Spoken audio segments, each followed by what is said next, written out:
You have to have visionaries. You know, you have to have people that will think outside of the norm. We have to be given the power to tell our own stories. We all want to say our piece. This is a crazy time. What they care about is what it means to them. You have to not think like society thinks. This is a fight about power. Who has it and who has the right to use it? We're having a reckoning about what public safety can, should, and must look like. It's about a broader question of representation, who gets to create the images and define how we see the world. They want their voice to be heard, they have to get involved. Finally, we get to tell our truth and tell our stories like our stories matter. What's going to bring people together is equality. The love that we have for each other is the shortcut to true human happiness. You start to see how it's all connected. Every single person around the world can create a movement.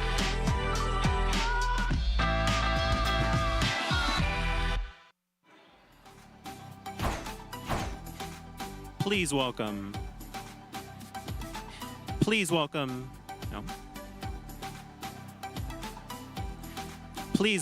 Atlantic Senior Vice President and the General Manager of atlanticLIVE, Candace Montgomery.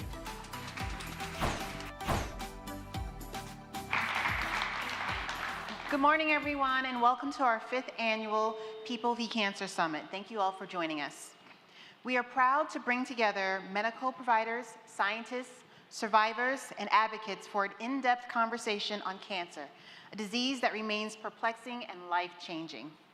Today, we will discuss the latest in scientific breakthroughs, equity in cancer care, and the role of mental health for both survivors and caregivers. There's a great deal to cover, but before we get started, I want to thank our underwriters: Bristol Myers Squibb, Foundation Medicine, Pharma, and Takeda, for their support of the Atlantic's journalism today. A few practical notes. Please silence your cell phones, but don't put them away. We want you to be a part of the conversation online. When posting on social, please use the hashtag #PeopleVCancer.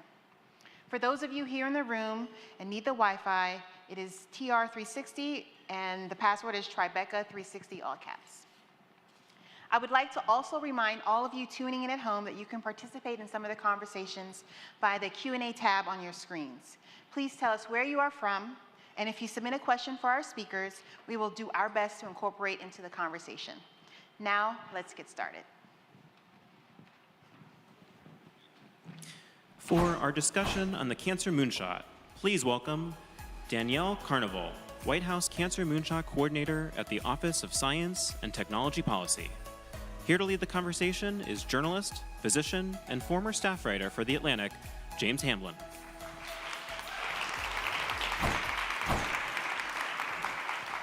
Hello, everyone. Thank you for being with us today. Thank you for joining us. Of course. Danielle, before we get started, I wanted to ask you how you were feeling about the baseball game last night, because I know you had strong emotions going into it. Yeah. Was that okay? It was not an okay outcome. It was not how I wanted it to turn out, but there was a fantastic moment driven by Stand Up to Cancer and Major League Baseball where everyone in the stadium held up a sign saying who they were honoring, who was impacted by cancer. And the First Lady happened to be there in the crowd and sitting with the gentleman who threw out the first pitch, who is I believe a pediatric brain tumor survivor. So baseball, moving forward, progress against cancer is a good way to kick off the conversation today. Yeah, right, and reminding people of the human stories behind this is even during baseball game. That's right. Okay, let's start with the basics before we get too technical. I'm sure a lot of you know this, but not everyone does because it's not always immediately apparent. What is the Cancer Moonshot? Yeah, so the Cancer Moonshot was actually an initiative that then Vice President Biden started back in 2016, and the goal then was to speed progress. Anything that impacts someone facing a cancer diagnosis, from prevention all the way through survivorship. How can we deliver more innovation that will make better outcomes, and how do we better support someone through the entire system? When now President Biden came into office, he made this a presidential priority. So back in February of this year, we reignited the Cancer Moonshot with bold, but we think really achievable new goals. to decrease the death rate from cancer by at least 50% over the next 25 years, and to improve the experience of people and their families living with and surviving cancer. Those are huge goals. Can we go back? So there was 2016 this started, then something politically happened in 2016 that changed, and then now it's reignited, you say. So, and you were but you've been part of it since the very beginning, is that right? So how do we compare what's happening, this iteration, what's happening right now with the Moonshot to 2016's Yeah, Moonshot? I think what is important is that the Cancer Moonshot and kind of the movement and the conversations and new actions and collaborations didn't stop in the interim years. One, it was always about leveraging private, nonprofit, academic, other organizations and companies across the world to participate and step up and be a part of this urgent progress as well. And that very much continued in the interim time. And secondly, when then Vice President Biden chaired this task force across many federal agencies, we put out a blueprint for not only what they were doing in 2016, but what that looked like over the next 1, 3, and 5 years. With career folks at agencies and departments across the government. So the biggest way it moved forward was the 21st Century Cures Act, which passed in a strongly bipartisan way at the end of the Obama-Biden administration in 2016 that created an Oncology Center of Excellence at FDA, streamlining how companies and patients on both sides interact with the FDA, and put $1.8 billion additional dollars through the National Cancer Institute into projects over 7 years. So there were very substantial ways that we made sure it was going to carry through, regardless of kind of if there was a White House drive like there is now. Right.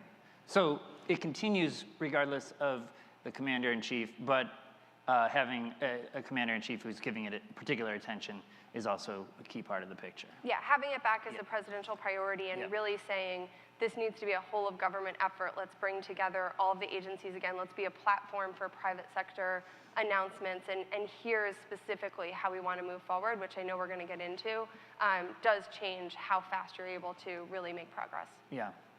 So when you got tapped for that position, that must have been kind of overwhelming. Like, I'm supposed to cure all cancers? Well, we were clear that is not the goal, okay. Right? There are some cancers which are already curable or very manageable. Yeah. There are others that we might be able to turn into chronic diseases or prevent altogether. And so it really is let's do everything we can that'll make an impact on outcomes for folks. And I think you've distilled it into sort of 5 priorities. That's Could right. you list those for us, and then I will hopefully get a little more granular about how you even begin to focus where. Yeah, so we brought together the first ever cancer cabinet, which is our way of saying it's as important as any other issue in front of the federal government. So let's bring together leaders from everything from health and human services to defense, veterans affairs, commerce, labor, energy, EPA, Environmental Protection Agency, agriculture, and others, and say, what do we actually need to do to start to make progress against this goal? And so they came up with 5 priority actions. One is to close the cancer screening gap. We mean the equity gap in access to cancer screening and the gap that was created in that we missed nearly 10 million cancer screenings over the early time of the pandemic. Number 2 is to understand and address toxic and environmental exposures. So this is just as much about bringing innovation to how we prevent cancer in the first place. 3 is decreasing the impact of preventable cancers. Think about tobacco cessation, improving nutrition, improving the uptake of the HPV vaccine, which we know prevents the cause of up to 7 types of cancer.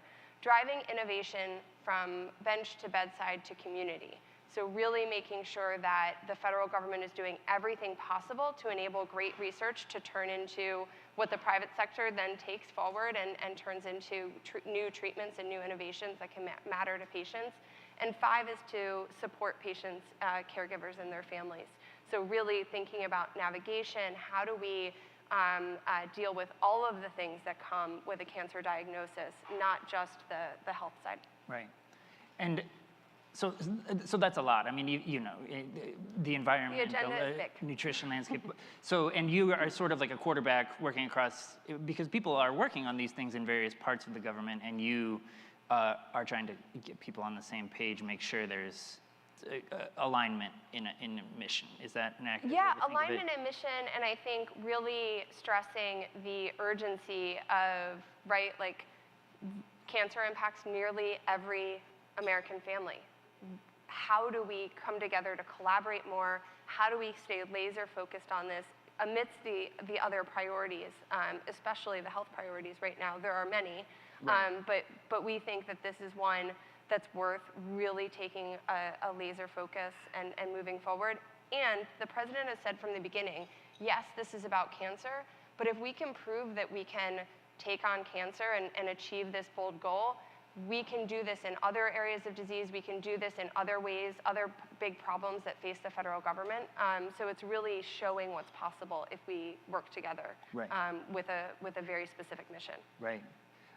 And can we go back to the number that you said that's the goal, a 50% decrease in cancer? Decrease if we're being technical, decrease the age-adjusted death rate from cancer by at least 50% over the next 25 years. And just to give kind of what that looks like, the last 2 decades we've decreased the death, that same factor by about 25%.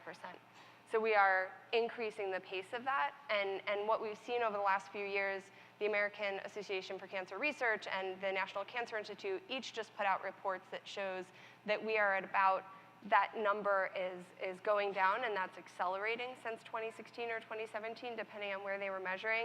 And we need to basically keep that rate and even grow that rate to achieve the goal. So it's going to take some work. Right, right.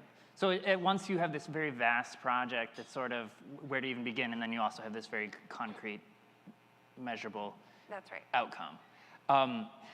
And so is there an example, can we get sort of more concrete about something that's happened since 2016 as a result of this moonshot in some area of research, or like is a program that's been developed, or something that's out there in the world? And yeah, a couple things. One, I mentioned the FDA Oncology Center of Excellence. I think while government regulatory bodies are never anyone's favorite, I think the evidence has shown that the process of getting a decision from FDA on an oncology drug has improved because of that. We're seeing kind of the fastest pace of dozens of oncology drugs being approved year over year.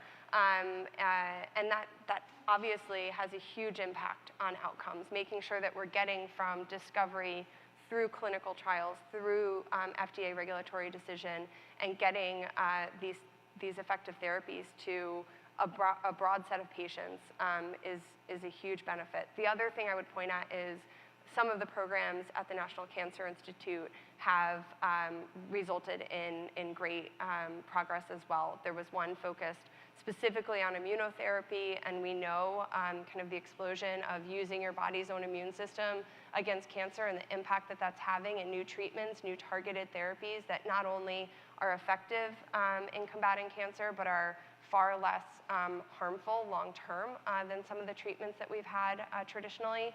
And the one other one I would mention is there was a huge effort in pediatric cancer, where we know they are all rare diseases, and rare diseases have their own particular set of challenges, especially when it comes to turning something into a commercial product. And so NCI has been really focused on building the data infrastructure, investing in research, really moving cohorts of research forward that make a difference for pediatric cancers. And I'm going to show my bias here, but if you really want to bring those numbers down, screening and prevention seems like the biggest place to gain ground. Yeah. Where are you focusing your efforts there? Yeah, I mean, I think it is really easy to get distracted by the science. I'm a neuroscientist by training. I think what we're seeing, the explosion of science, is so interesting and promising, and we want to continue to support that. We want innovation and new ways to prevent, detect, and treat cancer. But I think what we are focused on this time is making sure that those tools reach everyone, and that's especially on the prevention and early detection side. So taking a really hard look at, for example, the bipartisan infrastructure law.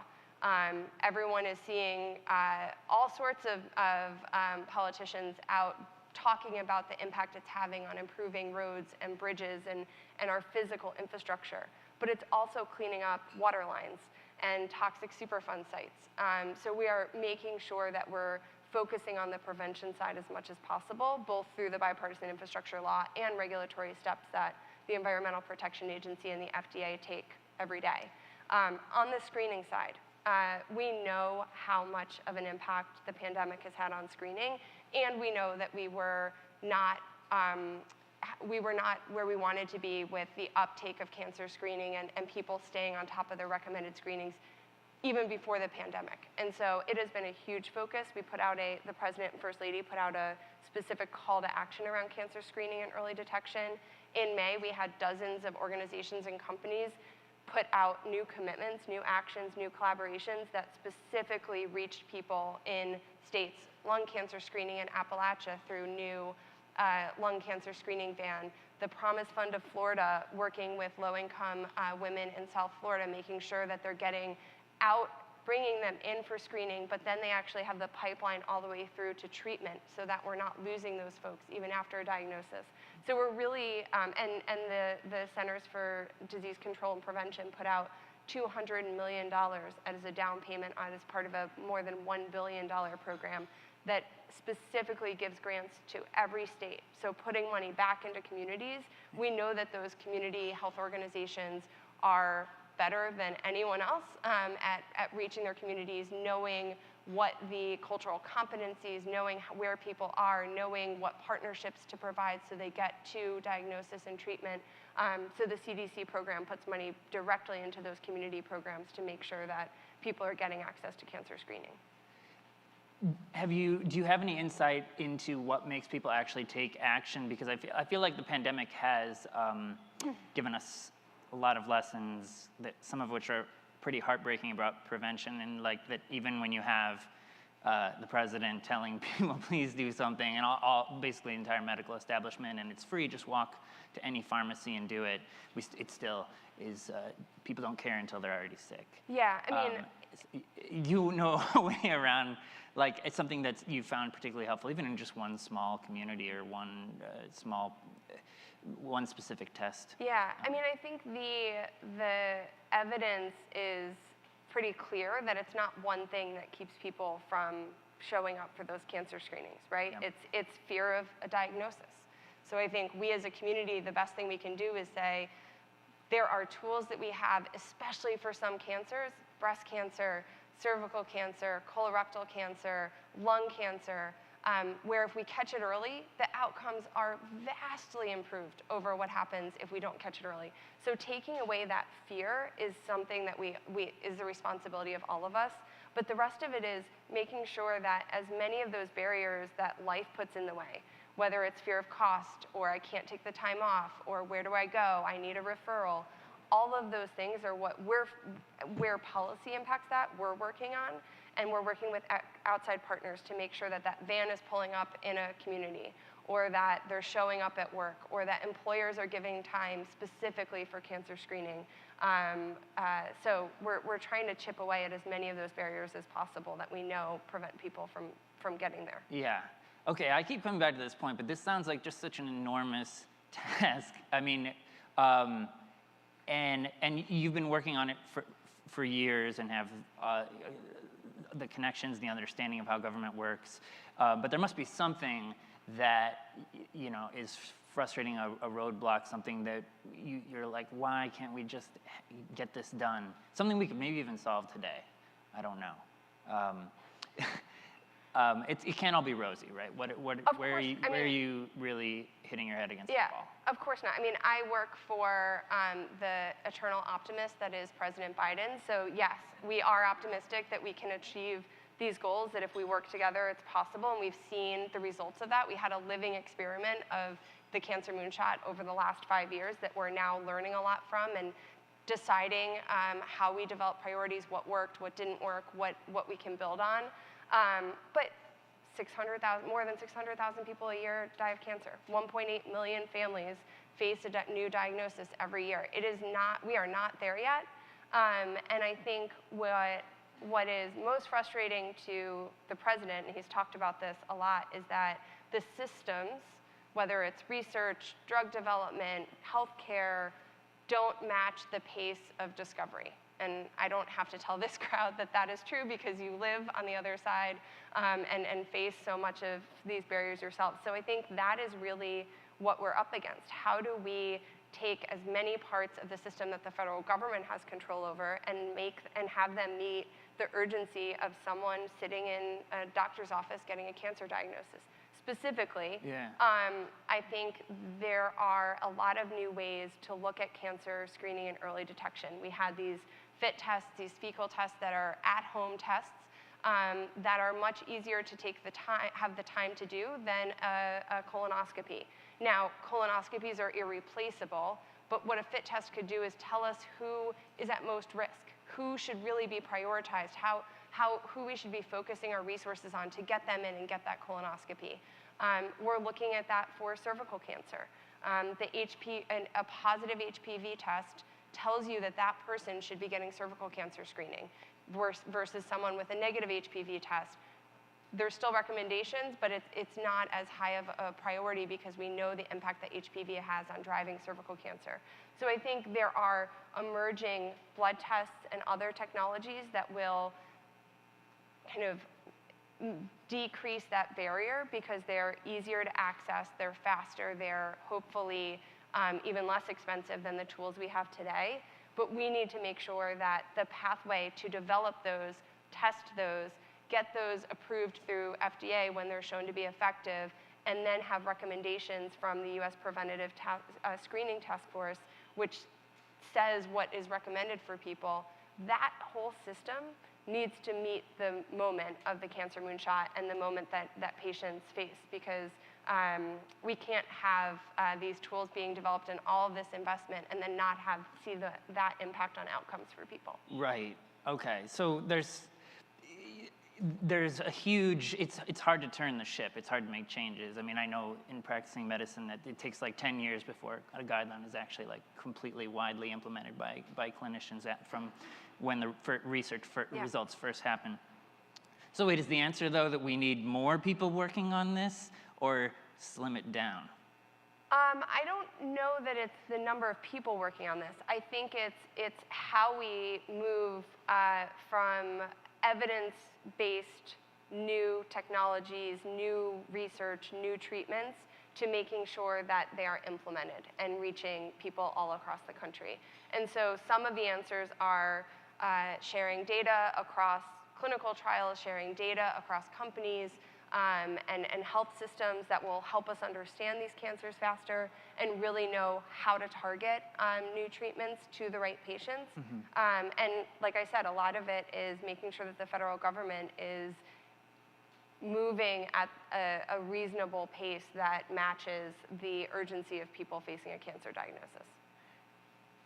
A lot has changed since 2016 in terms of how people feel about the government and specifically trust in scientific messaging, and when you're trying to get especially new things out there. There's this added layer of distrust purely from anything that's coming from the scientific establishment or from politicians. Are you thinking differently now about public messaging, awareness campaigns, getting people on board than you might have been even just in 2016? I mean, I think the pandemic showed us that having an effective treatment or preventative measure doesn't mean that it'll be widely taken up by everyone. And so working with those community partners, working with trusted physicians in communities where people actually know their doctor and do trust what that person says is an important part of this. And Department of Health and Human Services has those relationships across the country to make sure that we're getting the best information. I would say, though, that while it feels like there's a distrust of science. The data doesn't match that yet. Well, I don't trust that data. And that it is still a trusted field. Doctors are still a trusted position, occupation, as compared to lots of others, and I think we should own that and stick with the evidence and the data, especially, I mean, we're talking about cancer. Oh, yeah, no, I understand the stakes. That was not directed at you. I want to get to a couple of audience questions. I just had one more thing, though, that kind of culmination of this is like, how do you keep this, where this is clearly something that inspired President Biden after he lost his son in 2015, this is Biden's cancer moonshot, and it's certainly imprinted in a lot of people's minds that way. And everything is so politicized now that there's like a knee-jerk reflex in Washington. If something has some president's name on it or someone from a party that you don't align with, then you have to be against it, even no matter how reasonable you are. So how do you walk that line of kind of being like, this is something we need to keep up, and we need the stakeholders, the researchers, everyone who's invested in it to know it's going to not just end tomorrow or with around the corner. This is going to be here, and it doesn't have to be. It's both of Biden and not. Yeah, I mean, I don't think we're going to shy away from the fact that this is a presidential priority for President Biden. That carries a lot of importance, both in how we form budgets and how we work across the agencies. I will say that this kind of support for biomedical research, in particular in cancer, support for cancer prevention and early detection has been bipartisan because cancer impacts nearly everyone. Cancer doesn't discriminate down political lines, and so we have benefited from strong bipartisan support, even of this initiative.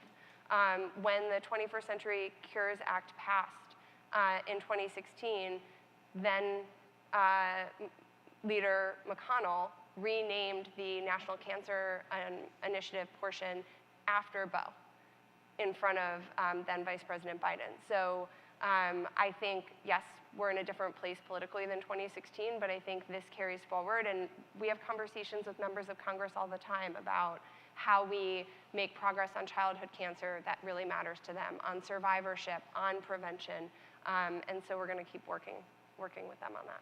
Great.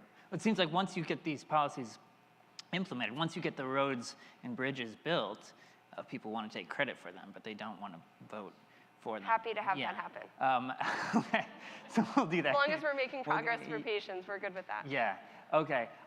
So there's a microphone there. If anyone, and right there, if anyone would like to step to it and ask a question, then I wanted to go through, we have some questions from people who are watching or joining us virtually. And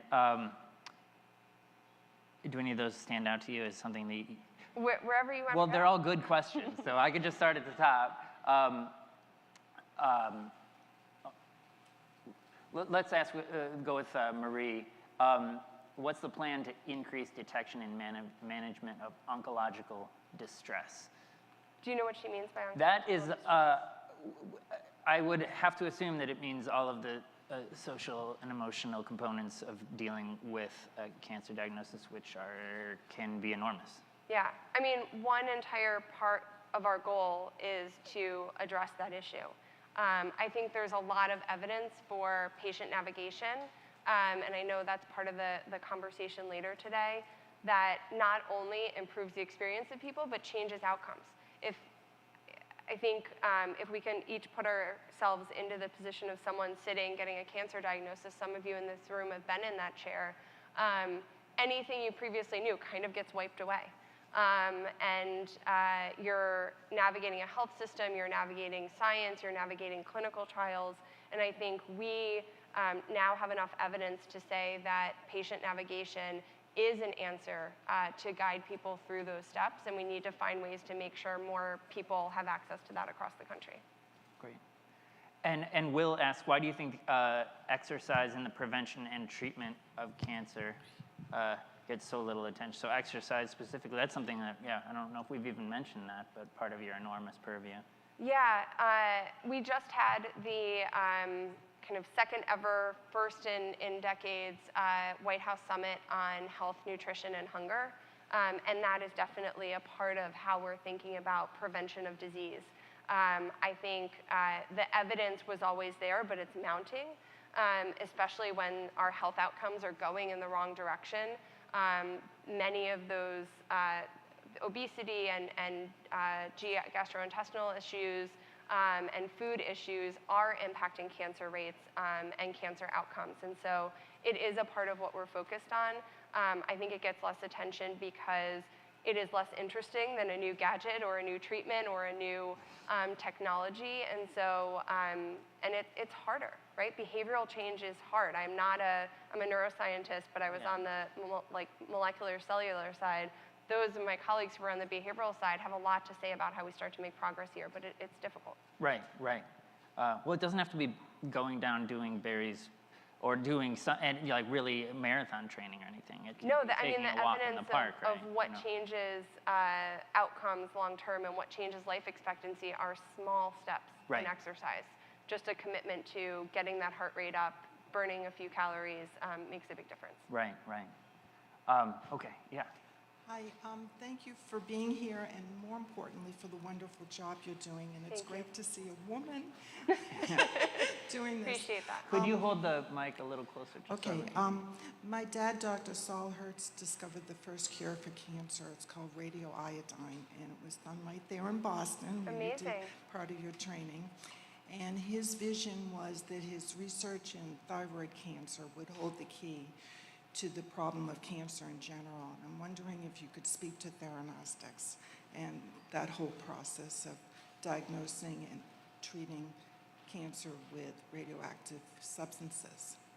Yeah, I think specifically the focus on thyroid cancer is one of those areas where the outcomes are very good, especially if people get diagnosed early. It's actually, I was at a doctor's appointment last year, and my doctor said, I think I might feel something here, and I'm looking at her, she's a good friend, and I was like, how worried should I be? And she's like, oh, even if it is cancer, which isn't likely because there's lots of steps before you understand that, this is when people survive. And I think because of that work, because of the progress that's been made in cancers like thyroid cancer, that needs to start to impact how people approach cancer detection or cancer screening and early detection. We need to start to kind of take the power out of the word cancer so that people aren't afraid to get in, detect it early when we have so many treatments, and thyroid cancer is a great example of that. Thank you.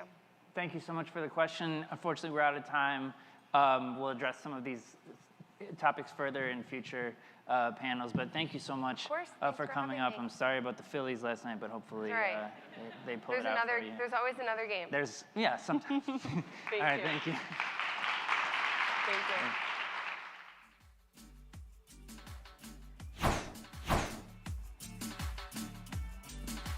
And now, for a conversation produced by our underwriter, Pharma, on the future of fighting cancer, please welcome Jacob von Naarden, Executive Vice President, Eli Lilly and Company, and Chief Executive Officer, Loxo at Lilly, and Lori Riley, COO, Pharma. Thank you, and welcome, Jake. As all of you heard, Jake is everything oncology at Eli Lilly. He starts both on the research development and through the commercialization side. And I wanted to maybe pick up, Jake, on where the last panel left off, talking a little bit about the progress that's been made against cancer. And we know since 1991, we've seen a 30% drop in the cancer death rate. We now have treatments for 200 different forms of cancer. We now have better screening, detection, smoking cessation. We've made a lot of progress, obviously, in cancer, but we're still here today because there's a lot of progress yet to be made.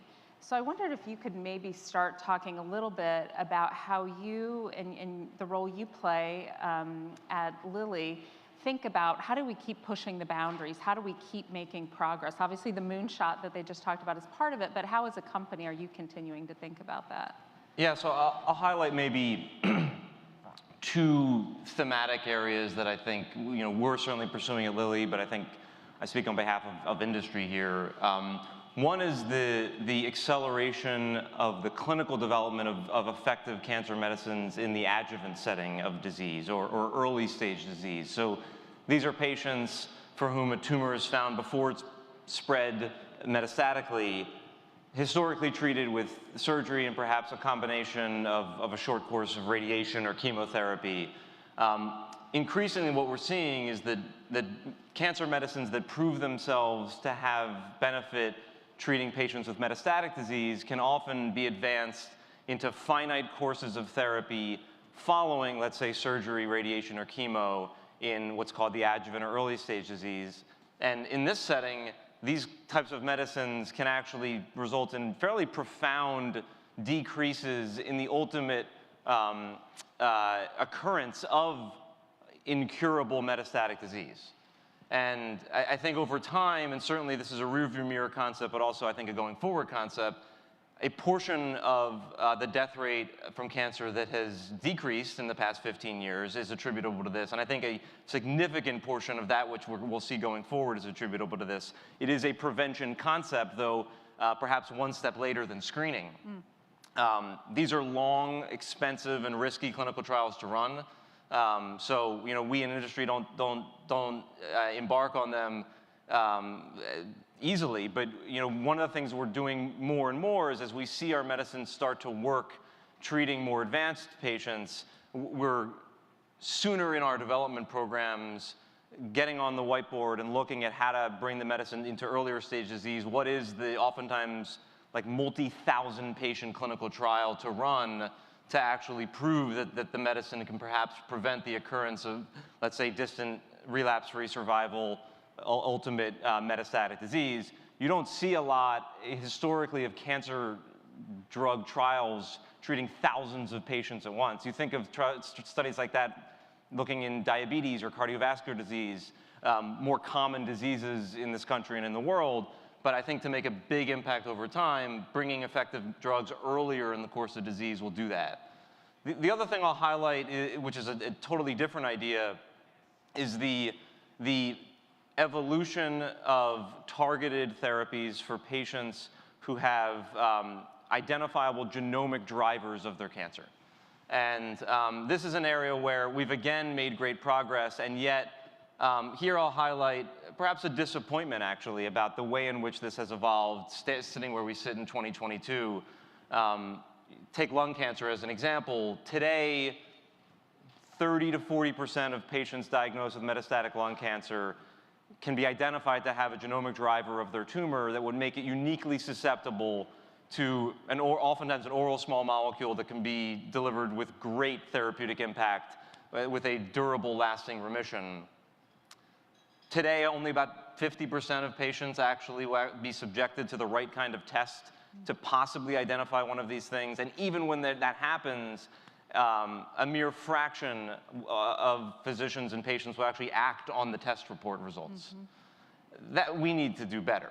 I think for those in industry, for those here sitting in this room who care about this issue, if it were you or a loved one, there's no chance you would initiate some empiric approach to therapy before waiting for these test results to come back and act on them. That is not what's happening out there in large part, and we need to do better there. There's a lot of issues to that. There's reimbursement issues that still remain for these tests. Oftentimes they still take too long to come back, and I think a lot of physicians, and patients feel a certain degree of urgency, of course, to get their cancer treated right away. But there are many situations where 7 to 10 days won't have that big of an impact on the ultimate course, and you'll have better therapeutic outcomes if you wait for the test results and act on them. Lung cancer being the best example of this, but this is occurring in a lot of other solid tumors as well. It's a great example, and one that I care passionately about as well, having spent a few years on the Personalized Medicine Coalition Board and understanding the value these treatments have. But if they can't find their way to patients because of hurdles, it's something that we need to correct going forward. I want to shift maybe a little bit and talk about the impact of public policy in terms of decision-making that a company has to make. Earlier this year, Congress passed and the President signed into a piece of legislation known as the Inflation Reduction Act. And there was lots of provisions in this bill, some of which I would add are very good for patients, particularly oncology patients. There is now for Medicare patients an out-of-pocket cap so that patients will never have to pay more than $2,000 a year for their medicines. That's a really positive change in the law. But in it, there were also some other provisions that I would argue may have some unintended consequences for how research goes forward in the future, particularly in the space of oncology.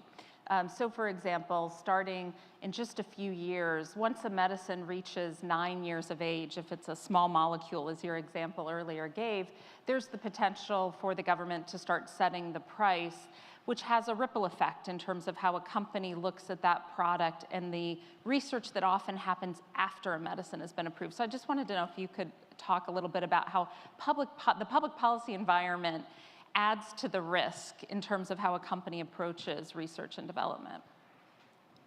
Yeah, look, the Inflation Reduction Act, or the IRA, is a pretty monumental bill as it relates to both drug pricing and ultimately the ripple-on effect of drug development in industry. But before I talk about some of the challenges, it's worth just echoing what you said. The introduction of the out-of-pocket cap for Medicare beneficiaries, particularly for specialty medicines like oncology medicines, is hugely important. It's something we've advocated for a long time, and we're thrilled to see that now, part of the payer system. I think it'll really help, particularly patients, under Medicare, stay on their medicines for longer, which will help them. The idea of the Medicare negotiation component of the bill, I'm not going to sit here and talk about price controls as a theoretical concept. The government needed to find pay-fors for climate change, carrots and sticks. I get that. I think the challenge is twofold. One, there was a lack of parity in the bill between when a drug would be subject to negotiation, depending on what kind of medicine it is, whether it's, quote, a small molecule or a biologic.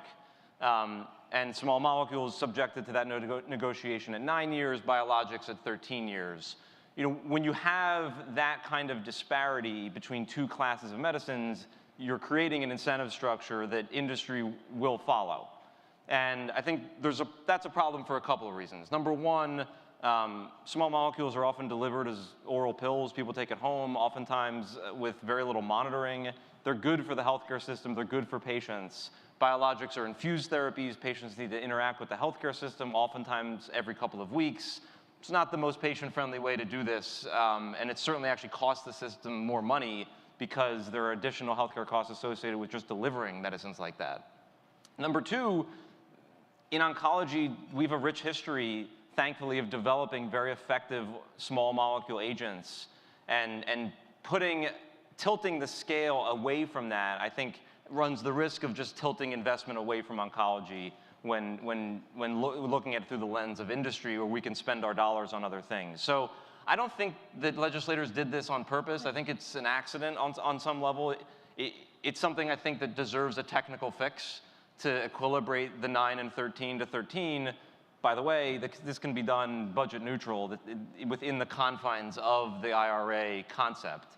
The other thing I'll just mention is that 9 years in the context of how oncology drugs are developed specifically is challenging. We have historically developed new cancer drugs, we at Lilly and in general, by initially proving themselves in patients with very advanced disease, rushing to try and get those medicines out to patients as quickly as possible, while in the meantime working on earlier stage trials, even as early as the adjuvant setting, as I mentioned earlier. Well, if the, quote, clock starts from the minute you get approved in a very advanced population, which, by the way, oftentimes they're not meaningful business opportunities. We do that for patients. Well, we have a very short window with which to then actually create the impact factor that we think these medicines deserve and that patients deserve in earlier stage disease. An adjuvant trial like the one I mentioned earlier, these can be 5+ year experiments. So they create challenging dynamics for industry where we say, okay, do we slow down an initial submission for advanced patients in order to start the clock later? Do we not ever run the early stage trial because it would take too long? I mean, this is like a Sophie's choice that we don't want to be making. It's the wrong way for industry to be thinking about this. We had a system that was working, and again, I think we can manage our business through Medicare negotiation. I think this disparity between 9 and 13, I think, is a technical fix that hopefully we can see happen over time, because otherwise I worry that oncology medicines in particular will be uniquely punished. Yeah, I appreciate your answer. I know we're out of time. We could talk about this for a lot longer, but I appreciate your time here today, and thank you all. Thank you.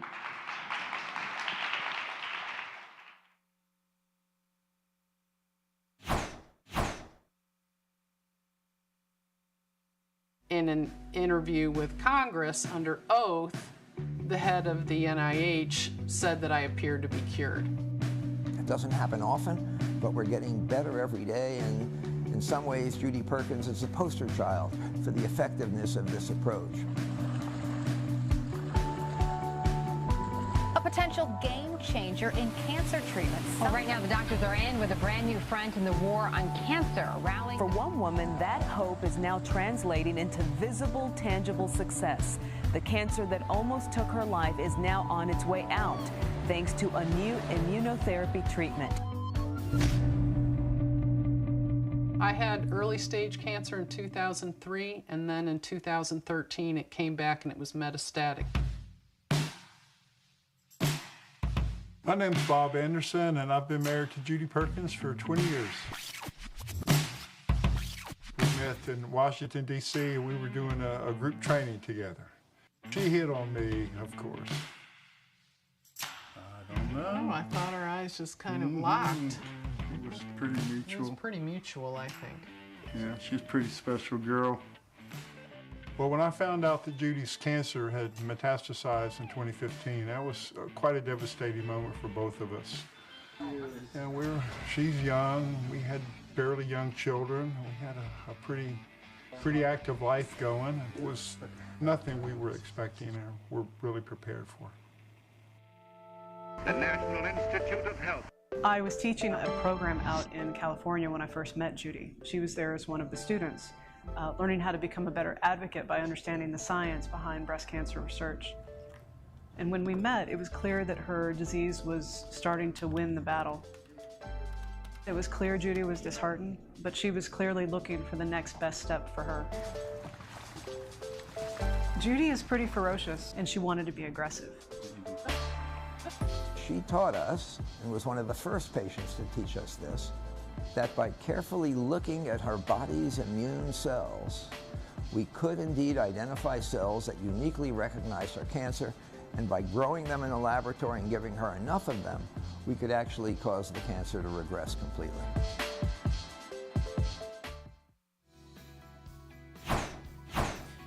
Here to highlight survivors and pioneers, please welcome Steve Alperin, CEO of SurvivorNet. Here to lead the conversation is journalist and atlanticLIVE contributor, Susan Salmi.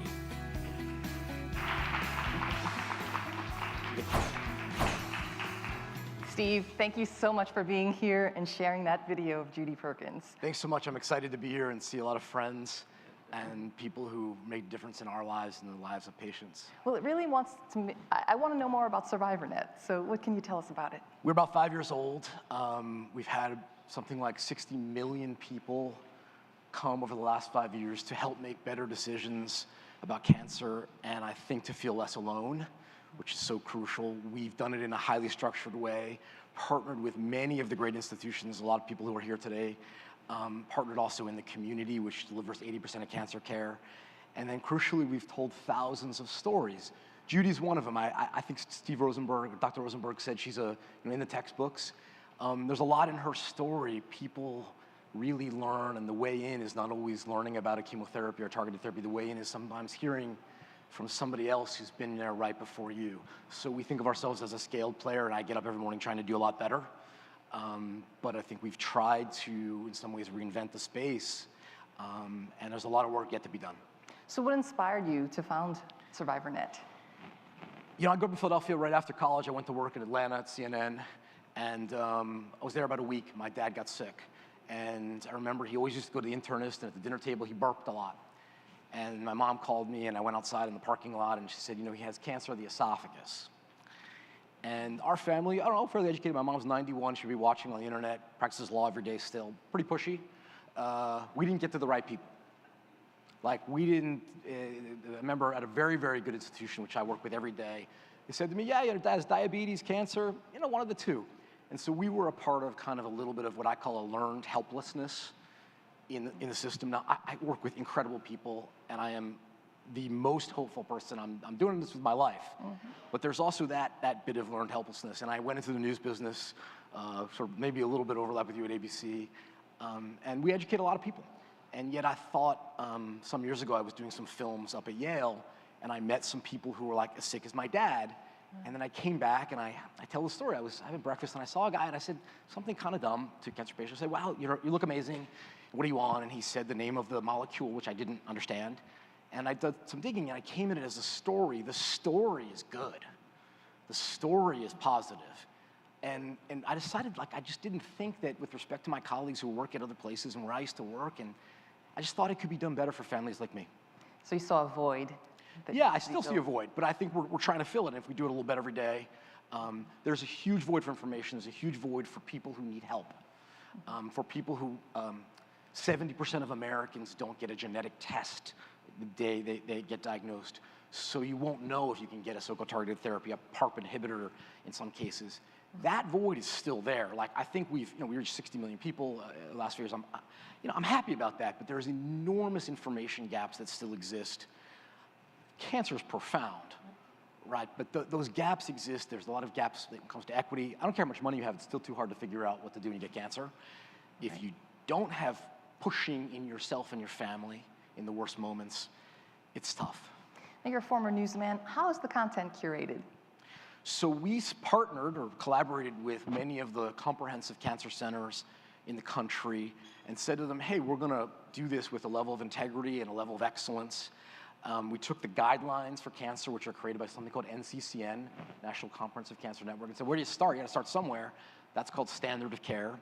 And we went to people who we trusted and said, who do you think are some of the other best people in the field? And we said, we're going to do the journey of cancer. So if you have a metastatic recurrent cancer, which is so tough, you're not very interested in mammograms. But mammograms are deeply important. And so the idea was right information, right time, and right place. So that exists as web resources. It exists as email products, which people opt in. And we try to say, hey, you've just been diagnosed. We'll send you 20 emails in 60 days.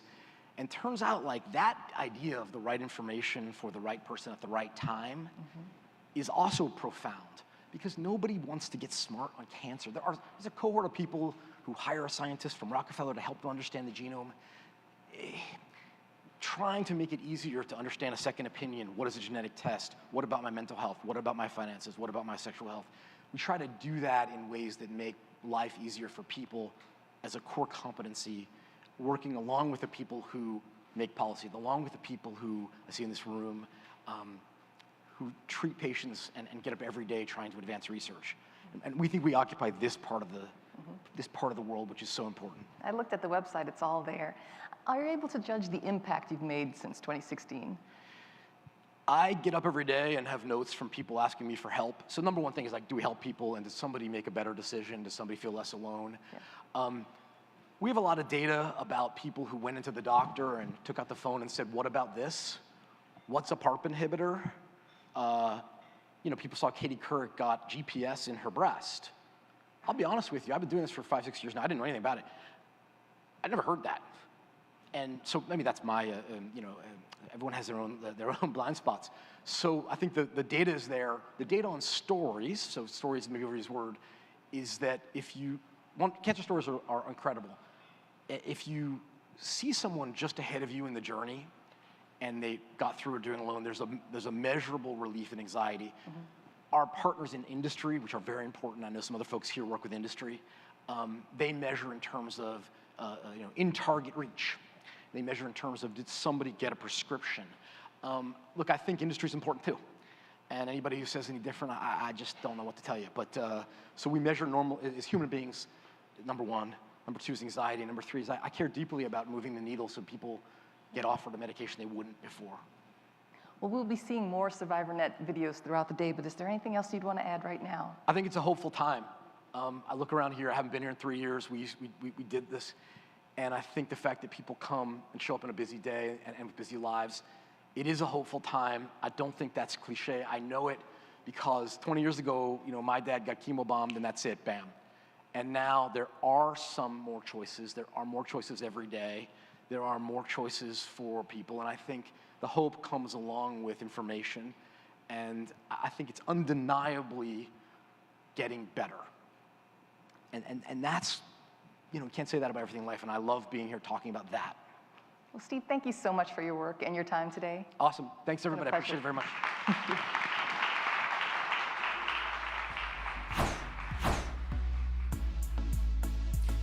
And now, for a conversation about the latest developments in mRNA and CAR-T, please welcome Bruce Levine, professor in cancer gene therapy at the University of Pennsylvania, and Tom Whitehead, president and co-founder of the Emily Whitehead Foundation.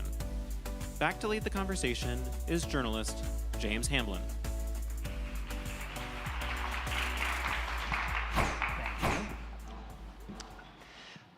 So great of you to join us today. I have so many questions. We're going to do a similar thing where we get to audience questions at the end, so if you want to be saving them up or thinking of them or typing them if you're joining virtually, just an earlier heads up. Okay, so where to begin? When I first hear that someone is the president of a foundation like the Emily Whitehead Foundation, maybe it's my pessimism in me, but I think it strikes me as though there must be a really sad story there. But there's not. Is there a way, I know it's an enormous story, but is there a way that you could briefly recap it for those who aren't familiar? Yeah, so my daughter Emily was diagnosed with ALL at the age of 5, and she went through 22 months of standard treatment, which almost always works, but it failed her twice, so she had it 3 times, and then we entered her into to become the very first pediatric CAR T-cell patient at the Children's Hospital of Philadelphia, and she became the first child in the world with her immune system trained to beat her cancer. And after her success, and it got worldwide media attention, we started getting calls from parents from all over the world saying we're being sent home on hospice, and that led us to start the Emily Whitehead Foundation to try to continue to pay it forward and help those other families have the same outcome as us.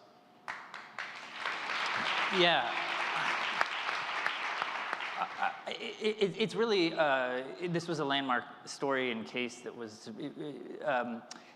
the therapy, which we're going to get into the specifics of that just briefly, was how many times had it been used at the time when you decided to Never. Try it? So no children. They had tried 3 adults before us at Penn. But when we asked all these questions in the beginning, they just said, we don't know what's going to happen. It's never been tried on a child before in this type of cancer. Right. And what led you to say yes? Well, I mean, our options at that point were try this trial or take her home on hospice and enjoy the days you have left with her. We knew standard chemotherapy, radiation, and that was not going to help her. So we were looking for something outside the box, and we felt like it was meant to be when I paged them and said, I want to bring her down because she doesn't look really sick right now. And they said, I think it's amazing you paged us today because the last email we read yesterday was permission to try the first CAR T-cell on a child. Wow. It was the day before they got permission. Okay. And just so there's no suspense about this, she's doing well right now. Yeah, today she's 17 years old, senior in high school. And she was declared cured at her 10-year cancer-free anniversary, which was May 10th of 22. And the best part of, like I said, 22 months of failed treatment, 23 days after her CAR T-cells, she was cancer-free.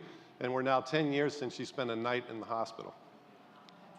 So, and where did that outcome fall on your spectrum of expectations going in? For me, you know, from day one, I picked her up and said only the strongest children are picked to fight cancer, and you're going to be a hero, and you're going to beat it no matter what. I never wavered from that, and she believed it the whole time, but it was a really rough road to get there. But now, you know, we're just thankful every day, and we've been able to help, you know, I think over 500 families find hope whenever standard treatment isn't working for their children in over 50 countries that I know. That's wonderful. Okay. We're definitely going to ask more about that, but now, Dr. Levine, you've met before, so then this means.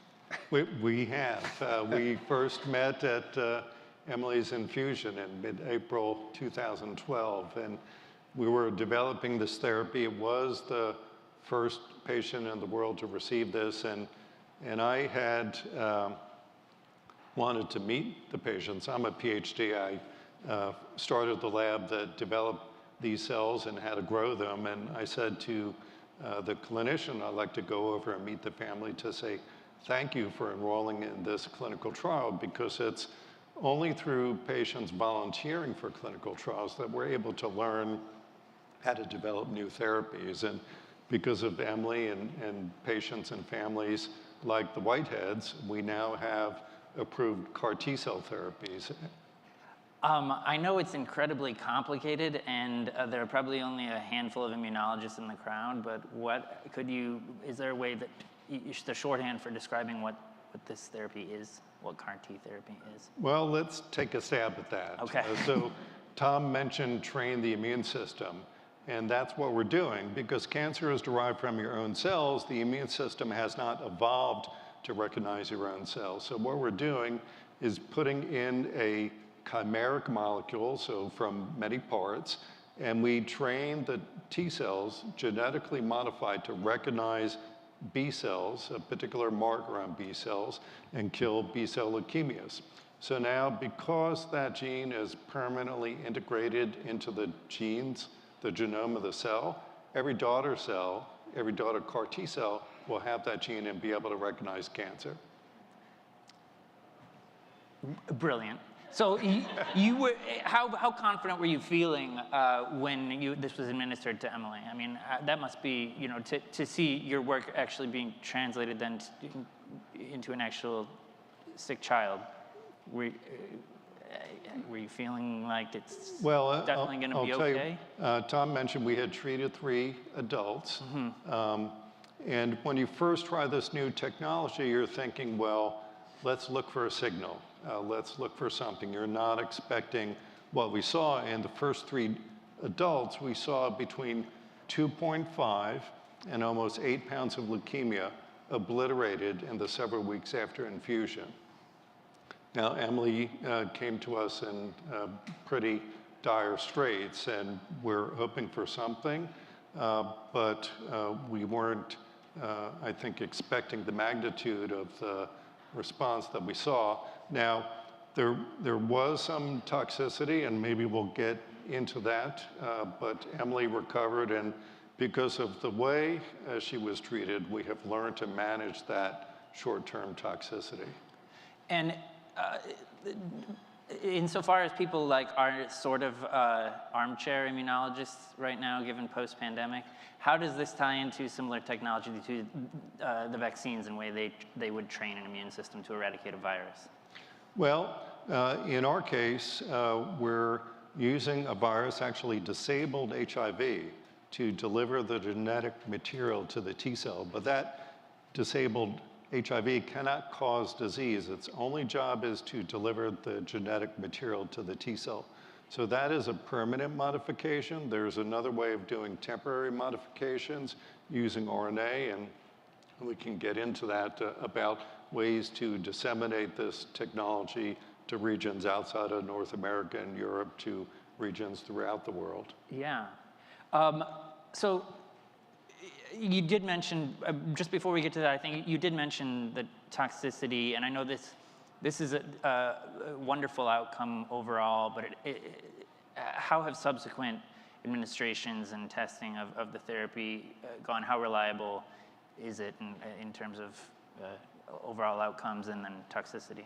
Yeah, so in the first approval, which is pediatric acute lymphoid leukemia, the complete response rate is at 90%. 2 years later, we have about 67% of those children still responding. We need to improve that, and we're working on that. In lymphoma, the response rates are generally lower, maybe around 50%. Again, we're working on improving that. So we're making progress. Right. Now, you wanted to talk about the toxicity. I guess, could you say a little bit about what that was like at least for Emily, and then more generally what people expect with that treatment? So when these T cells, modified CAR T cells, recognize a target, they become activated and excited, and they send chemical messages to their neighbors. And a side effect of that is inflammation. So now imagine hundreds of millions of T cells seeing hundreds of millions or a billion cancer cells, and there's a lot of excitement. That causes inflammation. And in Emily's case, she got very, very ill. She was in the ICU on medications to stabilize her blood pressure, on a ventilator, and not expected to recover. Well, we had been taking blood and serum from Emily to measure these chemical messengers. Turns out one of them was extraordinarily high. And there had been a recently FDA-approved medication to block that chemical messenger for arthritis, not for cancer. The investigator who developed this therapy, Carl June, knew of that approval, communicated to Emily's doctor, Steve Grupp, if they have it in the pharmacy, give it to her. They did, and she got better, and Tom will tell you what that was like within hours. Yeah, please. Yeah, so I mean, that was, we found out later that, you know, she weighed somewhere in the 65 to 70 pound total, and 3.5 pounds plus of her body weight was cancer. So with all of those cells dying, it just completely overwhelmed her system.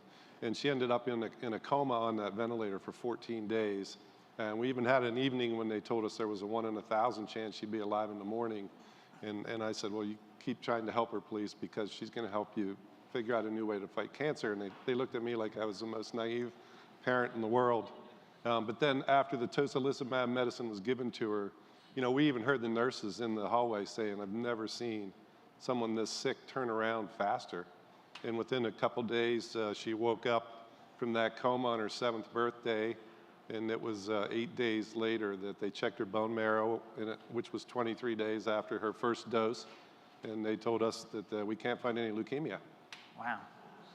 It was a miracle for our family. Yeah, that must have been an amazing day. So you mentioned access, and now you're working on, you know, this is not how common, how many cases of ALL do we have diagnosed in the world in a given year, so you know? in the US, the eligibility is about 6,000 per year, but that's total cases. And relapse or refractory, it's many-fold less than that.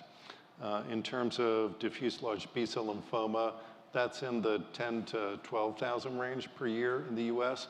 When you get to solid cancers, you have to multiply that by a factor of 10. Now, how do we make these therapies? We remove cells from the body, we deliver the gene using the disabled HIV, grow them up for 10 days, and then test them before giving them back. It's a fairly manual and expensive process, and really there aren't enough trained people or reagents or labs in the world to be able to deal with an application in a solid cancer.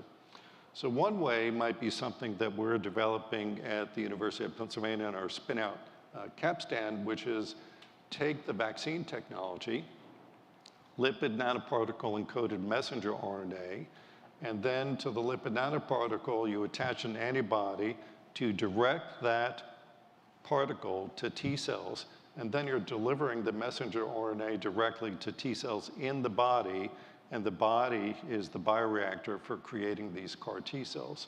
So when one thinks outside of these regions where we have approvals to Costa Rica, to Brazil, to India, and especially to solid cancers, this could be a way to tackle that access problem. Yeah. Well, so you mentioned that there are other places that are just beginning to have access to the current technology. Where is that recently rolled out, and where are the big gaps in access? Yeah, I've spoke to many mothers and parents in South America that are just sobbing because their children would benefit from these treatments and they can't get to them. So we've tried to do what we can as advocates to help make that happen, and we're pretty excited now that we just heard that Kymriah, which is the FDA-approved version of what Emily pioneered, is going to be available in Sao Paulo, Brazil, starting on Black Friday here.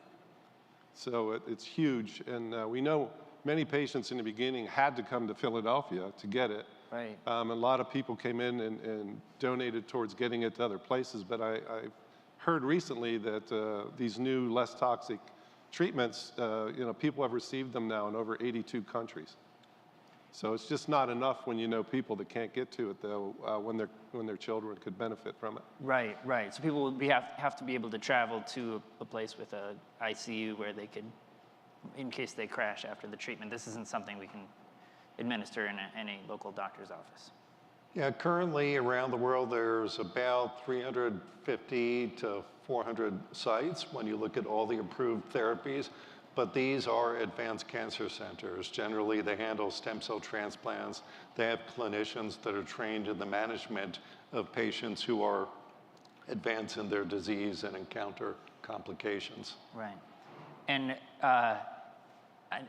the thing we never talk about, what is the cost? I mean, is that how much of a factor is that playing in the barrier to global access? Yeah, the approved therapies range from $373,000 to $450,000 for these CAR T cell therapies.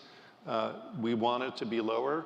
It's also important to put things into context with the conventional chemotherapy that patients go through.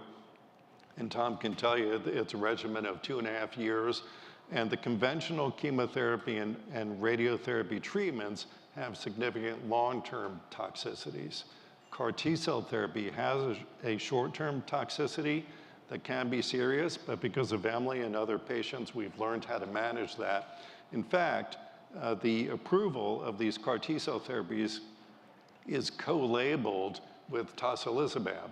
Kymriah made by Novartis, tocilizumab by Roche.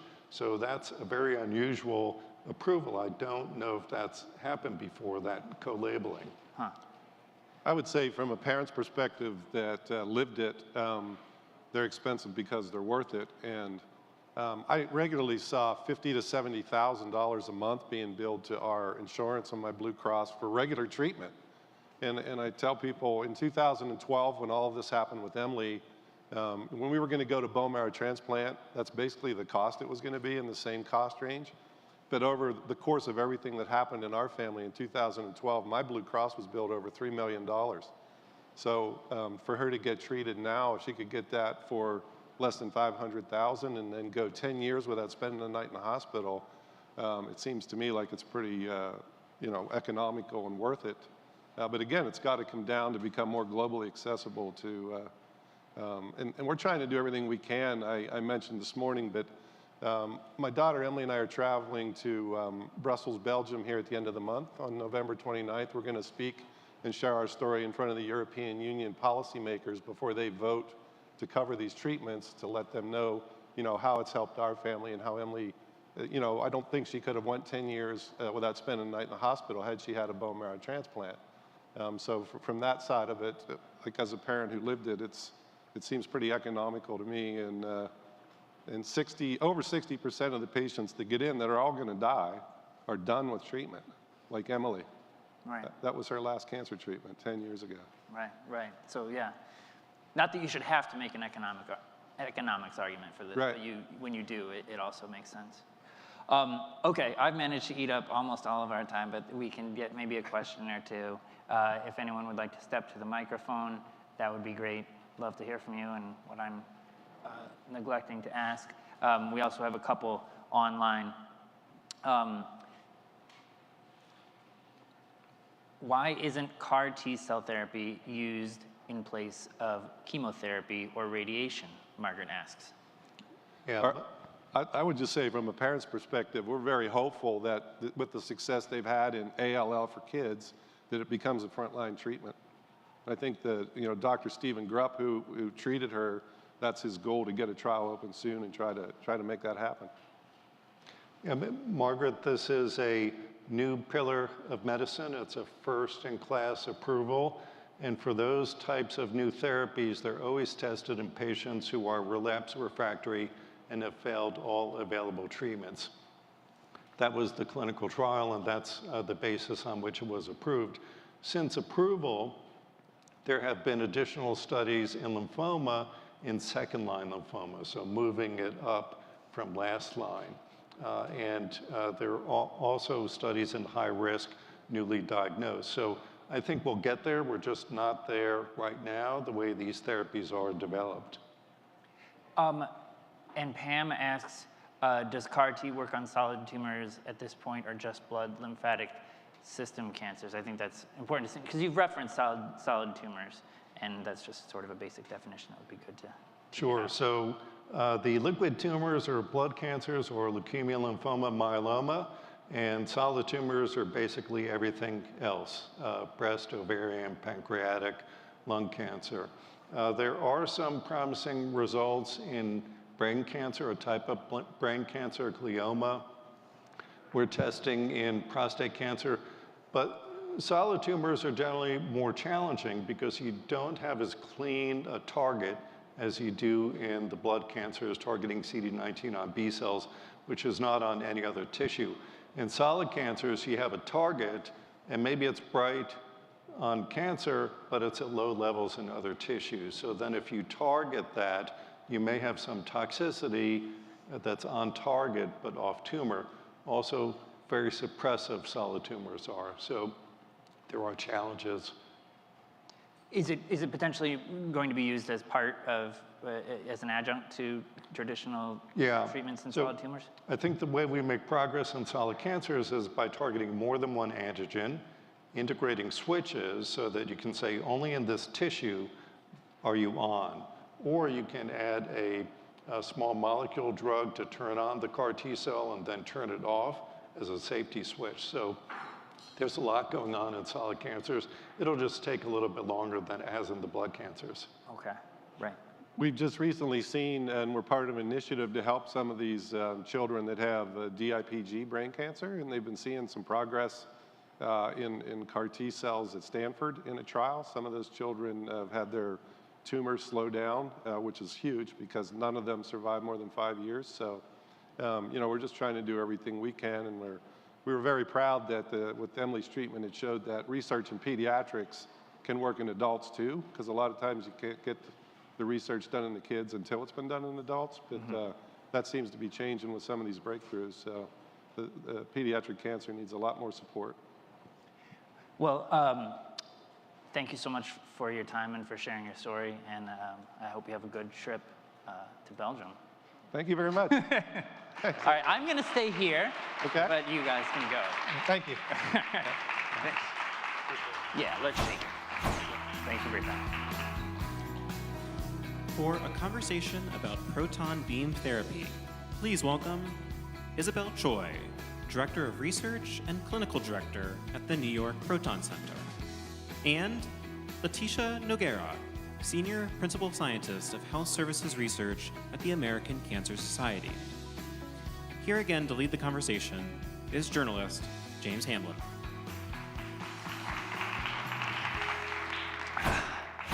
Thank you both for coming out. I don't know how much you were able to hear just of our last discussion of a CAR T cell, but we were kind of ending with talking about mergers of different treatments for, adjunctive uses, using more than one approach to treat cancers. And I think we're sort of building on that, and was hoping you could, whoever would like to take this first, just give us a basic definition of what proton beam therapy is. Although I know you know. Yeah. Yes, I'm happy to. So proton therapy is the most advanced and precise form of external beam radiation therapy that's available to date right now. The way proton therapy differs from traditional or photon X-ray radiation therapy comes down to the particle that's being delivered. Photon or traditional radiation therapy is delivered with a photon particle, which carries very little mass and has no charge, whereas a proton beam carries much more mass, is a heavier particle, and also carries a positive charge. And therefore, there are fundamental differences in the way that they deliver radiation dose into the body. So traditional radiation, photon beams come into the body, target the tumor, but then continue to deposit dose as it exits the body, exposing a lot of normal tissues, internal organs to unnecessary radiation dose, and therefore unnecessary radiation damage. Whereas the proton beam is delivered with small pencil beam, very thin proton beamlets, and the way they enter the body is they enter in a similar fashion, target the tumor, but then completely stop. It's extraordinarily precise and is able to reduce normal tissue toxicity, unnecessary radiation exposure, and damage to your internal organs. Great. And so why don't we just use that all the time?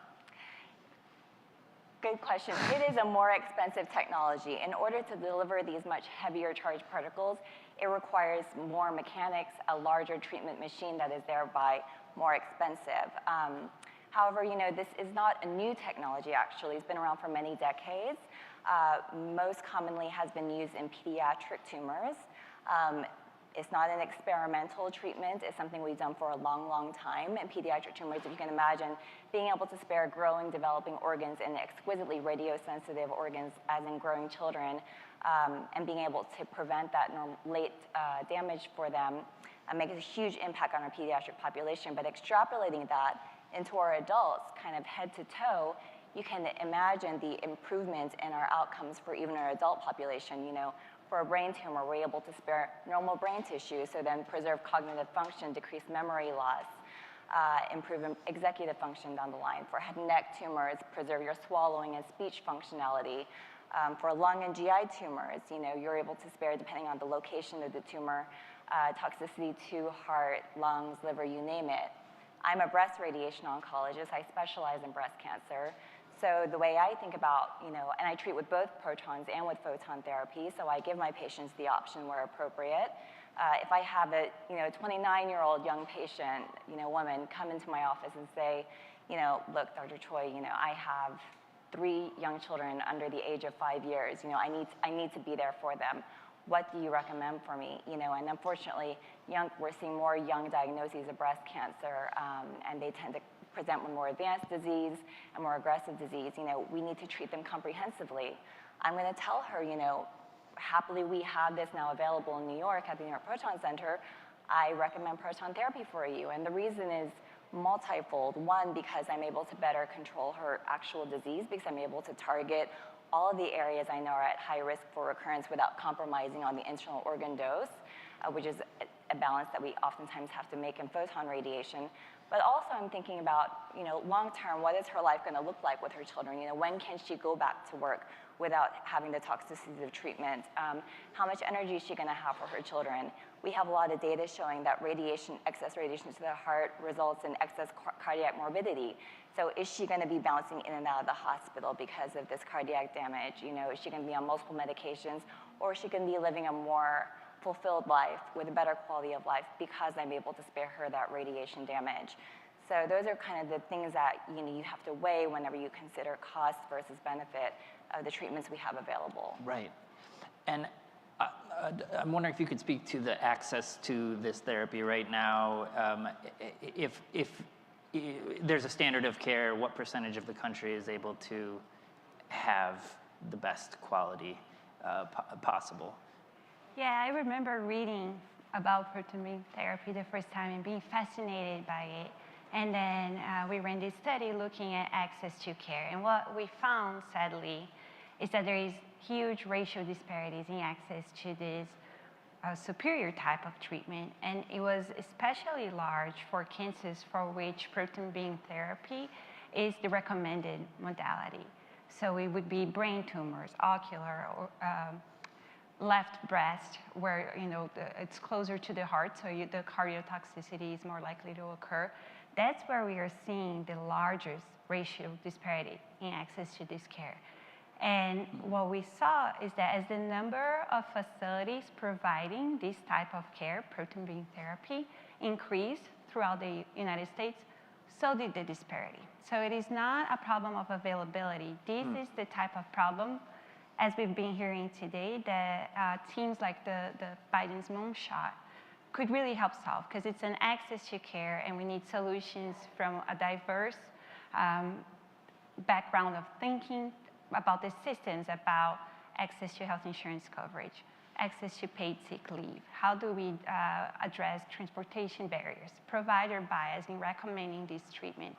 We saw that children, one of the studies we cite is that children with brain cancer, which is the poster child of who would benefit from this therapy, who are enrolled in clinical trials where you're supposed to receive standardized care, where Black children were less likely to receive proton beam therapy. So there's an element of provider bias and that should be also looked into if we're going to address barriers to care and make sure that as we develop these therapies that lead to these family miracles such as we just heard about with Tom's daughter, Emily, that everybody who could benefit from it has access to it. Right, right. So that's fascinating. So you said that it's not that there are not enough facilities to administer the treatment. It's that people can't afford it or don't get referred to it. And that sounds like that's an enormous problem with a lot of aspects to addressing it. Is there an example of any kind of messaging program or targeted in a specific type of cancer or cohort where you've been able to make some progress in addressing any of those disparities? So with proton beam therapy, I'm not familiar with any messaging. There are other types of disparities, and I think we talked it a little bit during the first talk today, that all would impact our goal of reducing cancer mortality by 50% in the next 25 years, that are related to access to preventive services, screening, timely diagnosis, treatments such as proton beam, survivorship care, and I think health insurance coverage is one of those that really could make a difference, and there are others. Yeah, we keep coming back to health insurance. Yes, there are definitely an increasing number of particle therapy, proton therapy facilities available now in the U.S., which is fantastic. I think we're now up to about 40, which is great. But if you really think about 40 centers in a country as large as ours, it's actually not that many. No. And it's really only mostly in the NCI designated cancer centers. So they're situated in kind of these like major cities across the U.S. And therefore, access to them, while it is improving, because it's not just 5 centers anymore, it's now almost 40, is still limited. So it's still something that we need to look at. How can we break down the barriers of getting these proton centers available, even small single-room solutions? But then on the other side of it also, like we were just mentioning, health insurance coverage has been a major issue. With the Cancer Moonshot, we're looking at reduction of 50% cancer mortality at 25 years, yes. When we think about cancer mortality, I think a lot of times we're thinking about, preventing disease recurrence, which is, of course, of the utmost importance. But on the other side of that is preventing cancer mortality due to the toxicities of the treatment that we're providing. So we have an opportunity here to dramatically reduce cancer mortality on that side of the equation with proton therapy.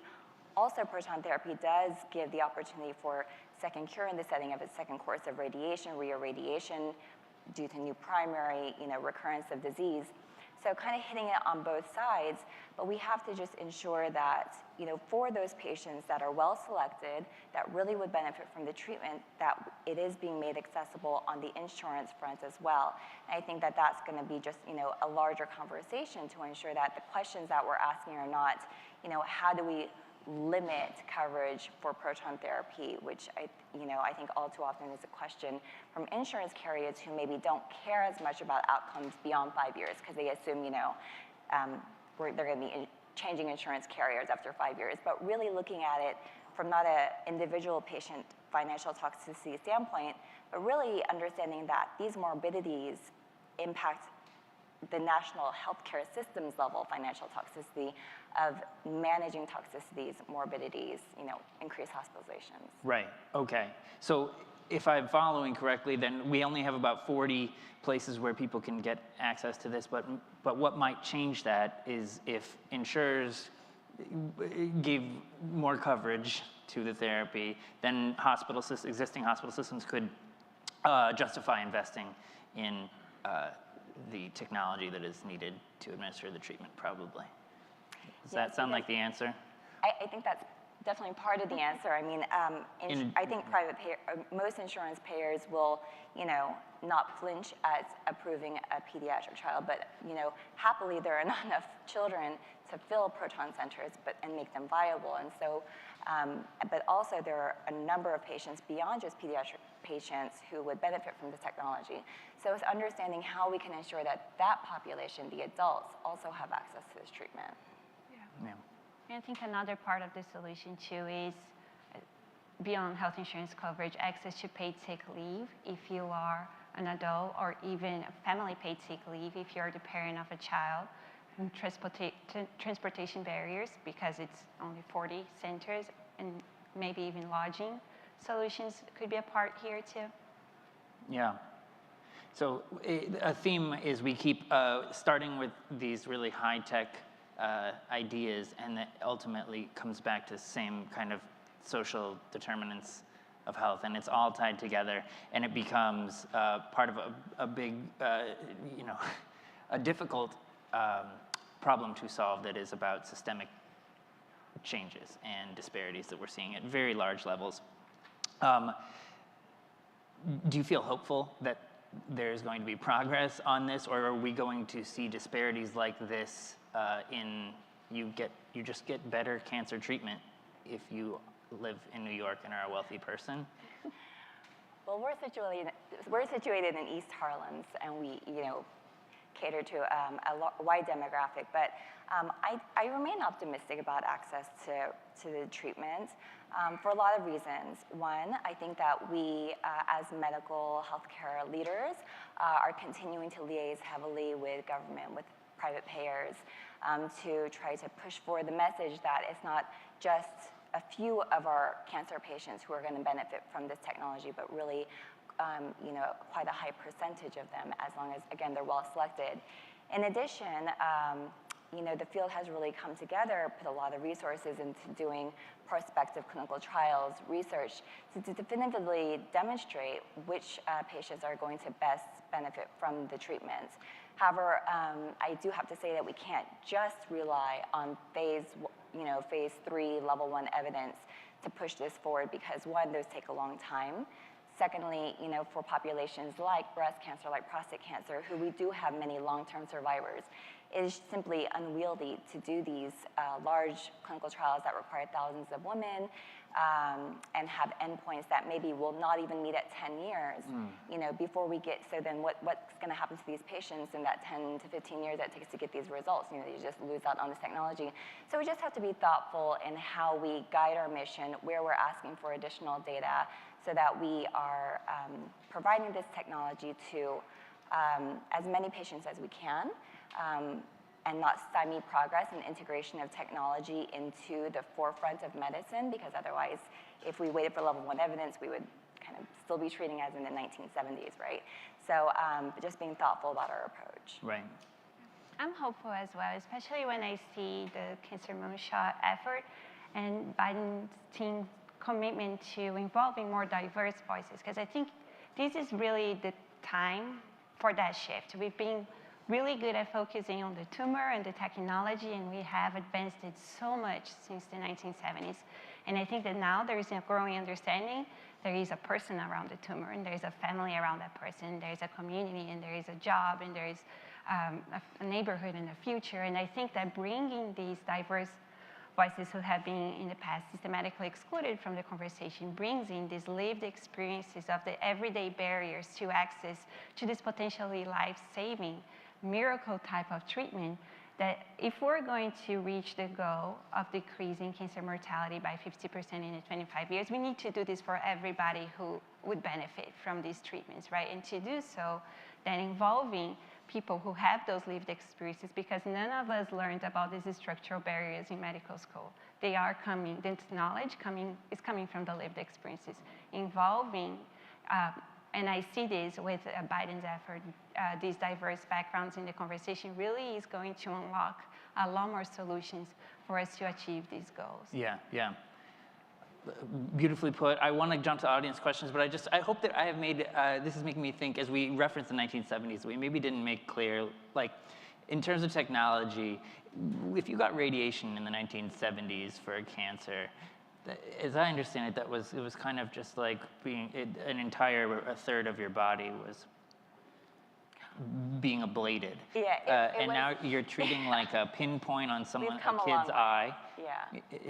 Yeah. Absolutely. I mean, we've been through many generations of radiation technology over the years. So we went from 2D radiation therapy, which, as my former chair likes to say, we used to take a wax pencil and an X-ray and just draw on the field, which seems so outlandish and primitive now, but blasting through all that normal tissue you can imagine with that level of lack of precision. And then we moved to 3D conformal radiation therapy, which is slightly more precise.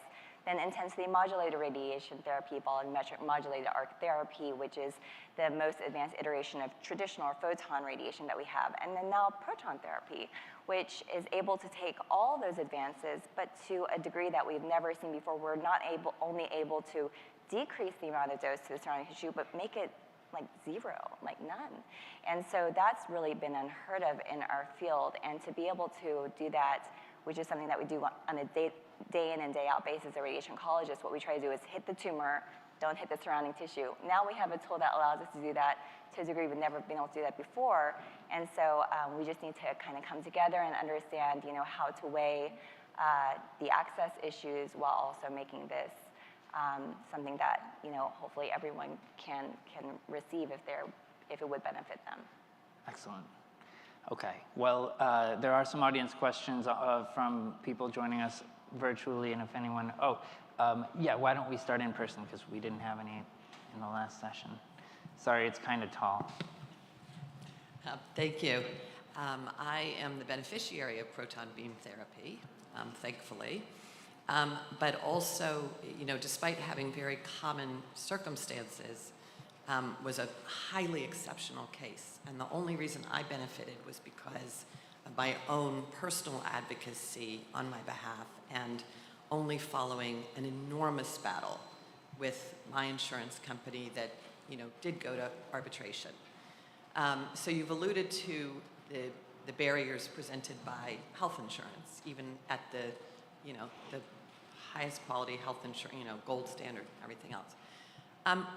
Proton beam therapy didn't even exist in New York City 6 years ago, okay? Long past when it was available in other areas. And one of the reasons for that, as I understand it, has to do with institutional barriers between private institutions and the level of investment that is required up front and the level of cooperation. To this day, as far as I know, New York Hospital and Cornell are still not part of that center.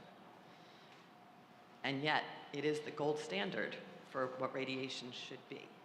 So when you talk about access and where the future is going, I'm curious to know from your point of view, like how much longer do we have to go before the existing radiation equipment at these institutions that they are, have to sort of financially protect will be depreciated enough so that we do make that transition, because I think that's, part of the barrier.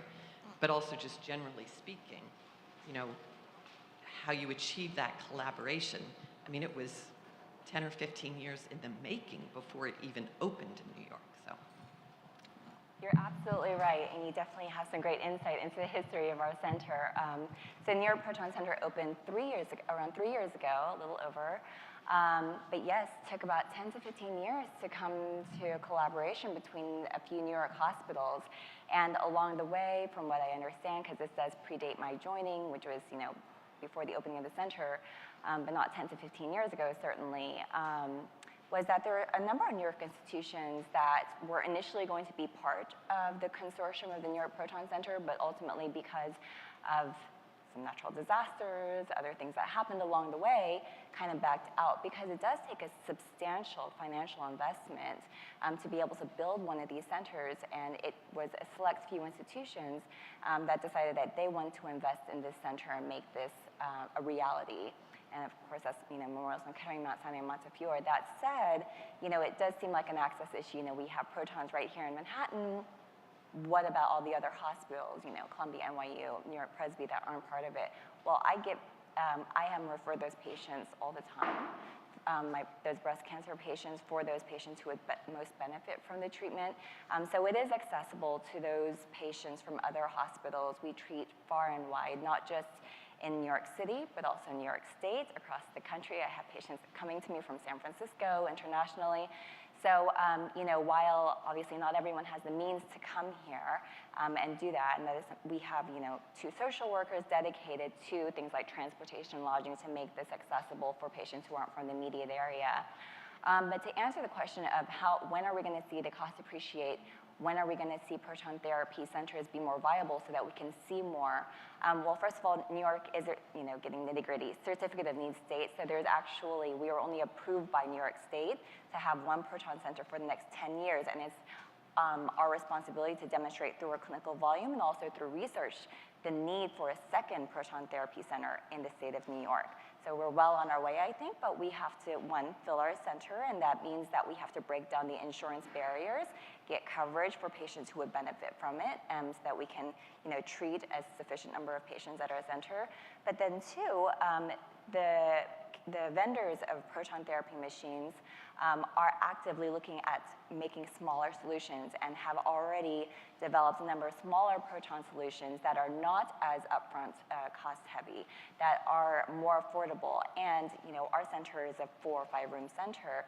Now there's increasing number of 1 to 2 room centers, smaller solutions that are less expensive, that we can see in kind of these smaller areas, less populated areas, and thereby in that way to make it more accessible. Wow, that's a dynamic I didn't even think of, that you might be like essentially like waiting for a 2nd generation, like people might for a new iPhone or something.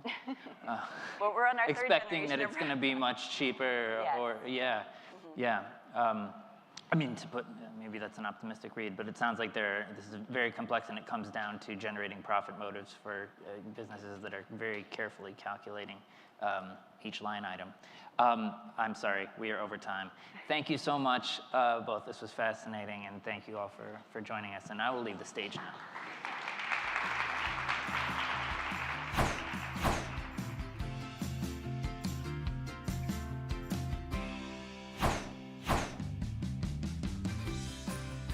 For a conversation produced by our underwriter, Takeda, about paying for cancer care, please welcome Carla Tardif, the CEO of Family Reach, here with Dion Warren, the head of U.S. Oncology at Takeda.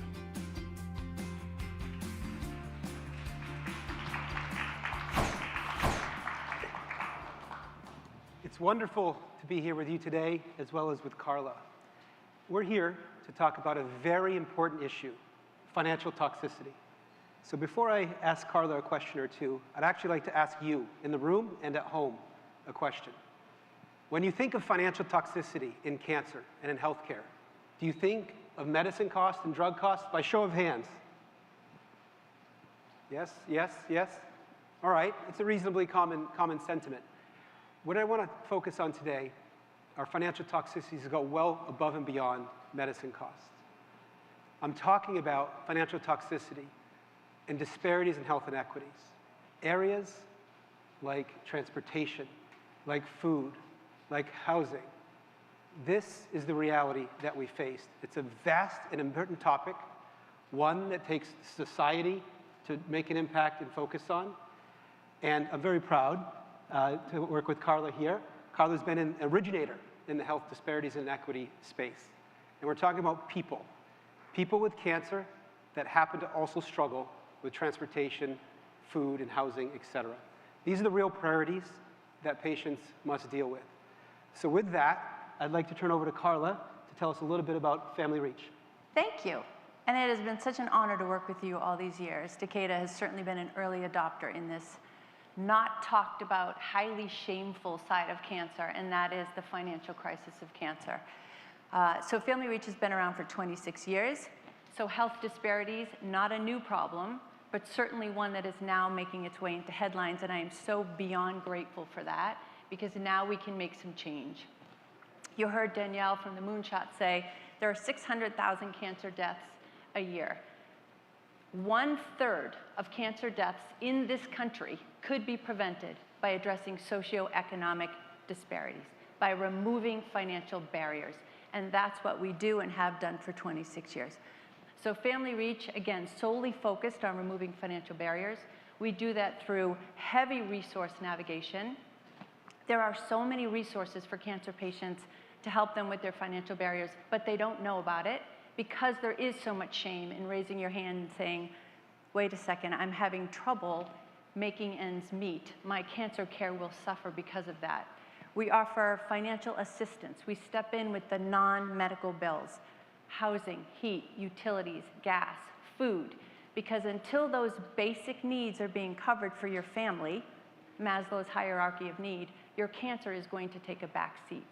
So we are the financial care team that needs to work with the medical care team to give that true patient-centric experience and increase their chance of survival.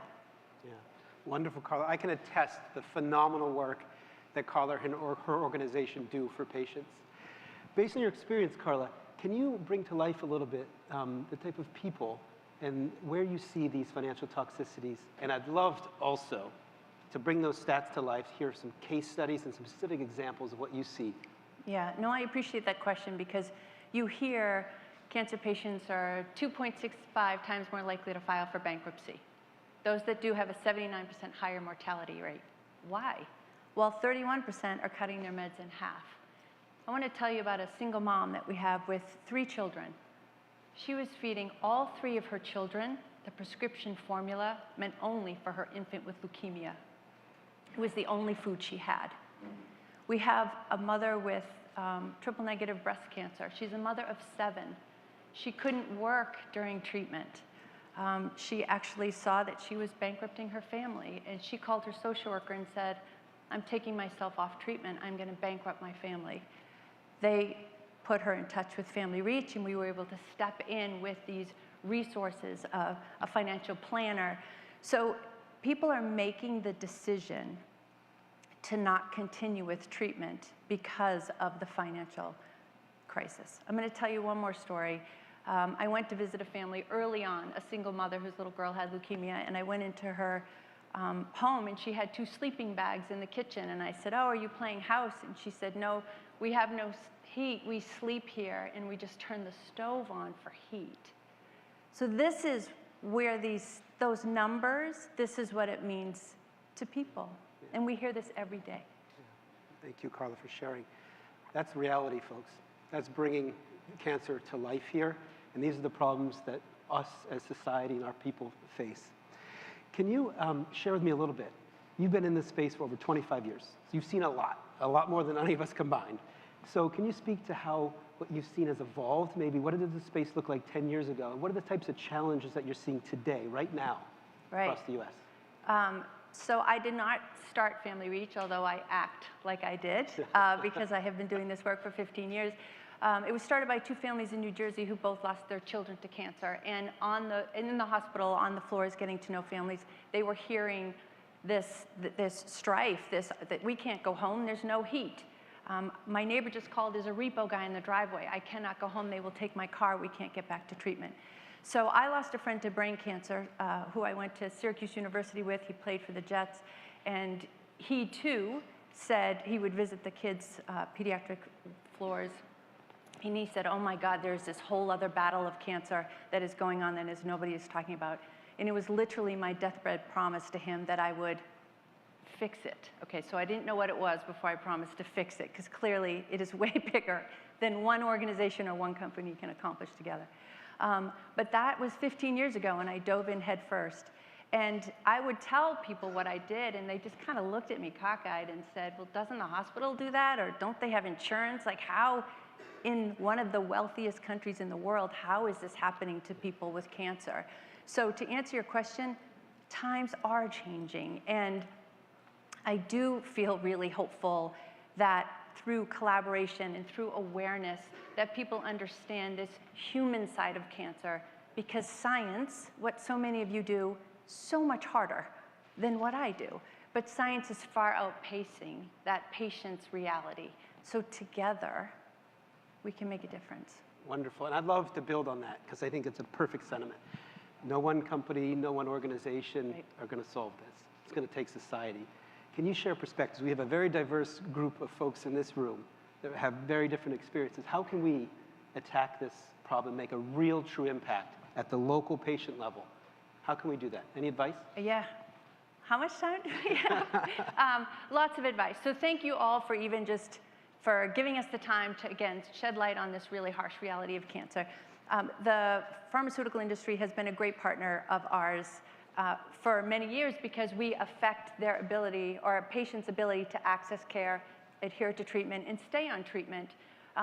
But there are other partnerships that need to happen. We partner with nonprofits who many advocacy organizations say the #1 call into our call center is for financial crisis. We want to work with you. We want to offer, we have over 10,000 financial resources that we are navigating patients to. We want to share that. We have a financial guidebook that starts to wipe out the shame and says, you did nothing wrong. This is cancer. Here's a roadmap. Here's how to talk about it. Here's who to talk about it with. So partnerships with nonprofit, more partnerships with pharma, partnerships with housing and utilities companies. We work with food delivery programs. Hunger is a huge problem for cancer patients, especially during COVID. Delivering healthy pre-cooked meals to their home, getting them set up on SNAP benefits. So this isn't just a healthcare issue. This is something that we want to work with housing, transportation, food, and utilities with for that full wraparound service for the cancer experience. Well, Carla, thank you. I can feel your passion. I share it with you. I think there's a lot of folks in the room that share it with you. You have my commitment, and we can do better and make an impact. Family Reach has been an amazing partner. Carla herself has made a tremendous impact, and I look forward to continuing our partnership together. Thank you, Carla. We can fix this. Let's do it. Fix this. All right. Thank you. Thank you, everybody.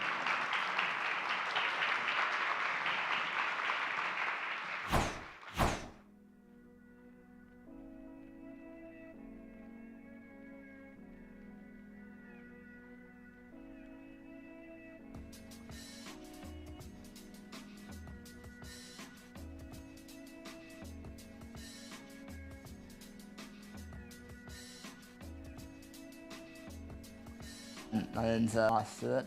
I'm from the United Kingdom, about an hour and a half north of London, and I'm an artist living in Brooklyn, New York. Art, it opened me up to this whole new burst of energy and positivity. I wanted to create a piece that reflected my experiences with cancer. I was diagnosed in 2016 with stage 4 squamous cell carcinoma. I've been painting for around 11 years now, working with different mediums, but with oil, probably for the past six years. I normally work with an image that I feel inspires me, whether it be a portrait of someone that I know or something specific like a genre of music, because music is a very important part of my process. And what I'll do is I'll spend a couple of days working with the image, trying to understand it, and try and become more familiar with it so that when I recreate it or interpret the piece onto canvas, I feel that it's a true representation of what it is that I'm trying to put out there. I bit my tongue and I didn't think anything of it. I thought it was just, me being clumsy when I ate food. But I soon discovered that it was not getting better, it's becoming more painful, and my jaw started hurting a lot in my ear, and I found myself not eating as much. I lost a bit of weight. So I went to a number of doctors who said there's nothing to worry about, but eventually I got referred to a specialist in Manhattan. They thought it was necessary to have a biopsy taken. The following week I had a callback to find out that I had a tumour measuring around 2 to 3 centimetres on my tongue. So the only way around that was to have a total gastrectomy, which is the removal of the main flap of the tongue. They removed my lymph nodes, removed 11 teeth, took my muscle from my leg, which was then put into my mouth as like a replacement for the area that they removed. I think I've had like 59 staples in my leg. This far runs from like here to here. I had to have a tracheostomy fitted, which would help me breathe and prevent any sort of infection or fluid to get onto my chest. It was just several months of like intense rehabilitation from learning how to walk, talk, jump, eat, whilst living with a tube in my stomach. This is where I had to have my food pumped in to keep me nourished and try and build up my calories, because I dropped a lot of weight from having a month or 6 weeks of radiotherapy and chemotherapy. I first started painting again after all of that experience in the spring of 2017, and I painted a series of works that reflected certain parts of my journey, from diagnosis to surgery, rehabilitation, and just getting back to life, where I was at that point. I did like several paintings based on those moments in time. Back then I was painting things that were filled with pain and suffering, but this piece is where I'm at now.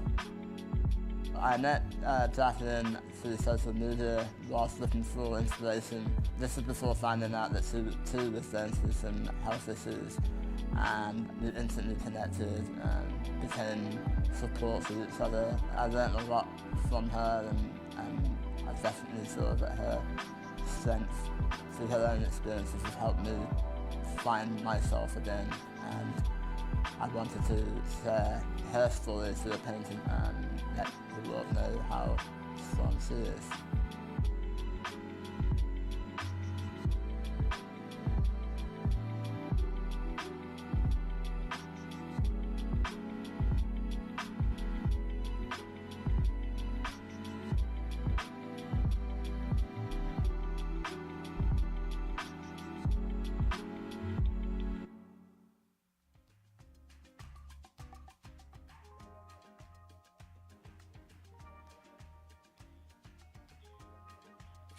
And now, to talk about the healing power of art, please welcome visual artist Amar Stewart.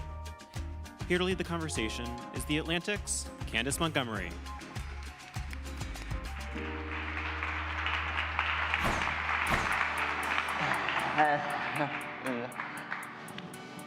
Hi, everyone. Amar, thank you so much for joining us and sharing your journey through art. I had a few moments to spend backstage with Amar, and it is really, truly my honor to be on stage with him. And for those of you who would like to see more of the video we just shared, it will be made available after the event, online. So, Amar, can you talk a little bit about your connection to art and painting, and when did you start painting? I've been drawing and painting since I was a little boy, but in my early 20s I started to explore it again and just sort of fell in love with the process and the storytelling aspect of it. So yeah, I just like dedicated my 20s and up until now, just creating, yeah. And how did artistic expression help you through the toughest moments of treatment and recovery? Well, it's actually pretty important because there's a while there that I couldn't actually talk. Right. You know, I had this tracheostomy in there and like a voice box for a bit, and the only form of like expression was through my painting. So, and it was tough because people would ask me how I'm doing and what's going through my mind, and I couldn't tell them. So yeah, at that one point, I went back to London for my surgery and stuff, and my mum brought me all the materials then to get me to paint again, and that kind of helped me through the most difficult times, because it wasn't on my mind for a long time, because I was just focusing on trying to get better and back to my normal self. So yeah, very important. Yeah, so quite literally, it was how you were expressing yourself. Yeah, exactly. There are two pieces here today that were inspired by your cancer journey. They are entitled Vanitas and osteoradionecrosis. Can you tell us about them? He made that really hard for me. It's a mouthful. We'll start with osteoradionecrosis. That was part of my journey as well. Like earlier this year, going through my checkups, they found that I had osteoradionecrosis from the side effects of radiation. So all my teeth over the years became loose and infected. My jaw was infected, the bone was infected. So I wanted to create a painting for my surgeon, or Dr. Todd Hanna, who's based in Manhattan, who's a maxillofacial specialist. So I did a painting for him as a gift because he's been taking care of me to represent that. So the painting is, it's inspired by 3D, but also like an X-ray, because of all the X-rays that I've had. But it's missing the jaw. So yeah, I kind of wanted to tell that story through that. So yeah, that's that piece. Big up Dr. Hanna. Is that the one with the 3D glasses up front? Yeah, so you can put them on, and the whole idea is that you can do the work in different layers. Yeah, so that was that one. And then the Venetas piece was actually a collaboration I just had with a brewery back in Asheville, where I live now, North Carolina. Because next Tuesday, I celebrate my 6 years being cancer-free. So we put a beer out together, and I did the artwork, which you can see out there, a print of it. And there are different elements of my journey in there, from like the prosthesis in my mouth, the jewelry that I wear that represents different stages of my story, and other elements that kind of, there's been a lot of darkness in my life. Well, not my whole life, but the past 6 years. But I want to also shed bring light to it, and within that painting, that's what I try to do. Wonderful. Yeah. You also paint a lot of hip hop artists. What inspired these?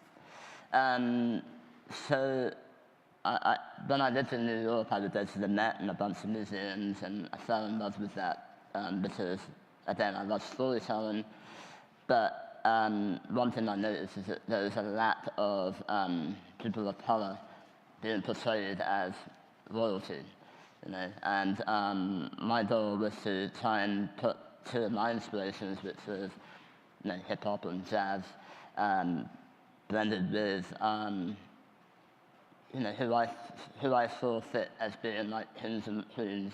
So Biggie, Tupac, NWA, which is out there, Eminem, which is out there. He's not, he's white, but still. And other artists that has inspired my journey as a painter. So that was my way of celebrating them. Amar, I want to thank you for being with us today and for sharing your artwork with us and celebrate you being 6 years cancer-free, you said? Yeah. Thank you. And with that, we are going to take a break for networking and lunch. We hope you enjoyed our morning conversations. I'd like to thank all of our speakers for facilitating these thought-provoking discussions. Please feel free to view some of Amar's artwork out in the lobby in our networking space, and we'll see you back here at 1 p.m. where we'll talk with survivor Tig Notaro and have a conversation about health equity and mental health. Thank you.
Ladies and gentlemen, please take your seats. The program will begin momentarily.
Please welcome back to the stage the Atlantic's Candace Montgomery.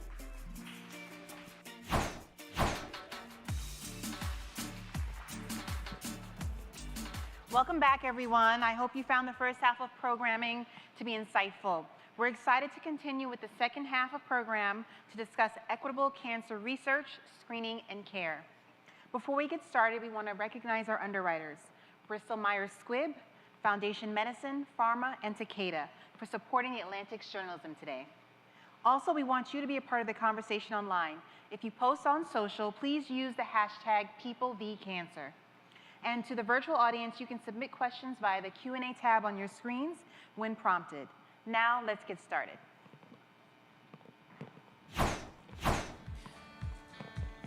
And now, for a conversation produced by our underwriter, Foundation Medicine, about molecular profiling in oncology. Please welcome Dr. Brian Alexander, the CEO of Foundation Medicine, and Dr. Pamela Coons, Associate Professor and Division Chief of GI Oncology at Spilo Cancer Hospital, Yale Cancer Center, and Vice Chief of Diversity, Equity, and Inclusion for Medical Oncology.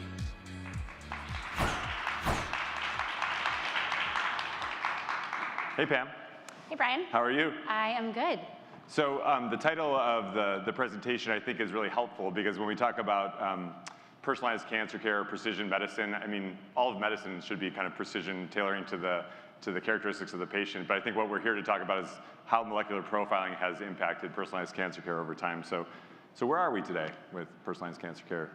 So, I think precision medicine and personalized cancer care, the definition has really evolved and changed over time.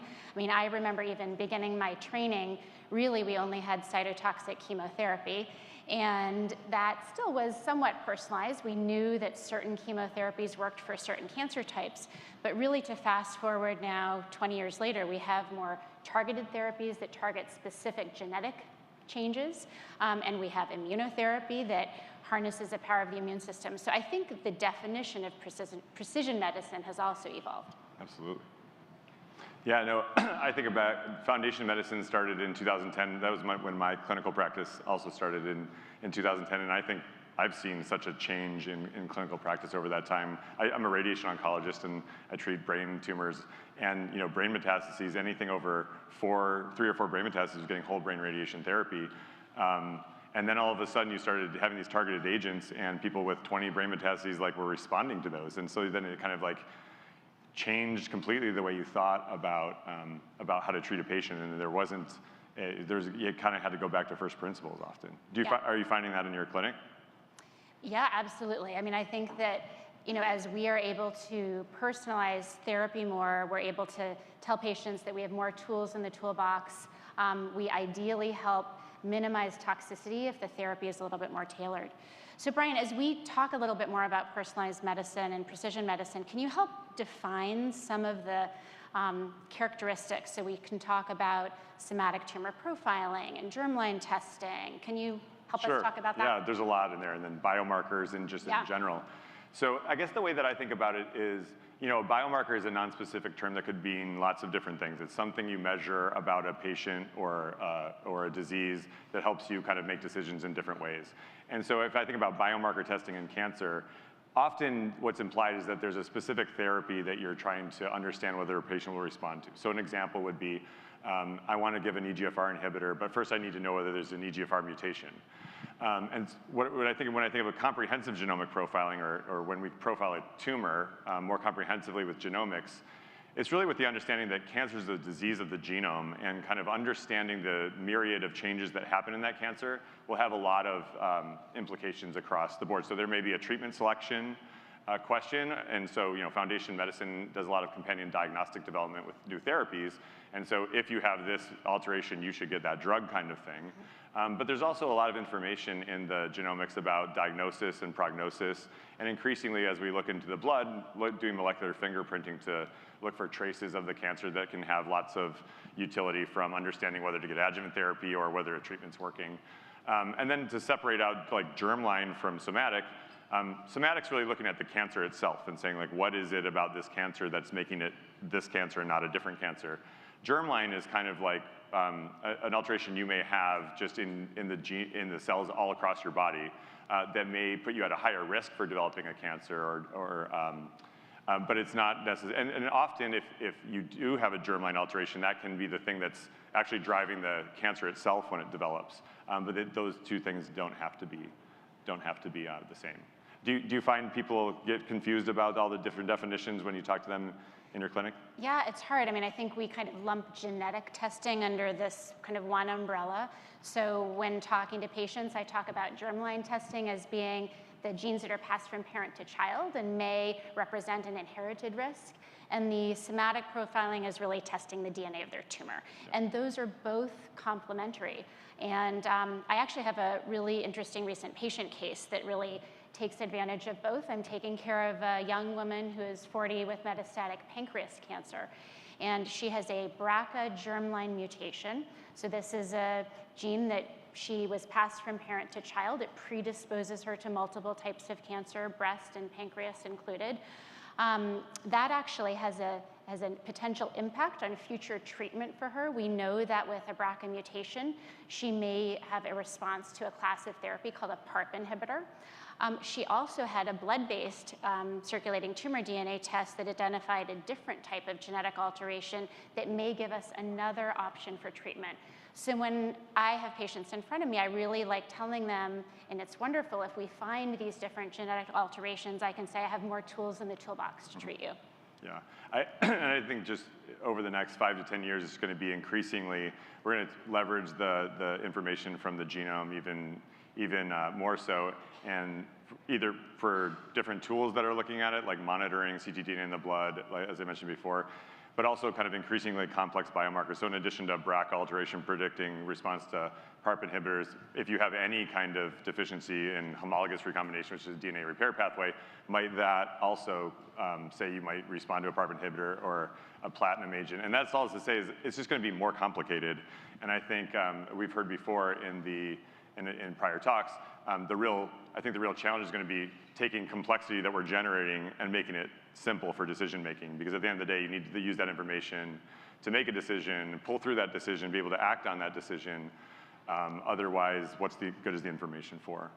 And maybe like in our last couple minutes, we can build on that a bit. So, I think at Foundation, we think about, we can democratize this information because anyone anywhere can order an FMI test and get back this information. But how do we ensure a new technology like this not only will have equitable distribution, but that not only is the test equitable, but like all the options that the test opens, how do we ensure that those are equitable so that we're not just kind of keeping these technological advances to a small sliver of the community?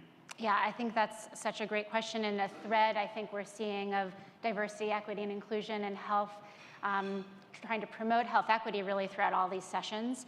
And I think there's data that shows that there are disparities in terms of access to these somatic profiling, germline testing, access to seeing genetics counselors. And I think that really it's the whole spectrum of ensuring that all patients get access to the diagnostic testing and then potentially the treatment as well. So I think that we all have a collective responsibility in that. I think as a medical professional, I have a responsibility of making sure the workforce is diverse. I think our workforce diversity impacts the science and then impacts patient health equity. And I think as partners in this, industry partners have a role in that too. Yeah. And I would add to that access to clinical trials, because a lot of the things that kind of come out of new information, we need to learn a lot more, give patients the ability to access new therapies and then learn from their journey as well. So I think that's about all the time we have. So thanks so much for joining us today. It's really helpful to hear your perspectives. Yeah, thank you.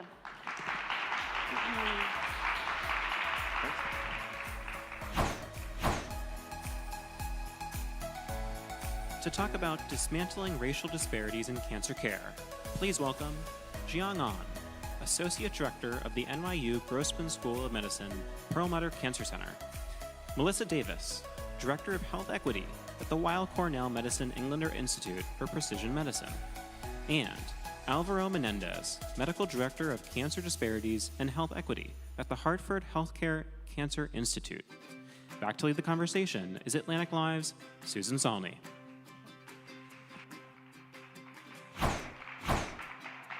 Hi, doctors. Thank you so much for being with us today.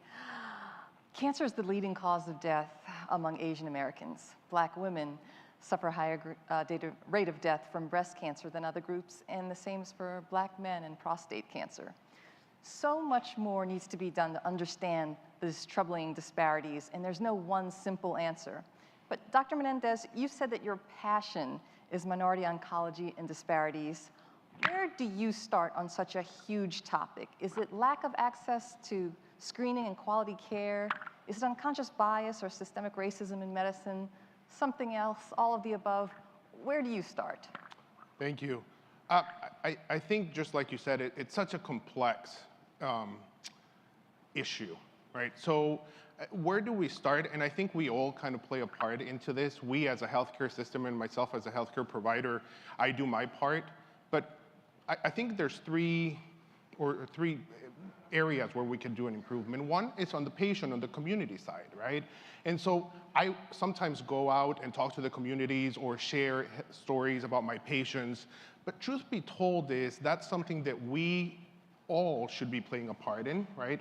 So when I go out and talk to the communities, if I'm talking to a Hispanic community in Spanish, they're gonna really get, right? They're gonna really identify with myself because there is cultural congruence. But when I talk to the Asian American, Pacific Islander, or I talk to the African American, they're gonna look at me and I'm still a foreigner to them, right? So when we're trying to overcome those cultural barriers when it comes to access to care, standard of care, even sometimes preventive modalities, there's an entity that cultural congruence plays that I think we should all play a part. And that's where our cancer survivors and our patients who have completed their screening methods play a part. Second is we as healthcare systems, right? So understanding what we are doing wrong. For instance, for the longest period of time, the medical community has said the Hispanic population, right? And they've said the African American and the Asian Americans, and they've failed to take into account these local regional differences and subcultural differences, right? So I come from El Salvador, and if you look at me, I act differently, I look differently than people who come from Brazil. They're still considered Hispanics. People from Argentina, right? I'm not saying El Salvador is the best, right? But what I am saying is, we are culturally, genetically, religiously different. And the way we accept all of this is different. So taking into account these local regional differences and really understand the population that we in our hospitals serve and take into account these differences. That's what we need to do for the healthcare system. And then finally, the state or legislative part that I think we were talking about with the cancer moonshot, so I won't go into much detail with that one, but I think at those levels, because it's that complex. It is, yes. Similarly, Dr. An, you're a national leader in understanding cancer health disparity, and you recently received a prestigious grant from the National Cancer Institute to dig more deeply. Can you tell us about your work and what it might mean for prevention? Sure. So NYU Langone Health, and we just received a grant from National Cancer Institute to understand the causes of the cancer health disparities. 20 research scientists involved from multidisciplinary area of expertise, and we try to tackle these issues. So over the years, we learned that this cancer health disparity is not just a simple issue. As Dr. Mendez talked about, it's a multidisciplinary problem. We can think about socioeconomic factors, delayed cancer screening, and early detection, the cancer is diagnosed the late stage, much more difficult to treat and more likely to lead to poor outcomes. Environmental factors, people who live in certain ethnic, certain enclave and near poor neighborhood linked to the environmental causes and more access to the environmental carcinogens, and also linked to the poor healthy lifestyles, including poor diet choice and more likely to smoke. And then more importantly also, this is not just external causes. We just realized that cancer, we do have a biological difference among different ethnic groups. For example, African American women tend to develop more aggressive form of breast cancer types, triple negative breast cancer, and colon cancer, also African American, tend to have specific mutations, make this cancer more aggressively. And Asian American, for example, had gastric and liver cancer incidence is very high and linked with the microbial causes of the cancer. But these factors also not just affect one-to-one. It looks like multi-factors interact, make these things more difficult to understand. So we are really excited to have this opportunity to learn together and improve this health equity situation. Now, on the topic of those biological differences, Dr. Davis, your team found definitive links between an aggressive breast cancer type and African ancestry. Can you tell us about the importance of knowing our genetic ancestry in your groundbreaking research? Absolutely. So, as both of my colleagues have pointed out, there are many disparities or factors, if you will, that feed into types of disparities. We took a global approach, and so using what my research partner, Dr. Newman, calls oncologic anthropology, one of the things we utilized was our information about the global distribution of triple-negative breast cancer. And so what we found was that in every country, and if we could separate out the population that was of African descent, it's that component of the country that has the highest rate of triple-negative breast cancer. Likewise, on the continent where much of our work is done, we saw that our West African patients had a higher rate of triple-negative breast cancer compared to our East African patients, for instance, in Kenya or Ethiopia. And so that sort of gives us an understanding that there could be a genetic link to the biology behind certain types of breast cancer. We know that triple-negative is actually a diagnosis of exclusion, and all it really tells us is that the current targeted therapies that are available for breast cancer aren't indicated for those patients. And so we have to do the work of really understanding the variety of the biology that exists and what are the genetic underpinnings. Historically, African Americans and every other ancestry group that was non-European has been excluded from genome-wide association studies, genomic studies. All of that data is currently now the foundation of all the clinical tools that we use. So for instance, we see this disparity in inclusion of genetic information play out in clinic as patients who are of Middle Eastern descent, African Americans, other non-European ancestry groups will find mutations in cancer genes, but they'll be defined as something called a variant of unknown significance, and by definition then being unactionable. And so, the view that I take is absolutely there's this complex socioeconomic barrier that prevents marginalized, minoritized populations from getting access to health care.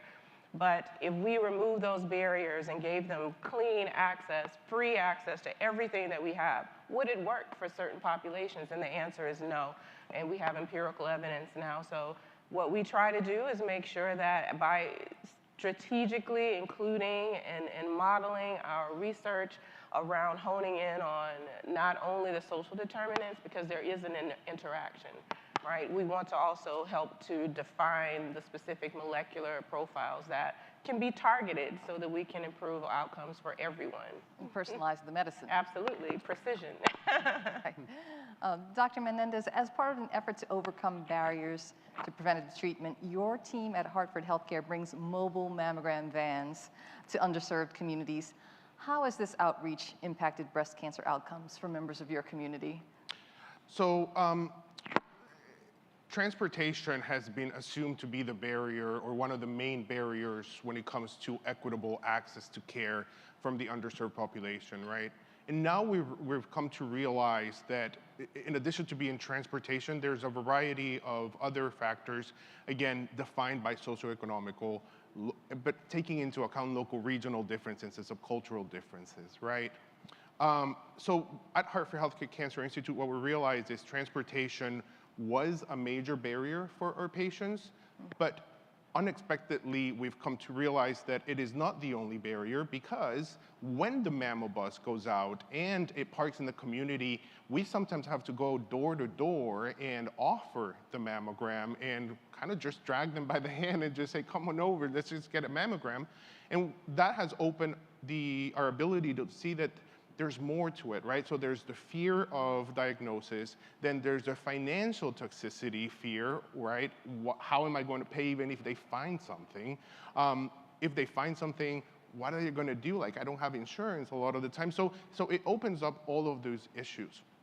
And even though we've seen an improvement in preventable cancer deaths, we're still not up to par when it comes to equitable screening rates for all of our patients.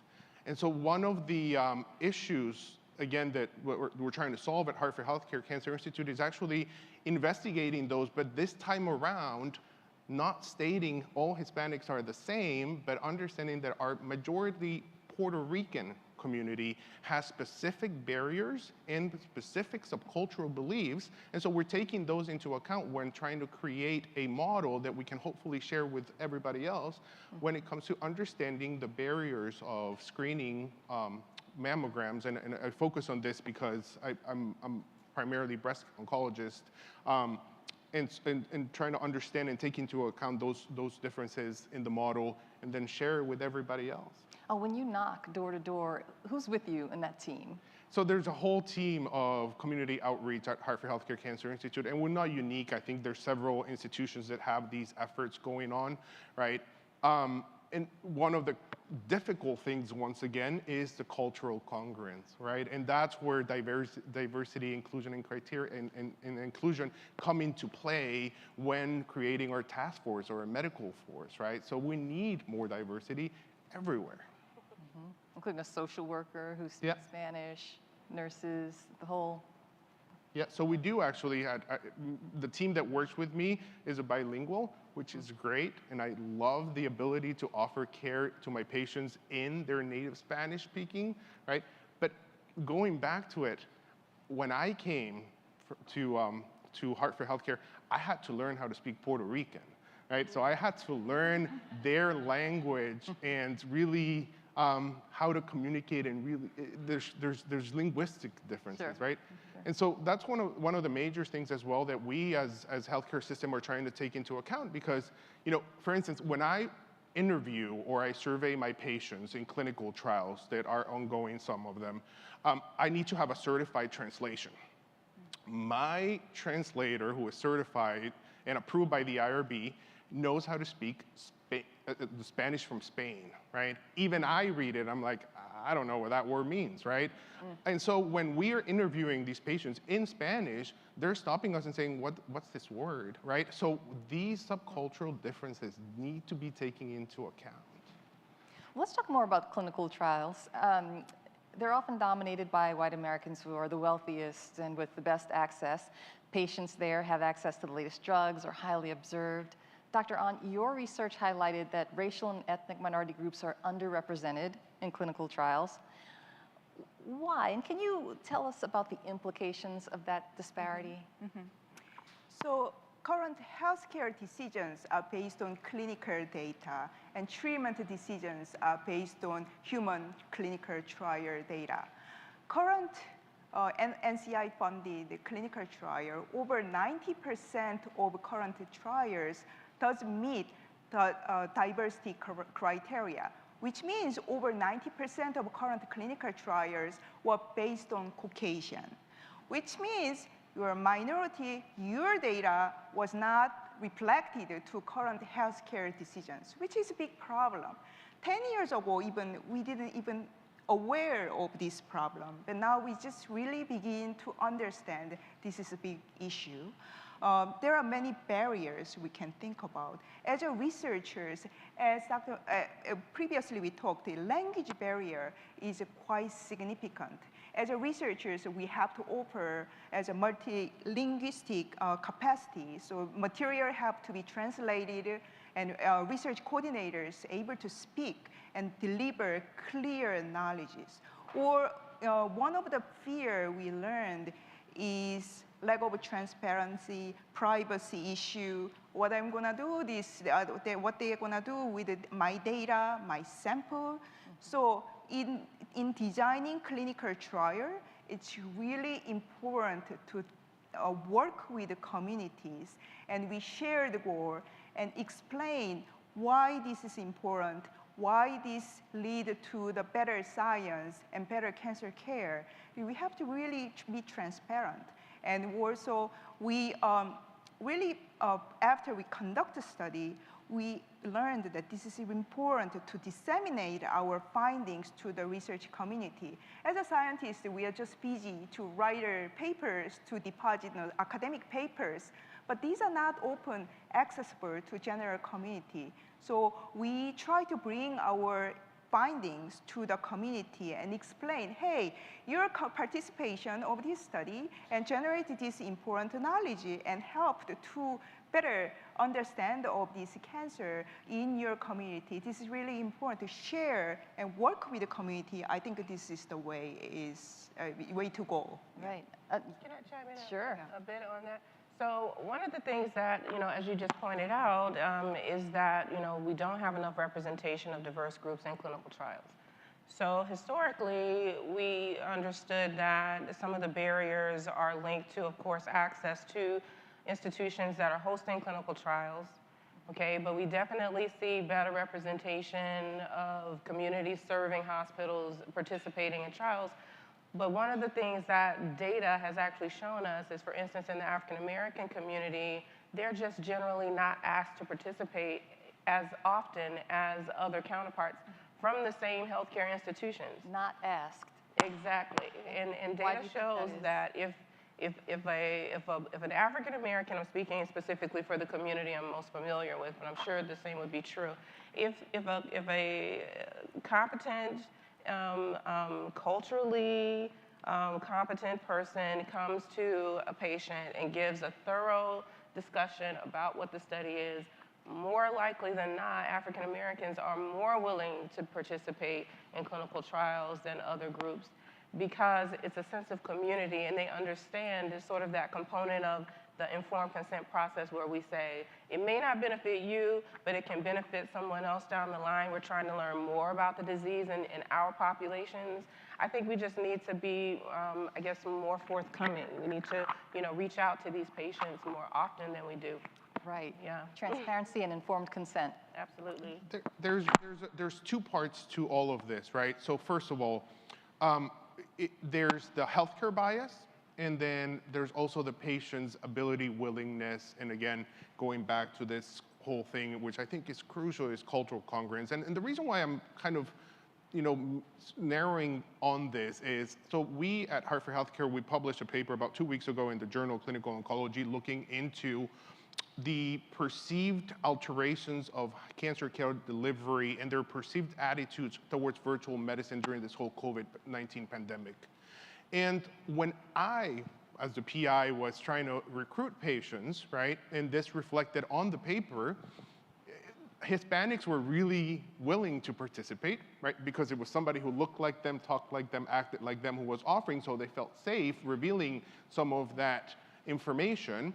But there was only 5% of my population or representation of African Americans or Asian Americans. So it wasn't powered enough for me to generalize that. So again, cultural congruence when offering these clinical trials is huge, right?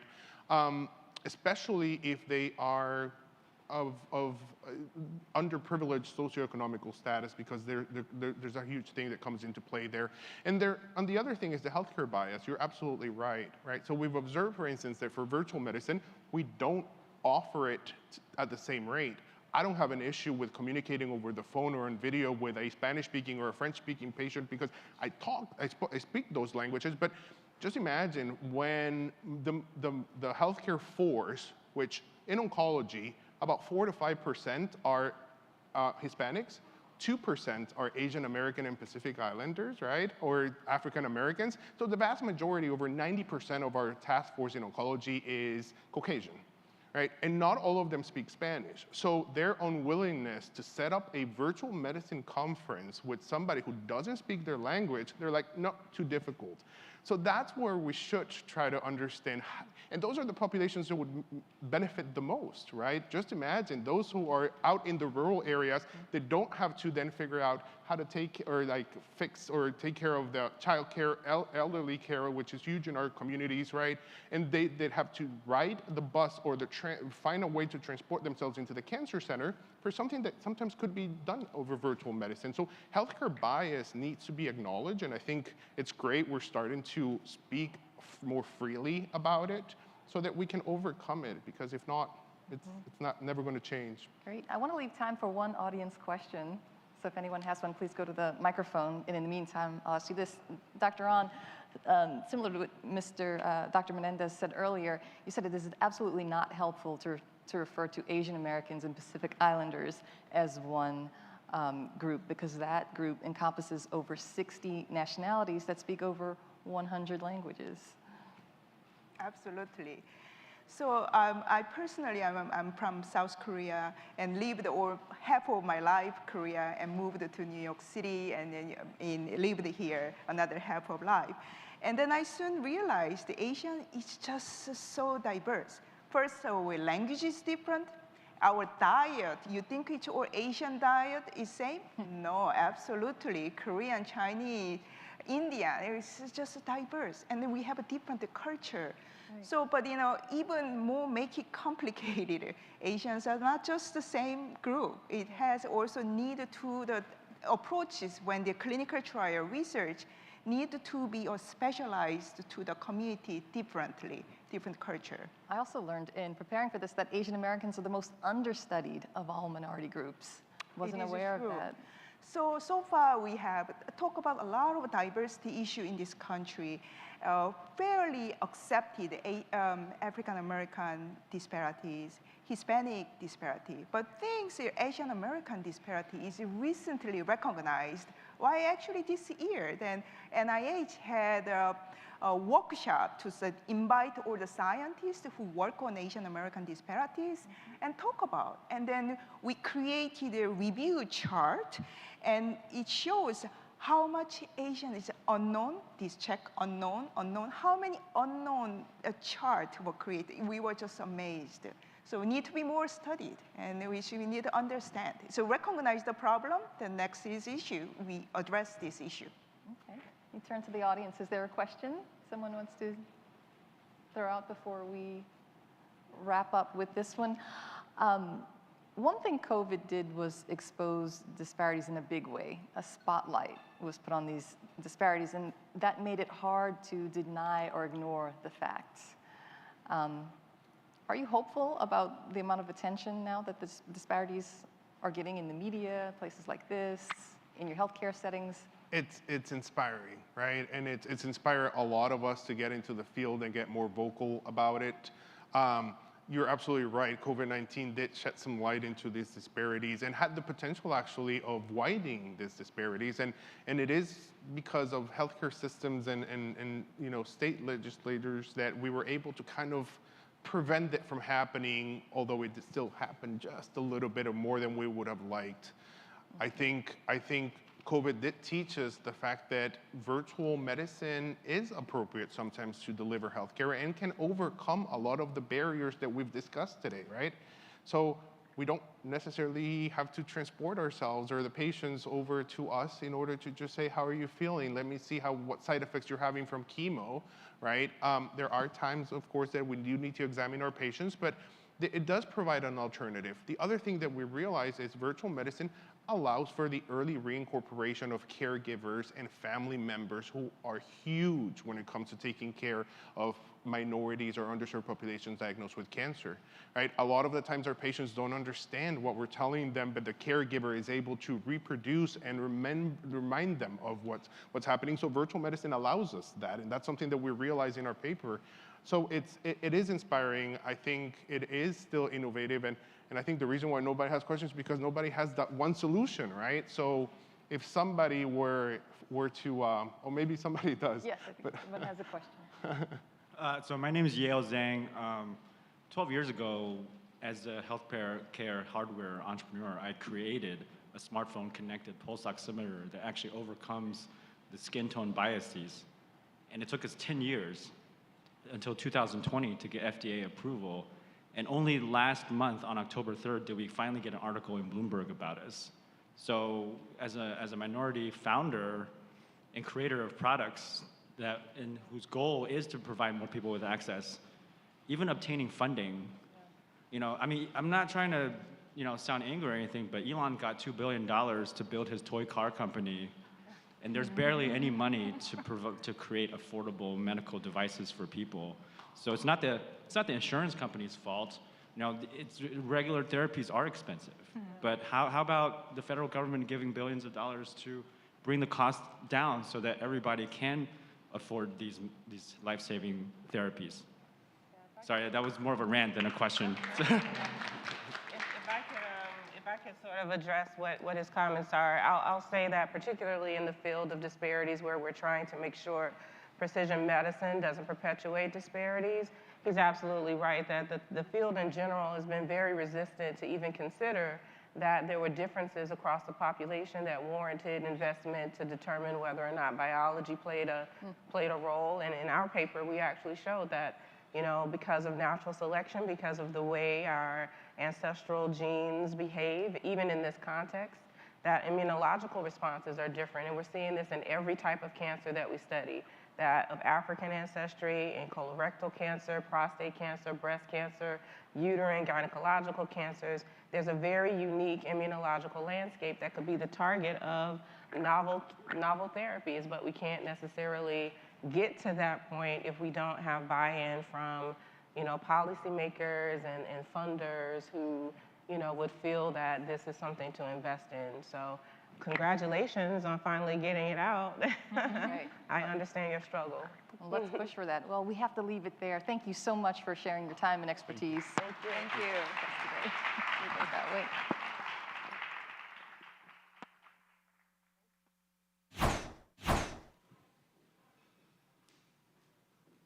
If you look at a lot of breast cancer advocacy campaigns, they're mostly white, middle class, house in the suburbs, 5 kids. And when I was diagnosed, I was broke, living in Brooklyn, about to get married to a woman.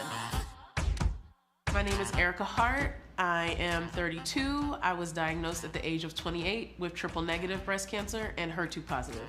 Breast cancer can happen to anybody, so you want to be seen in advocacy campaigns. I went topless at a pretty prominent music festival in the middle of Brooklyn, where there's lots of Black queer young people. I wasn't with any sort of sign. I didn't write anything on my back. I didn't say check your breast loudly. I just stood there and people started taking pictures, and now I just continue to use that platform to educate about Black bodies and how we regard Black bodies in the medical system, in the world, period. Because Black people die from breast cancer at faster rates than white people. And that has nothing to do with Black people and a gene or anything like that. It has everything to do with us not existing in advocacy programs. So I went topless just to educate, just to raise awareness, and I think that it's working.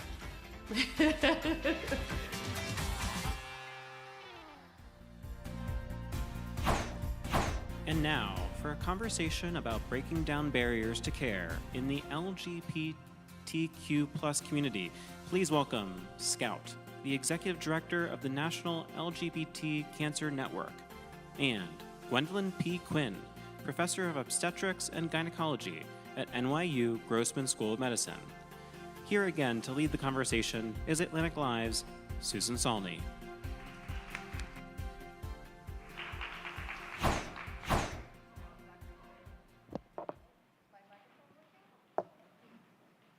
We can hear you. There's reason to believe that the LGBTQ community is carrying a disproportionate cancer burden that arises from a complex web of intersecting factors. Let's start by talking about the barriers to care in this community. There are a multitude of barriers that get in the way of proper diagnosis and treatment. Scout, can you outline the problematic themes we see throughout the healthcare system that affect this community? Absolutely. I think one of the quick ways to say it is there's really been kind of a systematic erasure of our own communities in the healthcare system. We know that there has been a history of discrimination against us. One of the, a little while ago, there was a movie called Southern Comfort that traced the trajectory of a trans man who was turned down from care 19 times before he finally died out of care. That was a few years back, but unfortunately the phenomena still does exist. What we see sometimes these days is a pronounced chilliness towards our people. But it still means that, you know, we work with one cancer survivor who also talks about how outright one of her providers said, I don't agree with your lifestyle, I don't want to treat you. So again and again, we see personal bias rising up, inserting itself into the cancer health system. And that means, for those of us who've lived those experiences, that we carry that wariness for many years. As I talk about my very first cancer screening, well, it was a few years ago, it took me 2 days to heal because the providers were so rough with me when they found out that I was part of the queer communities. So that happens, you remember it. It happens to your friends, you remember it. It means we're holding a measure of, uh-oh, whenever we have to go see a provider. So one very important issue at the personal level is fear of mistreatment and discrimination, and that leads a person to be silent, sometimes about sexual orientation or gender identity, because there's still this staggering level of discrimination. And it goes both ways. Sometimes a doctor may feel uncomfortable asking the right questions. Right. There's actually research showing that 90% of us would be willing to disclose our sexual orientation or gender identity status, even as something as vulnerable as an emergency room setting. But 80% of providers think it's not appropriate to ask. Think it's not appropriate to ask. Right. Okay. Well, Dr. Quinn, you authored a new study that shows we need to improve LGBTQ+ cultural competency among oncologists. What initiatives are being put into place to expand the knowledge of patients' needs in this community? I think there's a lot of initiatives, and there's also a lot of ways to describe it. So besides cultural competency, which no one likes to be thought of as incompetent, we can also talk about cultural humility and cultural relevance. And cultural humility kind of speaks more to the idea that we will never become an expert in someone else's culture, and we are constantly learning and need to learn, you know, and we're not making assumptions about that. So there's quite a few initiatives in terms of clinicians, and not just oncologists, but all of the staff, because some of our research with the patient population has shown that some microaggressions or transgressions have occurred before they even get in the oncologist's office. So somebody in the scheduling office or somebody in parking misgendered them in some way or gave them dirty looks because of who was accompanying them to. So they're already terrified about the potential cancer diagnosis or the actual cancer diagnosis, and then angry and upset because of what's happened before they even get in the oncologist's office, which is why it's really important to do trainings and to do trainings with the entire team and to modify those trainings based on how they may manifest based on the disease site of the cancer. And I think, you know, we've done a lot of national surveys with various clinician types, and I would say there's a faction of oncologists who say, I'm a good doctor, I treat all patients the same, I don't need to know this. And this really violates the whole person care. You can't, not all patients need to be treated the same, and you can't really treat me if you don't know me. And secondly, I think probably more importantly and more positively, there are a group of physicians who really want to treat this population, but their discomfort relates to the fact that they haven't had training. And so they're reluctant to say, yes, I'll provide a chemo regime to a transgender person on hormones because they haven't had experience and might not even know a colleague to turn to for advice. That's a very serious issue. And I think also a great point you brought up there is this idea that there's such a large care team that you're dealing with. One of my friends is a trans woman who talked about how her care team was great during her cancer treatment. And she was afraid she might die once in the shower because her personal support person clearly had a problem with her being trans. And when she was so weak she couldn't even get out of the shower, she's calling for this person and they're deliberately ignoring her. So the number of people you become a frequent flyer of all aspects of the medical system. And that means that training has to go to all of those different places. We want to leave time for audience questions, again, too, virtually and here in person. Let's talk about the numbers for a moment. In a recent National Health Interview Survey, compared to heterosexual men, gay men had over 50% increased odds of reporting a cancer diagnosis. Similarly, compared with heterosexual women, bisexual women had a 70% increased odds of reporting a diagnosis of cancer. Dr. Quinn, let's start with you. What do you think causes this big difference between groups? Well, I always like to say the difference is not related to your sexual orientation or your gender identity. The factors are being human and having these behaviors. And some of those behaviors, which include lack of knowledge of screenings that you should get, so therefore maybe being diagnosed late, but also other behaviors like smoking. There's different perceptions of body image and what is an ideal body type in some of these populations. And then fear. So, fear you don't have a regular healthcare provider, you may not be going to see someone until you have extreme symptoms, so you're being diagnosed late. So anybody who's involved in these substance use behaviors, which again, they're not correlated with sexual orientation or gender identity, but with the stigma and discrimination that occurs on a daily basis as a coping mechanism. But high rates of that, rates of unprotected sex. Many people in these communities are nulliparous. They have not had a child, and having a child is actually a protective factor for cancer. So again, any human being that does this is going to have greater cancer risk. And the smoking rates are worthy of particular note. They're much higher than the general population. Same with e-cigarette rates, same with menthol use rates, and that is correlated with so many cancers that unfortunately we've got a little bit of a smoking gun with that one issue alone. Scott, is it really the case that none of the large national cancer registries collect data about sexual orientation or gender identity? Well, that's a great point. Some of them have fields for trans status, but they all get their data from the health record.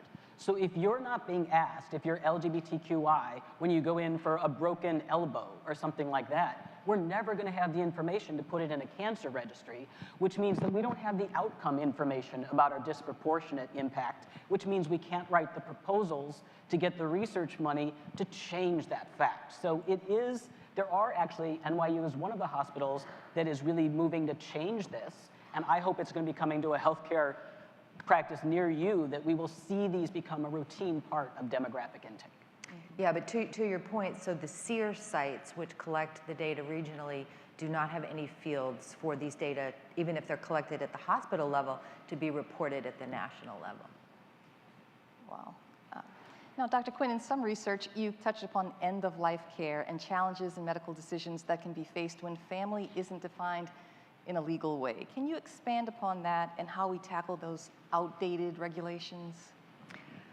Yeah, I can give some examples of what it is, and I think that in both spectrums they all relate to quality of life. So we have younger people being diagnosed with cancer who are maybe not getting offered fertility preservation or other types of issues that would be relevant to them because it's maybe misperceived that because of their LGBT status they wouldn't be interested.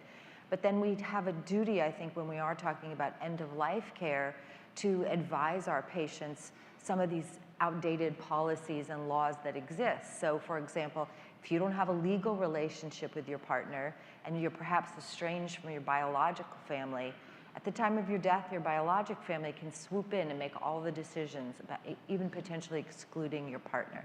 The same may be true about the status of the children in that partnership. So if they're not legally adopted by the remaining partner, that partner may lose those children. So these are the types of related to kind of advanced care planning that we need to instruct patients about until we can do things to change these policies so that people don't need to worry about that when they have a lot of other things to worry about at end of life.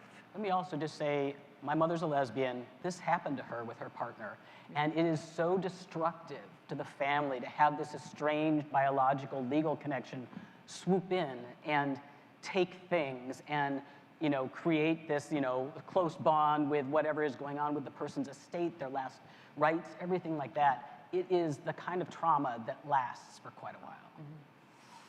Gosh, now when we think about cancers, they're so often grouped into women's cancers like breast and ovarian, or men's health issues focusing on the prostate.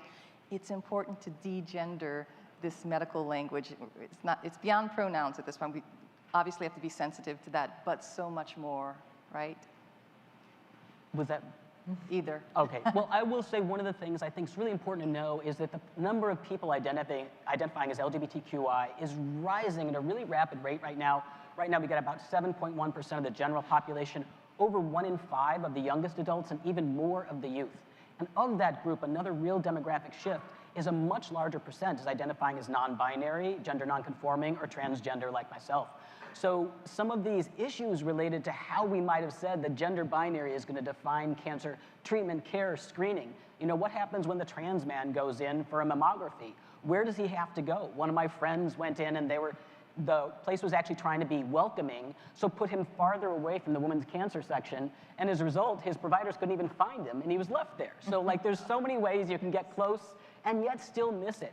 But we see a lot of clinical guidelines still coming out now, women, men. But the truth is the population we're seeing is not going to match that, whether we want it to be the case or not. It's shifting. And that certainly impacts whether or not people access cancer care, because they say, I think of myself as a woman, this advertisement for prostate cancer screenings doesn't apply to me. Even though I might have a prostate, it's not speaking to me. I think that's really important that outreach and education be tailored and targeted to those populations, and understand that one size fits none. And using inclusive language, not only in just, not calling things women's cancer care or the women's breast clinic and having pink gowns. There's all sorts of Mama bands that are bright pink from 70 feet long. Yeah, there's a whole other conversation about the pinkifying of breast cancer. But I think in other aspects of healthcare too, in childbirth, it's important to create these inclusive environments and to involve the community in telling us what makes them feel safe. I just want to check on audience questions to see if anyone has something they'd like to say. You touched on this, how fast the community is growing. If we don't pay attention to these things right now, what's at stake, Scout? We have existing cancer disparities right now. If you are working in one of those healthcare environments, or if you experience one of the healthcare environments where we treat everybody the same, that's not treating everybody the same. That's being blind to the distinct issues between a lot of different populations. And just another note, the LGBTQI communities are a much more racially and ethnically diverse population than the rest of the US is too. So you absolutely have to talk about this intersectionality.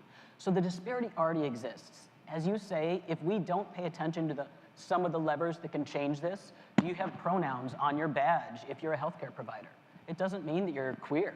It just means you understand people have been traumatized by presumptions about this, and you don't want to be part of that problem any longer.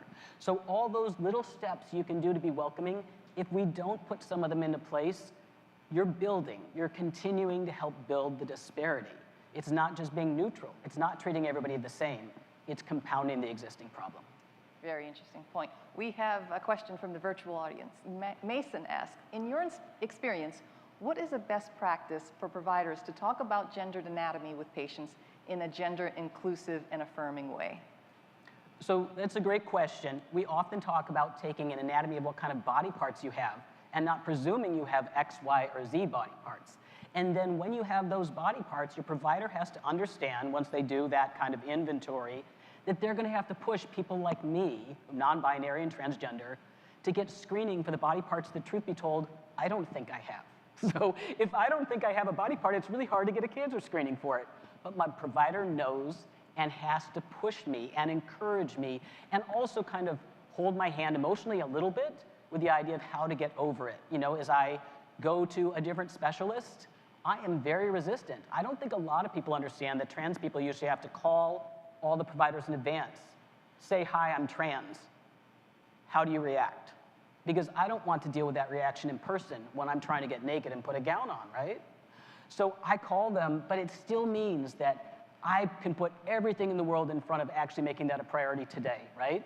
Which is why my partner, my provider, has to encourage me and make sure I'm pursuing those things and getting over the reasonable aversion that we have. Yeah, to add to that, I'm told by many patients that we've talked to in a research context that the number one thing that a clinician can do to make them feel at ease is to walk in and introduce themselves and say their own pronouns. Really?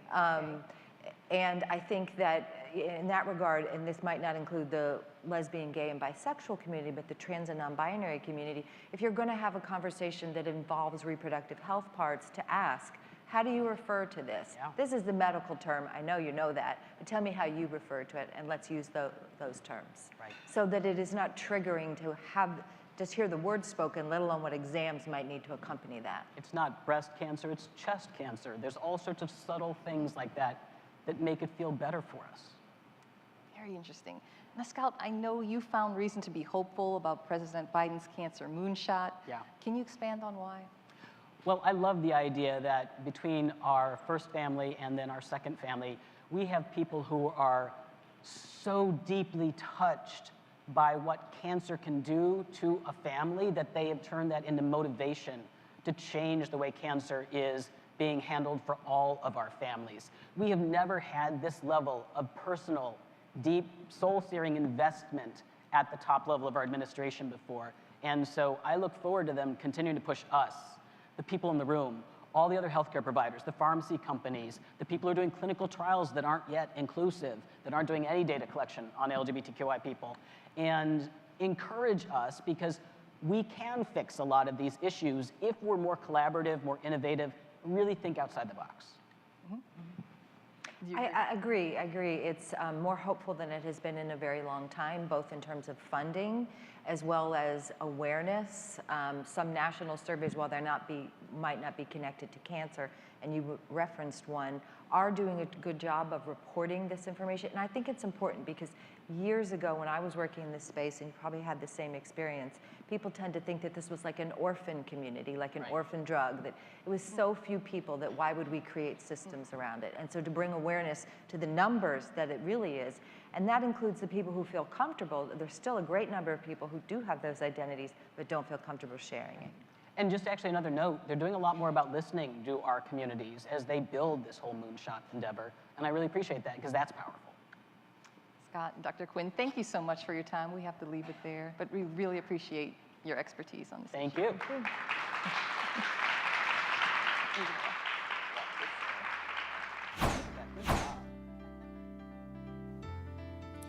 And now, for a conversation produced by our underwriter, Bristol Myers Squibb, about advancing access to care, please welcome Nicholas A.J. Botwood, Senior Vice President, Worldwide Medical Oncology, Bristol Myers Squibb. Here with Pat Garcia-Gonzalez, the CEO of the Max Foundation.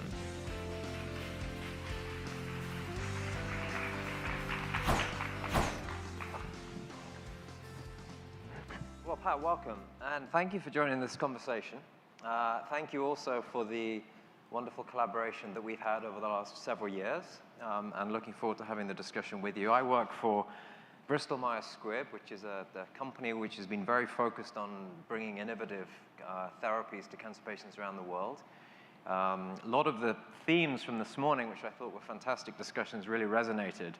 I think the progress we're making with harnessing patients' immune systems with CAR-Ts, checkpoint inhibitors, which we have been also focused on developing, and the small molecule tyrosine kinase inhibitors, really bringing a precision medicine approach to oncology has been fantastic. I also recognize, as a clinical oncologist who's led many clinical trials, that getting diversity into our clinical trials is extremely challenging, and that's something that we're bringing a laser focus to, recognizing that healthcare starts all the way from clinical trials all the way through to access, and we have to do better in terms of health equities.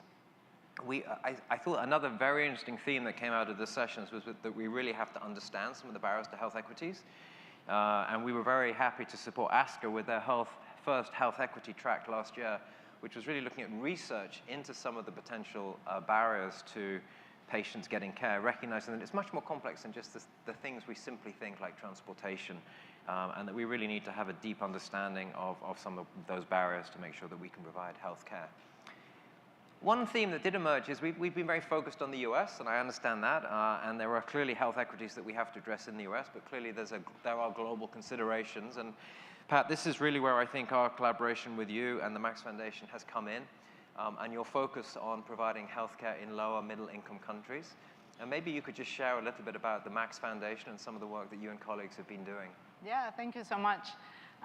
So the Max Foundation is a 25-year-old organization established in the memory of Max, who was my stepson, who was diagnosed with chronic myeloid leukemia when he was 14 years old and passed away in 1991 when he was 17.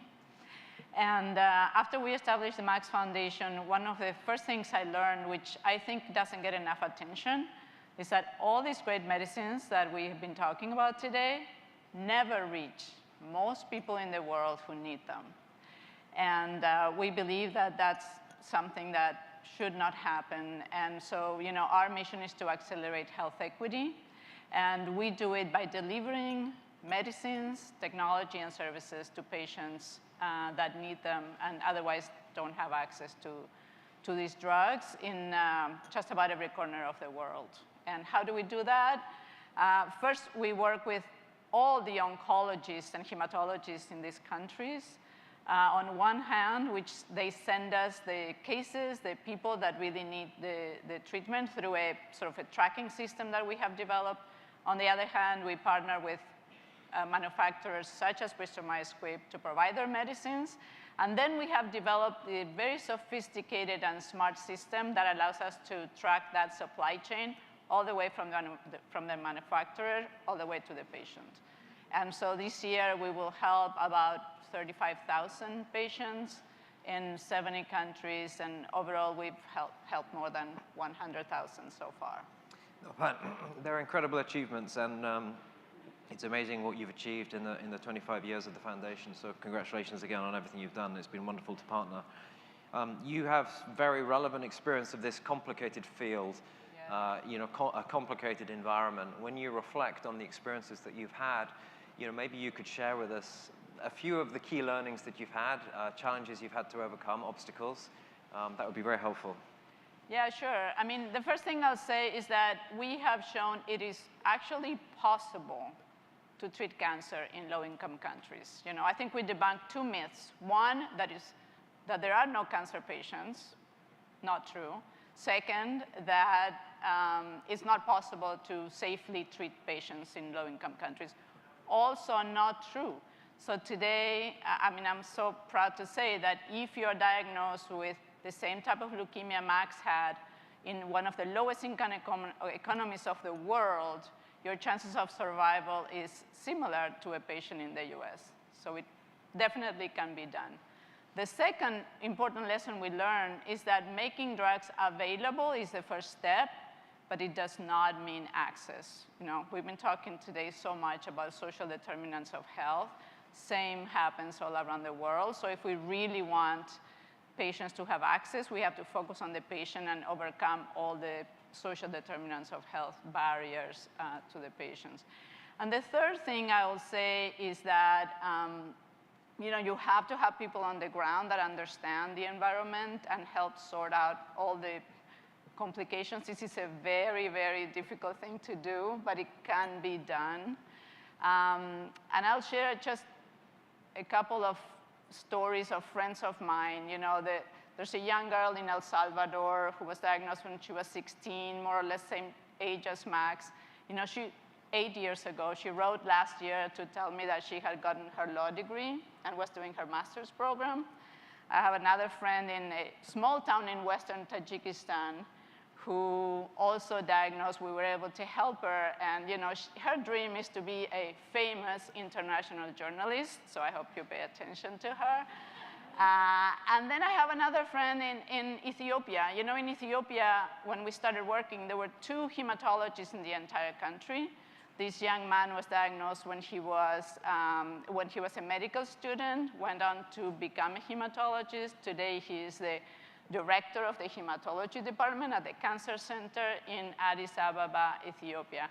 My point is, you know, we think that we're just helping a person, but we're not just helping a person. You know, we're helping the family, we're strengthening these communities.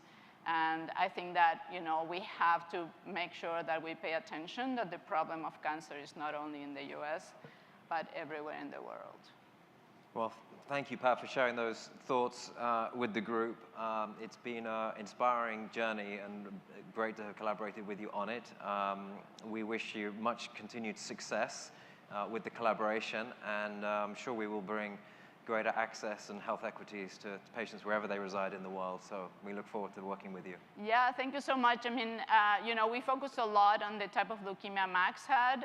For the past 20 years, in 2023, we're launching a program for advanced breast cancer. So I really look forward to working with everyone that knows so much about breast cancer in the US to help us. And I'll just say that, you know, we can alleviate suffering and premature death around the world. And I think because we can, we must. So thank you so much.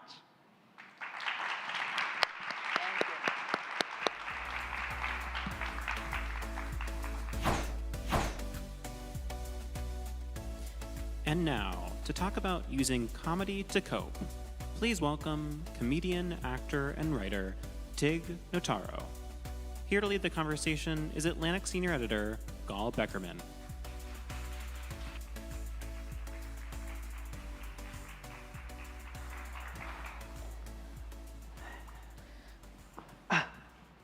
Hello. Hi, Tig. How's it going? Good. How are you? Doing well. So let's start at a place that probably will feel like a natural place to start for this particular crowd and this particular subject.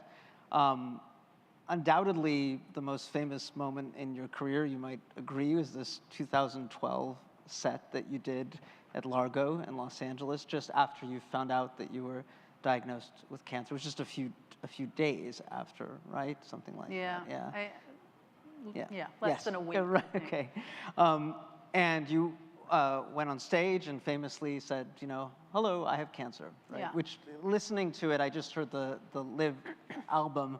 I grew up in a household where we whispered the word cancer, you know, so it was like, it was shocking even now to listen to it. And it made me wonder about the sort of decision moment on your part, that moment where you decided, I'm going to expose this part of my life and what I'm going through, and I'm going to do it in this venue of, you know, through this vehicle of comedy that is my art. Because I imagine that it was a debate for you.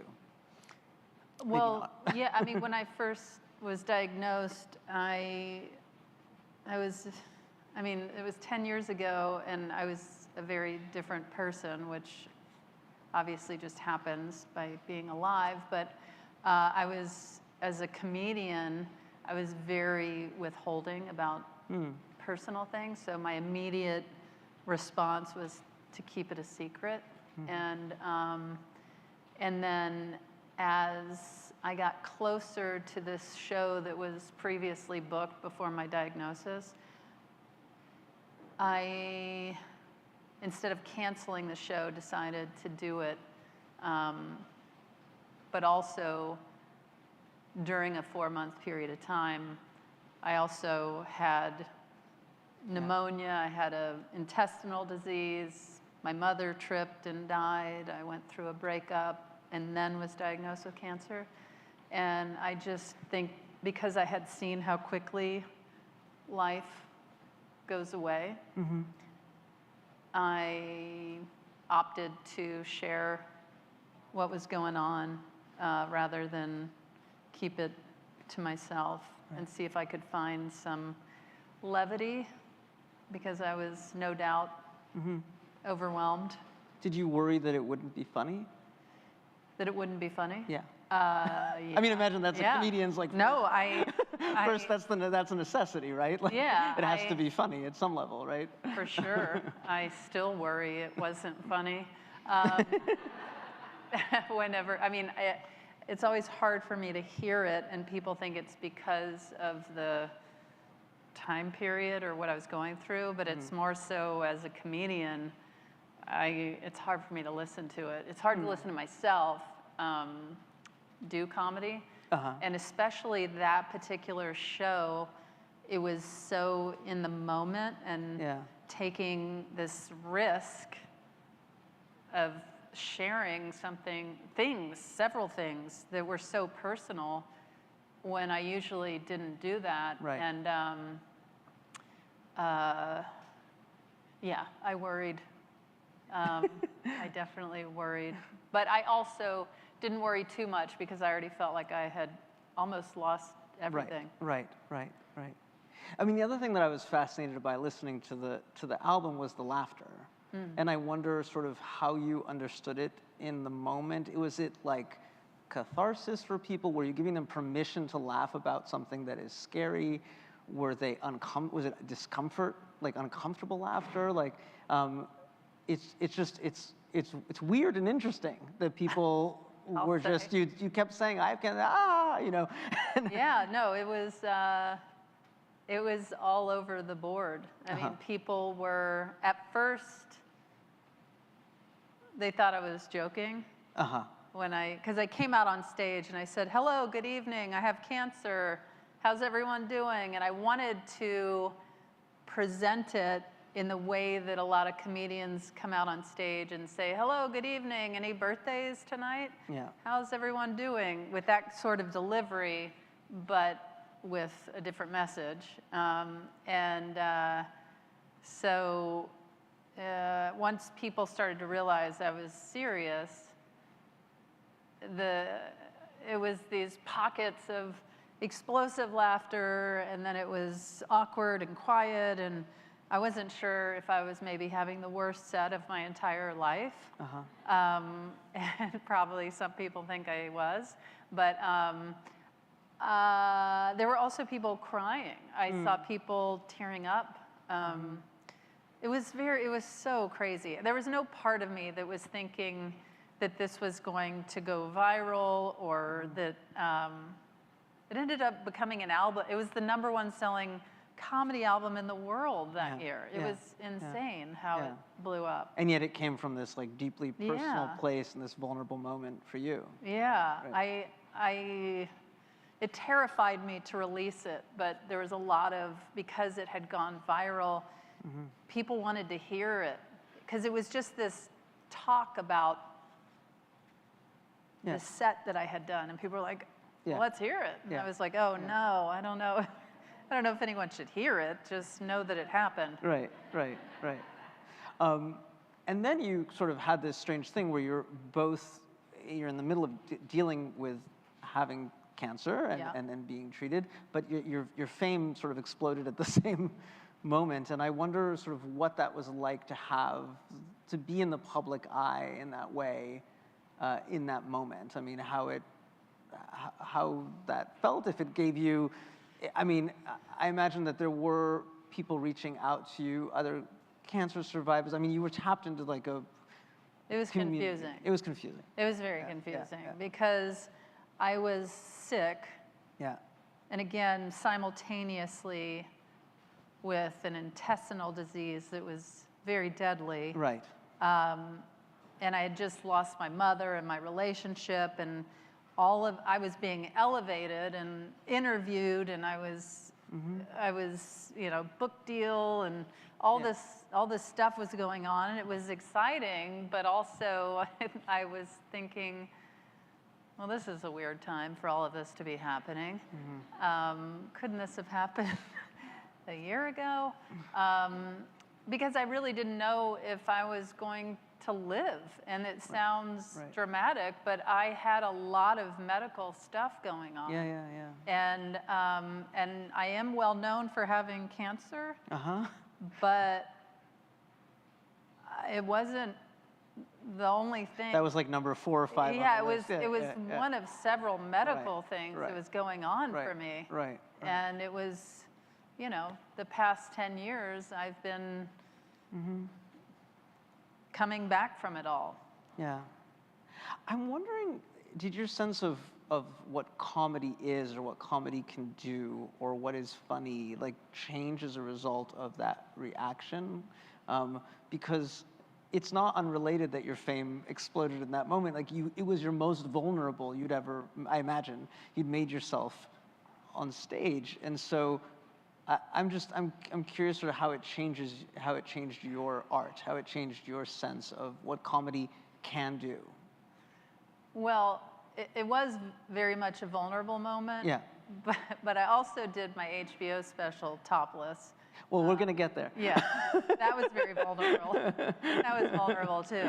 We're going to get there. But yeah, it definitely, it changed everything because it also, just across the board, taught me the power of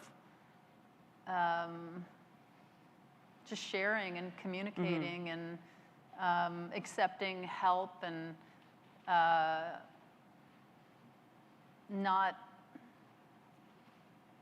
it really was my go-to to keep everything right here. Right.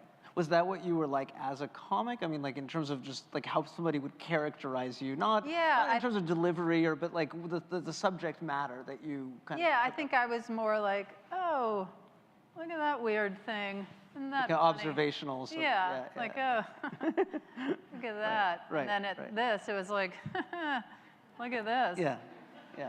But then that opened up a whole new stream of material for you, or it did, but it also, in time, I've also been going through the process of learning how to balance that. Right. And not feeling like I have to share everything, because I am married with children now, and so it's not just my life anymore. Right. So. Right. Did you discover sort of the stigmas around cancer, like as you sort of entered that world, that, and I guess I'm thinking of you going topless after your double mastectomy, like, and clearly wanting to break down a stigma or something that was taboo, or that you, like, how important was it for you to do that once you discovered that there were sort of areas that people still felt uncomfortable with? Well, I had already made this huge leap of starting a show out by saying that I had cancer and continuing for 30 minutes. So it was exhilarating to make that leap and land with that show, that album. But for sure, when I had the idea to go on stage and do comedy with my shirt off, and not talk about cancer while my shirt was off, I was actually told by one of my agents, that's probably not a good idea. And I was like, what do you mean? And he said, well, it might come across like you're trying to get attention. And I was like, I am. It's the whole point. I'm trying to draw attention to this conversation. And he was like, a publicity stunt. I was like, yeah, full-blown publicity stunt. But also, I was thinking about how, when I was looking at my body, I was so scared of the surgery and having scars. And I was like, oh, I like my body as it is. Yeah. And then when I really thought about it, I thought about how scars represented healing, and that, you know, if somebody has a scar on their face, you wouldn't say, you don't want to go on stage with that scar on your face. You know, people wouldn't say that. So I just thought, what's the difference if it's here or here, or you know what I mean? So I just also wanted that challenge of, can I be on stage talking about airplanes and travel while not acknowledging that my shirt is off? And sure enough, I mean, people were like, I didn't even think about it a minute after your shirt was off. And what the feedback that was so exciting to me was, it went beyond breast cancer or women, or I had men coming up to me saying, this is just also about body image and positivity. And I was like, like that, I didn't even think about it to that degree. Well, I mean, I think it's so interesting, the combination of not talking about it, but just having it be there, almost just it even normalizes it further, right? Because it's like, here I am, you know, doesn't have to be the only thing that we talk about, but it's there, and it's part of who I am. Well, there's that. I wanted the discussion around cancer, and but I also, whatever I was doing, I wanted it to also be funny. And I thought that that was a way that I could maintain a comedic approach, was to do this material that was, in comedy, it's considered hacky or bad comedy to talk about air travel. And I thought, well, I'm going to do the hackiest material with my shirt off. And it was so fun to me, and it tickled me so deeply. And so that's where I could reconcile, like, okay, this is comedic as well as potentially starting a deeper discussion. Yeah. I imagine, sort of, since you've been in the public eye as somebody who's had cancer, as a cancer survivor, that you have people come up to you who also have had that experience, or are going through it, or about to go through it. And I guess I'm just curious, sort of, what kind of advice do you give people? What are your sort of go-tos in terms of, you know, helping people understand how they can make it through, or how they should think about themselves and their diagnosis? I know for myself, I mean, first of all, as we talked about, the power of sharing and connecting and vulnerability, all of those things, but also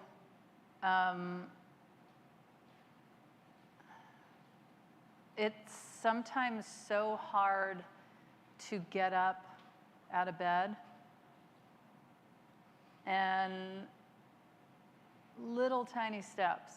I felt like the most incredible powerhouse alive when I just got up and brushed my teeth, you know, because I was so scared and depressed, and just to give yourself credit for even the smallest steps that you make. And also on the other side of it, if you know somebody that's sick or struggling, I think that what I found was most helpful was to not railroad people that are sick or fearful with positivity. And it's not that you shouldn't be positive, but if somebody's scared or concerned, I think it's so important to let them express that.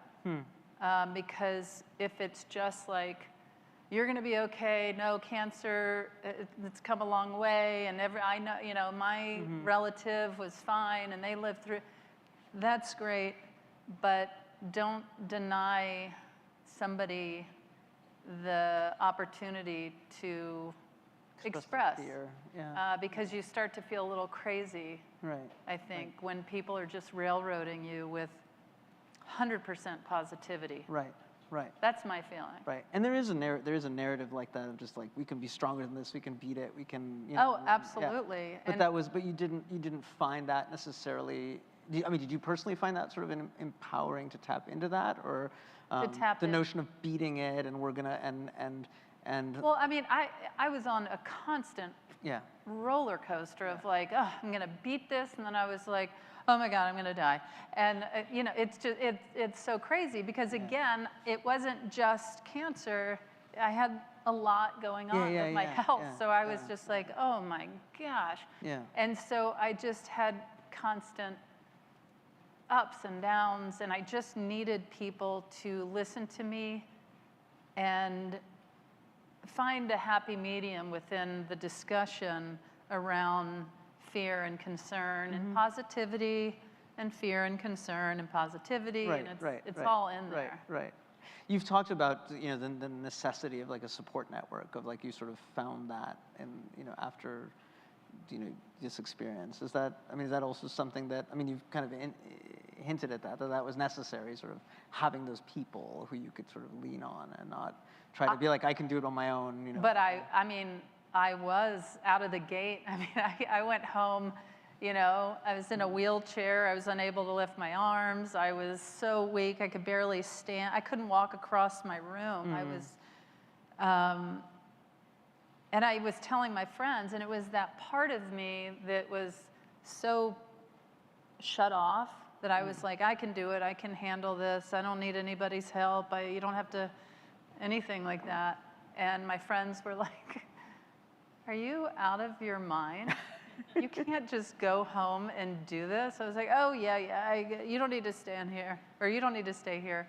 And they just forced themselves, I'm staying here, and took care of me. And I also, it's so crazy. You hear about these different organizations, numbers you can call, websites you can go to, people you can talk to, and you hear about it all the time. Go to this website, contact this person, call, and then you get diagnosed. You're like, what do I do? Who do I talk to? And it's important to remember that those things are out there. There are people out there ready to talk to you, ready to help lead you in the right direction. And so I always try and encourage people to, yes, if you don't have friends and family that you feel that you can rely on, don't forget that there are organizations out there. Yeah. I'm curious now, sort of some time has elapsed, how much being a cancer survivor is sort of part of your identity, or, you know, is it something that you feel pigeonholed by? Is it something that you embrace as sort of, this has changed me in fundamental ways, and it's always going to be part of who I am? I mean, how do you sort of see it now? Well, I remember after this album of mine became popular or whatever. So blew weird. up, I think is the technical. Blew up. I had a moment of like, not being sure how I felt, because people were always asking me, how does it feel to be the cancer comedian? And how does it feel that cancer made people know who you were and how? And I remember for a while I thought, oh gosh, yeah, I guess that is a bummer. That is kind of weird. And then I thought, well, it was actually stand-up. That it was what I was always doing.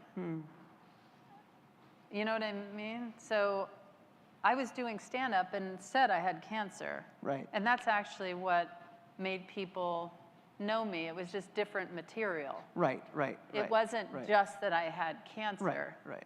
I was doing what I always do. Right. And, but then I reached another level where I thought, I actually don't care if people see me as a comedian with cancer. I don't care if people see me as the female comedian, the gay comedian. You know, that's whatever you want, or the terrible comedian. Like, I don't care. Well, terrible comedian is something else, right? Yeah, but you don't have control over how people are going to see you or what they're going to call you, and that's kind of how I feel is call me whatever you want. That's over here. I'm going to be over here doing what I'm going to be doing anyway, and that's being a comedian. So I actually don't think. And the stuff of your life is always going to be, at some level, the subject of your comedy. For sure. So it's all a part of it, and it's all, you know, that has nothing to do with me, what people see me as. Right. My favorite moment of that, the famous Largo set, is when you talk about that sort of expression of God not giving us more than we can handle. Yeah. And I feel like it's this really sort of cathartic moment, because you've just built up, you know, all of these things that any human being would struggle to handle. Yeah. And I'm not going to do the bit justice, but you know, I wonder sort of now, and this is sort of where we're closing here, but I wonder now, sort of, do you still, when you look back at that, do you feel like you were given more than you could handle, or has it sort of been something that you've risen to and has allowed you to sort of, expand as a person and sort of benefited, or both, maybe? Well, I mean, yeah, I handled it. You did, yeah. So I guess, I don't want any more, but I had so many resources that so many people don't have. And I'm very keenly aware of that. Yeah. And the first time I toured after that album came out, I was like, I'm going out on the road, and I'm going to stick around after every show, and I'm going to meet every single person, and I am going to thank them for their support. I mean, I got so much support from strangers and fans, and I just am so thankful. I'm so thankful. And then I reached a point where, not that I'm not thankful, but where I thought, I've put so much out there through my work, and I'm so glad I went and shook hands and took pictures and heard people's stories. But I also am at a place where I feel like there's so much I've shared through TV, film, stand-up, my book, and whatever, that I'm trying to find that happy medium. Right, but yeah, I don't want any more, but life still dishes it out. And that was one of the biggest lessons I learned, because I thought, oh, well, all of these things happened to me, so it must be a smooth ride from here on out. Right. Right. And it is not, and has not been. Right. But I'm glad that I learned that, because it really is true. Like, it just keeps coming, keeps going. Yeah. But yeah. Awesome. Well, thank you so much. Thank you you so much, Tig. And thank you. Assuming we just head out. I think so.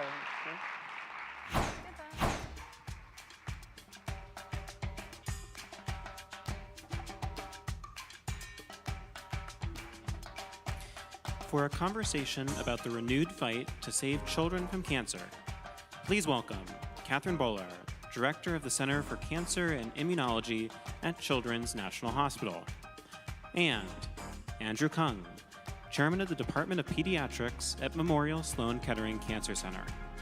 Here to lead the conversation is atlanticLIVE's Allison Stewart.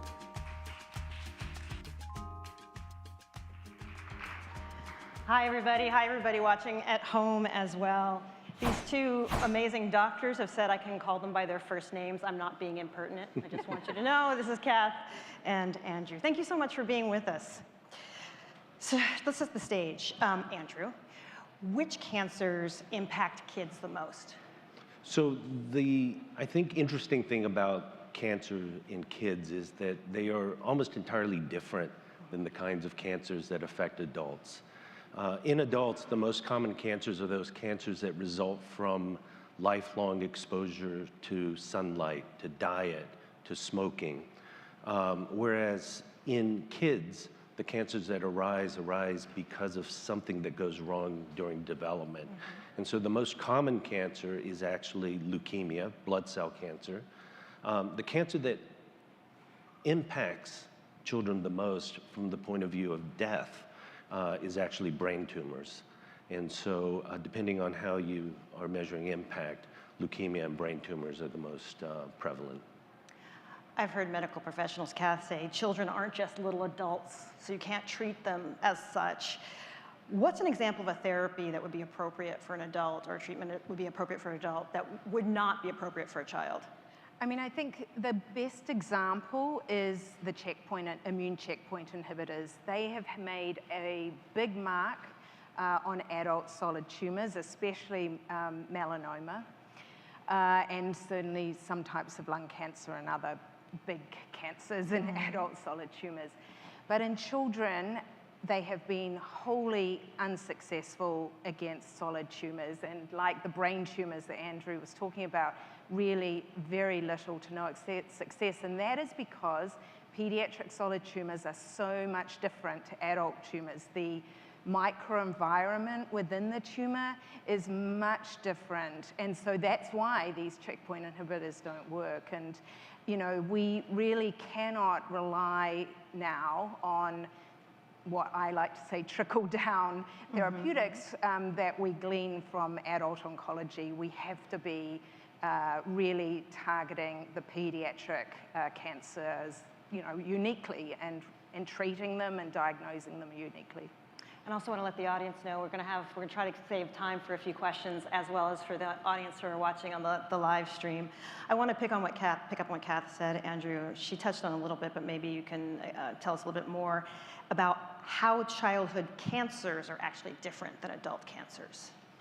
So I think the causes of childhood cancer are different. The other way that children with cancer are different is that the cancer is occurring in developing individuals. Right. And so we have to be very mindful of the potential toxicities of the treatments that we give. And so how we treat and how we approach the cancer is also different. Now, the other thing about kids is that kids are thankfully also extremely resilient. And so, you know, this is one of the great things that we as pediatric oncologists, sort of what draws us to this population is that we draw strength from their resilience. But we're able to achieve a lot by giving kids very high levels of chemotherapy. And so many of the cures that we've achieved have come with a price. And so even though we've now reached a point where 80% of all children with cancer are cured, it's also the fact that a majority of patients that are cured of childhood cancers have some sort of long-term side effect from the treatments necessary to achieve that cure. And so our approach towards pediatric cancers has to be balanced. It has to be balanced not only in terms of what we must do to achieve that cure, but also the price that we pay.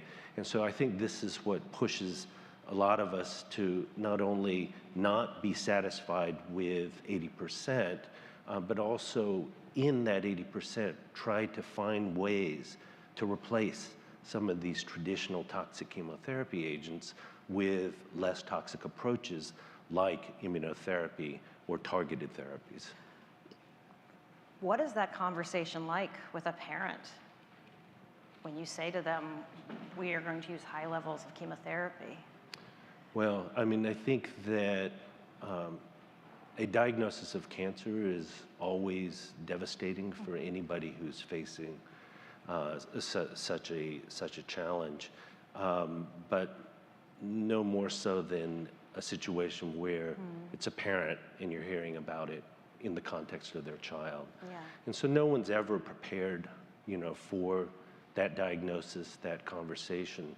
But I think one of the great advantages that we have as pediatric oncologists is that there are very few situations where in conveying the diagnosis, we're also not able to say, well, but here's what we're going to do about it. Right. And so I think that in that particular moment, the fact that there is something, there is a plan, there is a treatment approach, is immediately something that raises hope. And so the subtleties of, well, the treatment may itself have side effects is really something that is dwarfed by that initial shock of cancer. Kath, can you give us a little context on why childhood cancer research for years was underserved? I think childhood cancer is sort of looked at like a rare disease because, you don't have the, sheer numbers of patients affected with cancer in the pediatric setting as you do with the adult setting. And so traditionally, funders have wanted to fund the maximal population. But I know Andrew will agree with me that actually funding pediatric research is investing in our future. These children survive and go on to be productive adults, and we have to preserve, that and develop treatments that don't have these devastating late effects that Andrew was alluding to. And that is really one of our, for the cancers where we know we can achieve good cure rates, we have to develop better treatments to stop this sort of late effects and that sort of, really negative outcomes that we're seeing in our young adults. And so bottom line is we just really need to invest more in pediatric cancer research because we are truly investing in the future. That is a lovely segue into the work you're doing around T-cell therapy. Will you share us a little bit about that? Yeah, so I think, like I said about the checkpoint inhibitors, the tumor immune environment is very different in children, so that didn't work. We know that pediatric tumors don't have so many mutations as adult solid tumors, so these targeted molecular therapies that have also had great traction in the adult cancer space may not have as much traction in pediatric cancer. But we all have an immune system, and we know we can engineer the immune system now to redirect killing of our immune system cells like T cells towards the cancer. And I think you heard this morning from Emily Whitehead's father, and she received the type of T-cell therapy that ultimately resulted in the first FDA approval of T-cell therapies for cancers, and it was for pediatric cancer, and that was blood cancers, ALL. So the big challenge now is, okay, we seem to have developed this really cool T-cell therapy for pediatric leukemia, some types of pediatric leukemia, but what about the other pediatric diseases? And we really, given the success that we saw in this blood cancer, we now think we are well poised to develop this novel therapy for especially pediatric solid tumors. And you may say, why? And I just want to hammer home the fact that if you have a child with a pediatric solid tumor who relapses, most likely the chemotherapy that we'll be treating that child with will be the same chemotherapy that a child diagnosed 20 years ago would have received. So this is how little progress has been made for these children with relapse disease. And so this is what we're trying to change with developing these T-cell and other immune-based therapies for children with cancer. That is sobering, using the same as 20 years ago. There has been some increased funding for childhood cancers. Andrew, what do you attribute that to? Well, I think awareness is always a starting point. And I think that we have had success, as I've said, improving outcomes. And 80% seems like a great number. But cancer is still the leading disease-related cause of death in children and young adults. And so there's a lot of work that remains. That progress also has not been uniform. And so there still are forms of brain cancer, for example, that are wholly incurable at the current time. And so, so I think there's been some increase in funding in terms of research just because of that awareness in terms of the gap. The other thing that's happened is that to the point of trickle down, you know, because pediatric cancers are thankfully rare, there's no market incentive for any company to develop a drug specifically for a pediatric cancer. But what we have learned through the years of characterizing the genes and the mutations in pediatric cancers and in adult cancers is, in many instances, the changes that drive pediatric cancers are shared with certain types of adult cancers and may be amenable to targeting using the drugs developed for a lung cancer, a breast cancer, a prostate cancer, none of which a child will ever get. However, the targets may be relevant. Now, in the past, drug companies developing a drug for a target in breast cancer had no obligation to look at it in pediatric cancer. But through a series of legislative and regulatory changes and a series of carrots and sticks, it's now the case that a drug developed for an adult cancer indication, if the target is relevant in a pediatric cancer, companies must test that drug for potential pediatric use. And so this has also, I think, just increased the trickle down and has really helped enhance the pipeline of things that we can potentially bring to kids with cancer. Kath, what's the role of collaboration between medical institutions in this discussion? Huge. And I think we as pediatricians, I think, are so collaborative. Our cooperative group, the Children's Oncology Group, is you know, one of the best accruers of cancer patients in general on clinical trials. And then there's, you know, many different initiatives that have just come out in the last, I would say, 5 years that have really focused on bringing together pediatricians, scientists to, you know, for a common goal. And, you know, there's certainly been the Stand Up to Cancer initiative. I was just talking to Andrew about the Cancer Grand Challenge initiative from the NCI and Cancer Research UK that we were lucky enough to get. That, and many other, the Mark Foundation for Cancer Research, many other foundations that are trying to foster these collaborations, and not only between pediatric oncologists, but also medical oncologists and scientists from very diverse fields, and also from patients and patient advocates, the parents who have lost children to cancer, and bringing all these people together.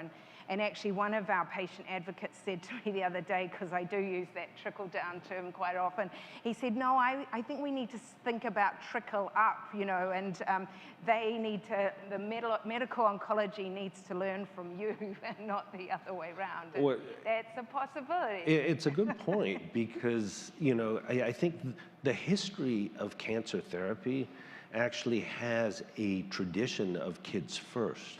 So the first chemotherapy ever developed specifically for cancer, methotrexate, was first developed and proven to work in childhood leukemia. The first use of the concept of combining chemotherapy, multi-agent therapy, was tested and proven to be effective in childhood leukemia.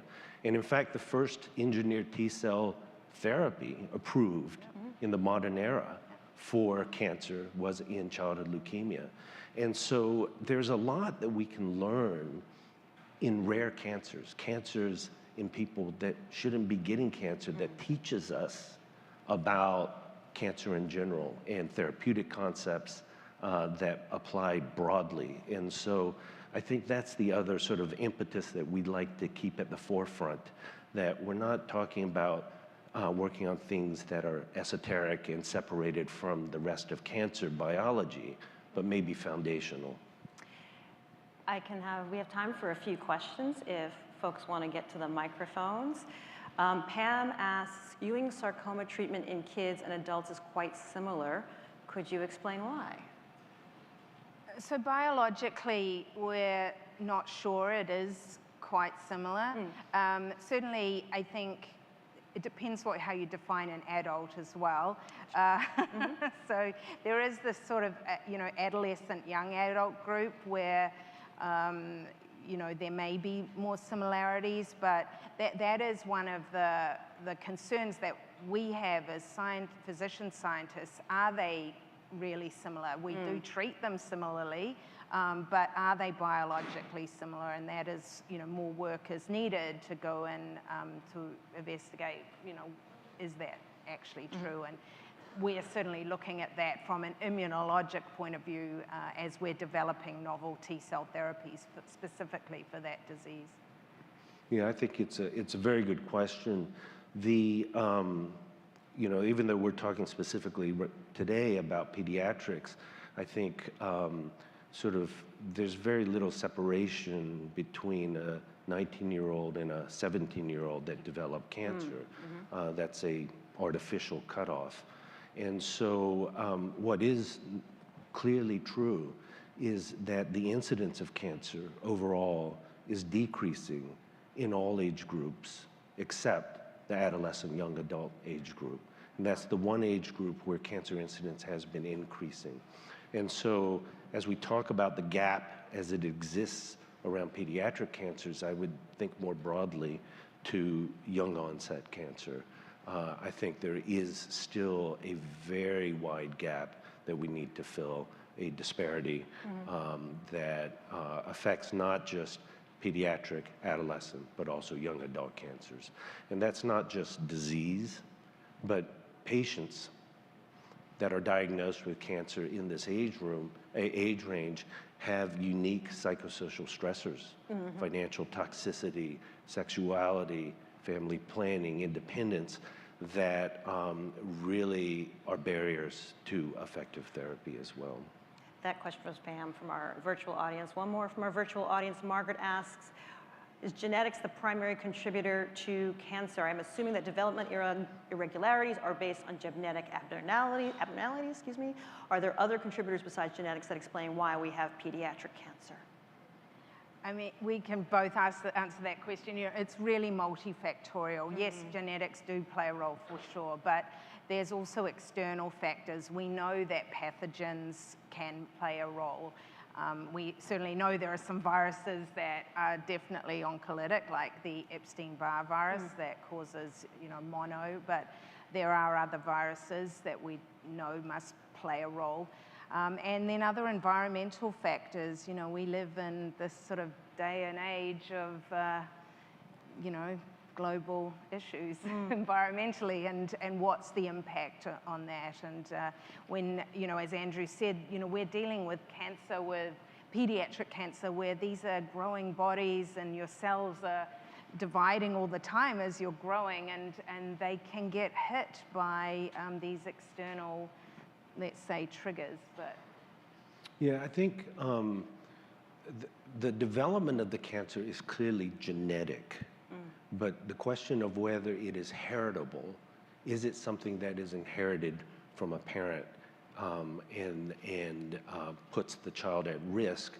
That's a slightly different answer. And we've looked at this carefully, and about 15 to 20% of all children that develop cancer are actually born with something, some sort of pre-existing defect that puts them at risk. Now, that number may be actually higher based on our increasing ability to interrogate sort of the genome, but at the current time, we can account for maybe only 20% of all cancers as having a heritable component. Thank you for the work you do. We're going to have to leave it there. Thank you. Thank you.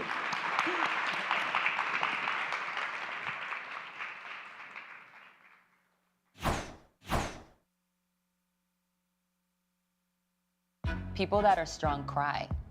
It's the weak ones that try to hold it in. You have to let it out. You have to let it out. Your mental and your emotional help your physical get in line. But if you keep all of the emotions in, the way I see it is that stuff is going to eat you up inside, and it's not going to let you heal. So you got to let it out when it's going to come out, and don't worry if, you know, other people, if you think that other people are seeing you as weak, you're not.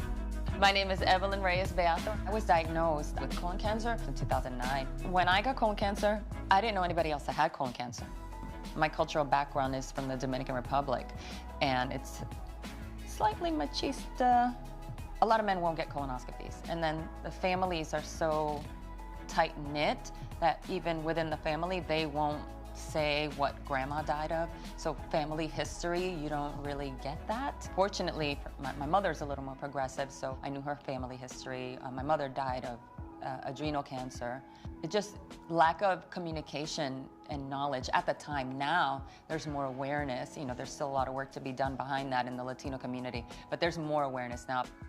One distinct moment that I remember that I let the emotions out. I was with my mom at the hospital, and Kevin came to pick us up, my friend Kevin. And so my mom goes up the stairs, and I think I had surgery, or it was a checkup. I don't know. I was still kind of sensitive and in pain. So we're coming up the stairs up to the second floor where my mom lived. And I'm coming up the stairs, and he's holding my arm, and I'm like, ugh, my legs.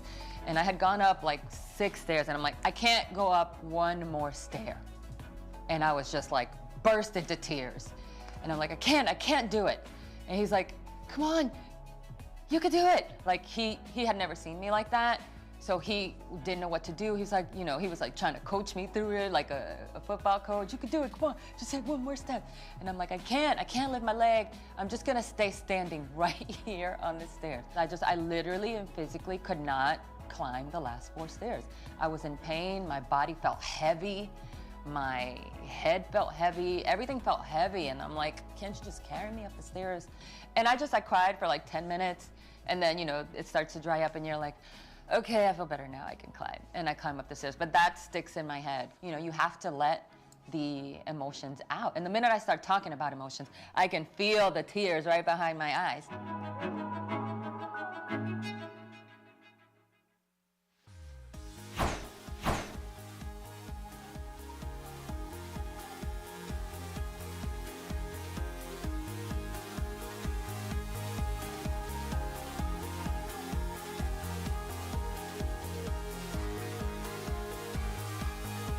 And now, to talk about cancer caregivers, please welcome Allison J. Applebaum, Director of the Caregivers Clinic at Memorial Sloan Kettering Cancer Center.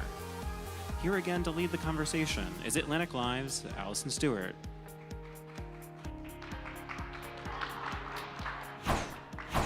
And we're back. Hello, virtual audience as well. Allison, nice to meet you. Nice to see you. Who are caregivers? All of us. Everyone in this room was, is, or will be a caregiver, oftentimes repeatedly throughout our lives. Currently, 53 million Americans at least, 2.8 million of whom are providing care to patients with cancer. Caregivers are doing everything. There's really nothing caregivers aren't doing to take care of patients. They are helping patients to live as independently as possible for as long as possible. They're providing emotional support. Increasingly, caregivers are taking on the role of healthcare professionals, providing nursing and medical care, and oftentimes without actual training to do so. And in fact, a study by the National Alliance for Caregiving found that nearly 75% of caregivers provide medical or nursing tasks without training to do so. So this is a significant responsibility. Caregivers really make up a critical aspect of our healthcare system in the United States today. And to be clear, it's caregiver, not caretaker. And why is that important? When we are in the caregiver role, we are giving all of ourselves to someone else. We are not taking in energy. I think it's very purposeful that we use this word of caregiver, that we're giving of ourselves to the people we take care of and the healthcare system that we're supporting.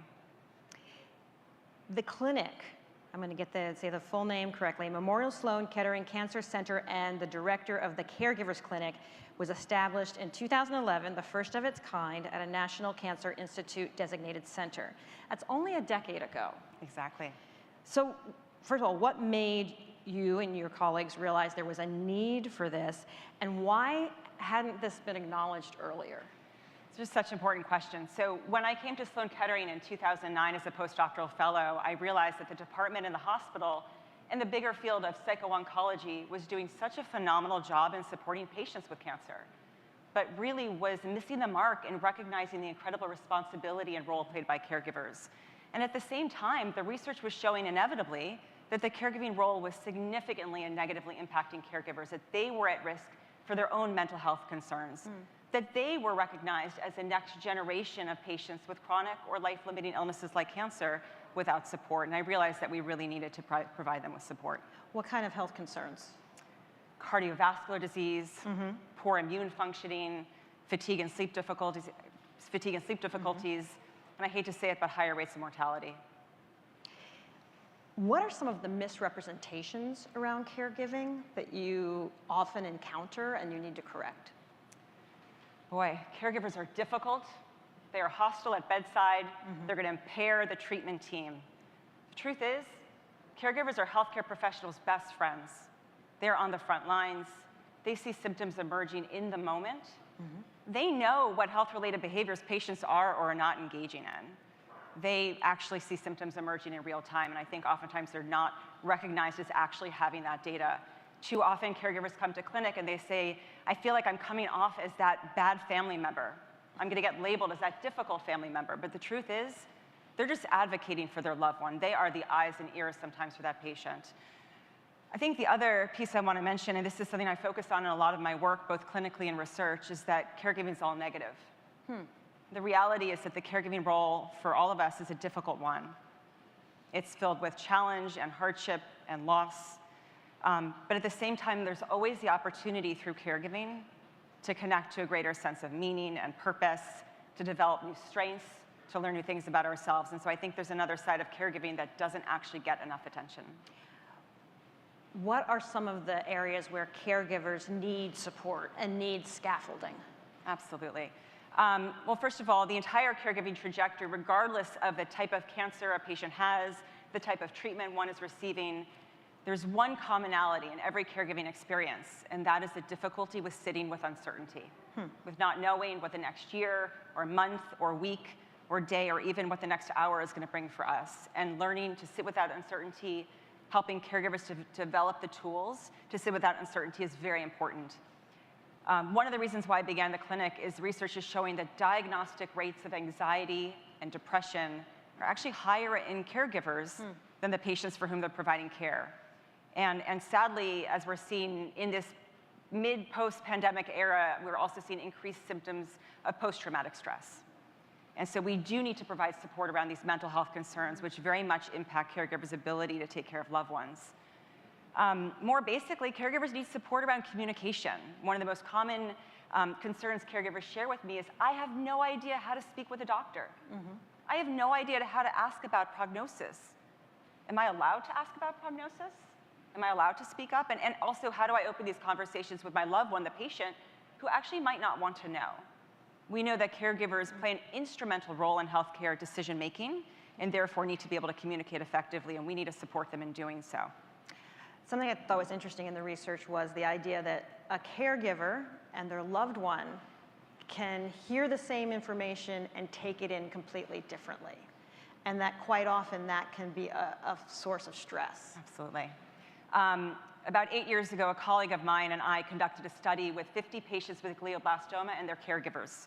We conducted in-depth interviews exploring what they knew about their prognosis, meaning what they could expect from the treatment, what they thought about a lifespan in the future and quality of life. And overwhelmingly, patients reported feeling as if they had the ability to live for many years without impairment in quality of life, whereas caregivers were reporting a much more accurate perspective. And I think that this disparity of understanding, of course, not just in this one population, though certainly exacerbated in it, really highlights the importance of very clear communication that's done repeatedly throughout an illness trajectory. These conversations can't just happen once.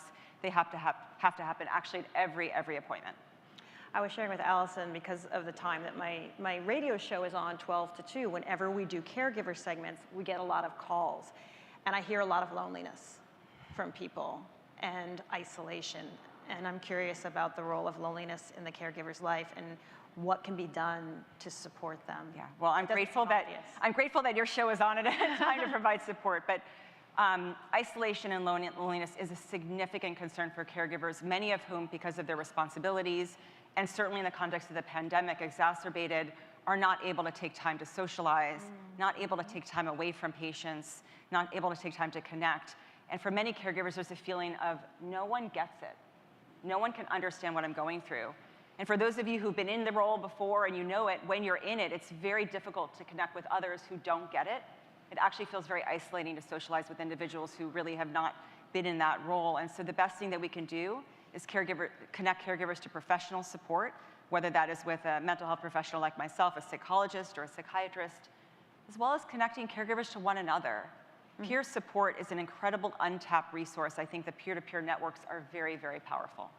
Yeah, well, I was going to ask you, what are some of the psychotherapeutic approaches developed for caregivers? We're in an exciting time in terms of caregiving science. We have many what we call empirically supported interventions, what we know works to address symptoms of distress. Those with the most data are the cognitive behavioral therapies, basically helping caregivers to cope with the many challenges they face. I think that there's sort of no one gold standard approach, and I think the idea is that there's different techniques that can help at different times. So for example, a lot of the work we do in CBT is helping caregivers to recognize when their thinking may not be helpful to them. I'll give you an example. Many caregivers who've come to me when their loved one has an advanced or incurable cancer will say to me, Dr. Applebaum, I don't know how I'm going to survive his death. And the reality is, while death inevitably is going to be excruciatingly painful, the thought, I will not be able to survive it, is not actually a helpful thought. It may be not actually valid. And so we do a lot of work to challenge gently the types of thoughts that caregivers have. We also do a lot of work in connecting caregivers to one another and to support, to capitalizing on the networks they have. Simply asking for help is very difficult. It's not something we're all taught to do, but really critical for caregivers to do. I wonder about the role of guilt comes in if someone is feeling guilty for leaving a loved one for a short period of time, or perhaps feeling guilt because they're really unhappy having to do this today. Yeah, I'm so glad that you brought that up. I think that there's certain emotions that don't get enough airtime, guilt being one, disgust being another, that come up for caregivers. And in terms of guilt, yes, that's one of the reasons caregivers don't come in for care or not seeking care for themselves. But the reality is when we feel guilty, and this is the reframe, that we often feel like we're letting someone else down. So maybe a patient feels guilty. I'm going to leave my dad because I'm going to come to see you, the mental health professional. But the reality is when we feel guilty, it's actually a sign that the person we're about to let down is ourselves. And so I actually encourage all of you to use guilt as a motivator to examine how you are taking care of yourself and ways in which you can do it better. What is some language that other people in your community, in your family circle, should listen for from a caregiver that might indicate that person's in distress? I'm sinking. I'm burnt. I'm burnt. I don't know how to do this anymore. I don't see this ending. I think for many of our caregivers, the good news with all of the improvements in cancer care is that cancer is now primarily a chronic illness. And this means for many caregivers, the journey is years long and decades long. And I think that listening for phrases like that are really signs that that individual needs help, needs respite, needs support. Support on a small level in terms of, or individual level with a provider, a mental health provider. Support from our community, support from our government, needs support. I was going to ask next, where does public policy come into this conversation? It's a huge, huge piece. I think we're really at a precipice of change where we can only go so far in caregiving science if we're not partnering with policy. We need public policy that recognizes who caregivers are, that identifies caregivers, that acknowledges that they need support, they need training, they need funding.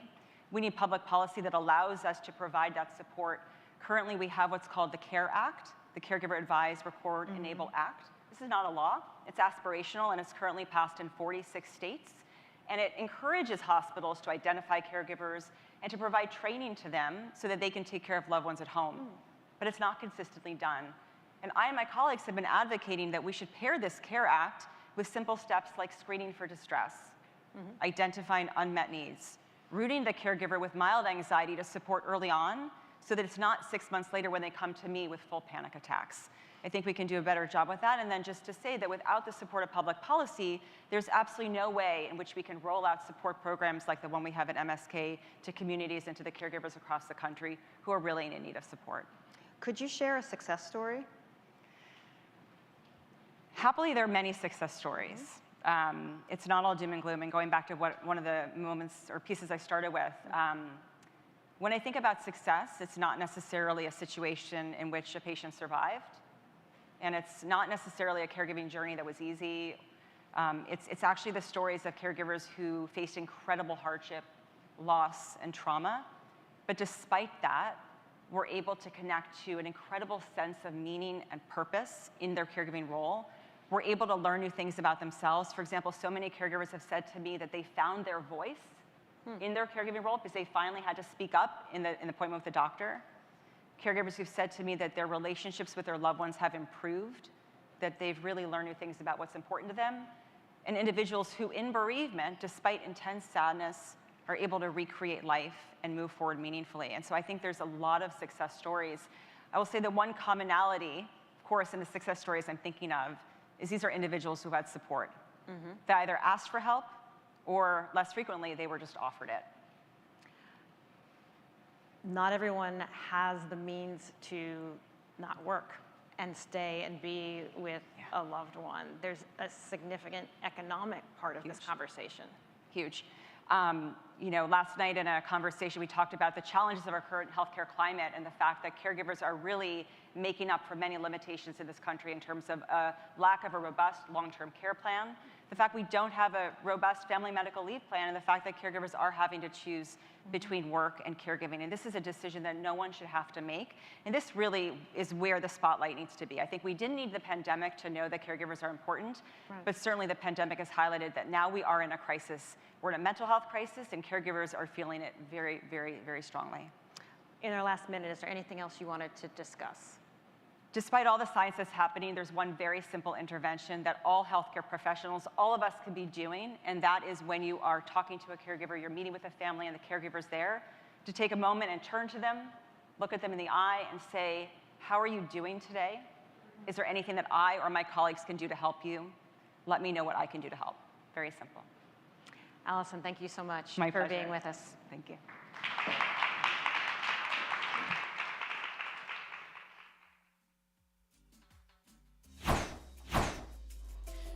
And now, for a conversation about cancer survivorship, mental health, and quality of life, please welcome Kelly Trevino, Associate Attending Psychologist at Memorial Sloan Kettering Cancer Center, and Desiree Walker, patient advocate and board of directors president of Young Survival Coalition. Back to lead the conversation is atlanticLIVE's Susan Salmi. Thank you both so much for being here. Let's jump right in. I'd like to start with you, Desiree. You're a two-time breast cancer survivor, and you say at the core of your message is to encourage patients to truly know their bodies and feel empowered to steward self, mind, body, and soul. How do you encourage those going through what is probably the most difficult times in their lives to prioritize mental health and well-being along with treatment when it is the treatment itself that can really knock a person out? So thank you for the opportunity to be here. And I just want to make one correction to what you have stated. I like to identify myself as a two-time breast cancer victor. And the reason why I've added victor versus survivor is because I feel as if the way we are taught about surviving, you're just barely holding on. And I just feel for all that I am trying to do, I want to be victorious in my process. But I would go on to say that, you know, for me, I think that it is so important to acknowledge you are not the same. It doesn't matter where or how you come to the cancer space. The reality is, once you've heard the words you have cancer, life is never going to be what you knew it. And so it's really about the self-talk. And I often say that our self-talk has to be positive. I will be honest to say that, you know, when I was diagnosed at the age of 38, which is a young woman, that was definitely not even on my trajectory. However, the reality is depression is real. And I like to say that, you know, until COVID, a lot of people never wanted to use the word depression. People didn't want to talk about mental health, etc. But it is something that we really need to focus on in this life. And so for me, I realized that, you know, I was slipping just because the treatment was a lot. It wasn't what I had planned for. I was having a lot of side effects. And so I had to one day say to myself, you have to acknowledge you've just done 2 surgeries, radiation therapy, and as well as hormonal therapy. And so you did all of that because you want to be alive. And it's not just to be alive, you want to live. And so it was so important for me to start to reframe how I looked at the circumstance and realize that my mental state was also going to impact my physical being. And so I had to get my mind right if I really wanted to be able to be victorious in the end. So if a negative thought came into your mind, how would you deal with it? So the negative thought is to own it. To say it's real. You know, I would like to say that oftentimes people would say to me, you're going to be fine. And I would say, well, how do you know? I don't even know. But in addition to that, people have always said to me, you are strong. And that's something I think is, you know, is a plus and a minus at the end of the day, because when people tell you you're strong, you sometimes feel that you can't admit what you're feeling. And so for me, it's always being able to say, this is how I feel. Many may not understand what I'm feeling, but this is my reality. And so I need to be able to process it the way is best for me in order for me to move forward at the end of the day. Right. Oh, so much great perspective there. Dr. Trevino, your work at Memorial Sloan Kettering focused on the effects that mental health can have on cancer prevention and control effects, including reduction in cancer risk behaviors and treatment decision-making. What are some of the trends you're seeing when it comes to addressing mental health and cancer patients? Sure. So there is a lot of great work that's happening. Yes, it's hard to even know where to start. So we certainly have treatments for depression, anxiety that we know are helpful to people with cancer. And so what that space is working on at this point is expanding our understanding of how those treatments work for different people. So people from underrepresented groups, for example, young adults versus older people. And so really, so that we have interventions that really are specific to particular people. The other trend that has been starting over the last few years is researchers are looking at how do we take these mental health treatments that we know work from research studies and actually get them into clinics. Because there's a big difference between looking at something in a research study and actually providing it. So how do we get those treatments into clinical care? And that's obviously why we do this work, is so that we can get those treatments to the people who will benefit from them. So those are a few areas where I think there's a lot of growth and opportunity happening now. I think also interventions, different kinds of resources that help people at different phases of the cancer experience, because what a person might need right after they are diagnosed is different than what they might need while they're going through radiation or after they complete treatment and are transitioning into a post-treatment phase of their journey. And so really thinking carefully about what are those different needs and how do we address them. Mm-hmm. Now, the diagnosis itself probably causes a great deal of worry. Certainly. How do you know when someone who's been diagnosed is moved from what is a normal level of anxiety to something that needs to be treated medically? That's a really good question, and a couple of ways to think about it. So we really think about different levels of mental health care, because certainly if we take diagnosis, that's a very distressing, probably goes without saying, experience to have. And so there might be resources and help that we could offer someone who maybe has a lower level of stress or anxiety, but still would benefit from strategies for managing that anxiety a little bit better. And then, so that might be what we might refer to as a less intense intervention. And then someone who, for example, their anxiety is so high that it's making it hard for them to pay attention during doctor's appointments, or engage with their family members, or take care of the activities they need to do during the day, then that person might require an appointment with a psychiatrist for medication, or an appointment with a psychologist or a social worker for psychotherapy. We do have screening tools, sort of surveys that people can complete where we can kind of put a number on their anxiety, which can be helpful, but sometimes I think talking to the person about how is your distress, whether that's anxiety or depression, how is that impacting you in terms of your daily function, can be a really helpful way to figure out what level of care might work for them. Well, on the topic of communication, part of making the right decisions for any given patient is being able to communicate with a doctor or a caregiver effectively and transparently. Now, I know, Desiree, you advocate for patient-doctor communication and work with many organizations to ensure this essential aspect of care is properly implemented. Can you tell us a little bit more about how communication is crucial, particularly for Black women and young women who receive a diagnosis?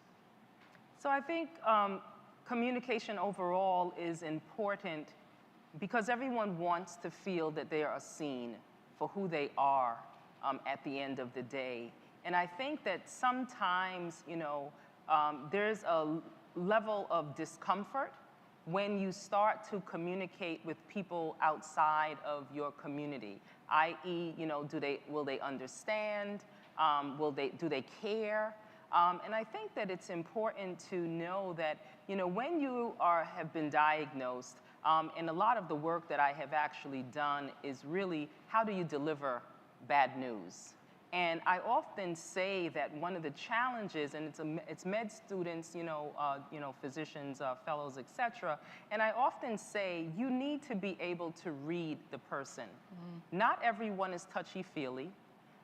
Somebody may look stoic, but you need to be able to make that read and assessment so that you can tailor how you speak to them about whatever it is you're going to deliver.